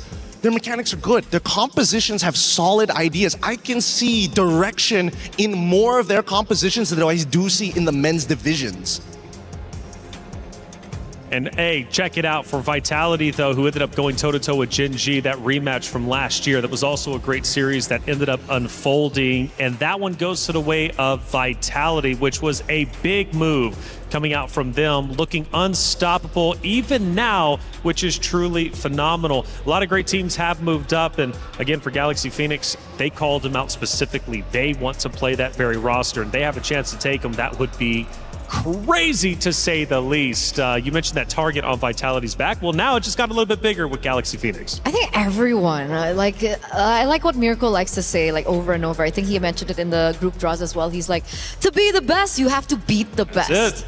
So I love that mentality coming in from all these players and ladies. And I gotta say, when it came down to the earlier match number 3 that we saw, it felt a little anticlimactic for me, honestly. I thought that maybe there would be more fight. It's so anticlimactic that I dropped my papers, but that's fine. But I hope in the coming days we do see like that comeback coming in from Genji, because once again, it's still one of the main storylines that we always keep building, especially after what they did last year. Well, I got something to cheer you up, okay? It's Rhino Day! Check it out. Brand new interactive effect for Rhino Day is available now. Check it out and join the celebration. So even though you chopped your cue cards, it's Rhino Day. Let's be happy for it. Hey, we got a post-match interview. Rose, who do you got? About the game, because just now Fa was amazing, a maniac on the Suyo and a debut on the Ling this MWI. Let's talk about it. What made Galaxy Phoenix bring out the assassins? គេសួរថាមិនបានសម្រាប់ចិត្តយកលីងមកលេងព្រោះលីងហ្នឹងគេខានដកយូរហើយឥឡូវដោយសារតាជា favorite hero របស់ខ្ញុំហើយខ្ញុំក៏ខានលេងវាយូរដែរដែលខ្ញុំដកមកលេងហ្នឹងក៏វារៀង practice តិចតួចដែរមុននឹងលេងតែដោយសារតាវា favorite ស្រាប់អញ្ចឹងស្រួលវិញ so first of all she said Link is her favorite heroes and it's been a long time quite a long time that she didn't use it, but before the match she did practice for a few months. That's why she chose choose to play this hero because she feels so confident today. Yeah. Amazing. I love it. And the confidence definitely played off. And you know what? I know there's a lot of Khmer fans back at home that is supporting your journey here in MWI. Is there anything you want to say to them? ខ្ញុំពេលប្រាប់ដាំទៅ fan នៅខ្មែរអរគុណសម្រាប់ការគាំទ្រហើយសូមបន្តគាំទ្រពួកយើង Galaxy Phoenix បន្តទៀត Okay, she said thank you for the supporting and I hope you guys keep supporting us. Galaxy Phoenix fans represent Cambodia. Yes. Thank you very much, girls. Congratulations. And with that, that is it for this interview. Bye-bye. We were there for every click, every clutch, every respawn. We were there for the years of grind, and we're here. Now, the proud founding partner of EWC, powering the biggest event in gaming, shoulder to shoulder with the world's best, making history. Greatness deserves a stage. Lenovo Legion, reach your impossible.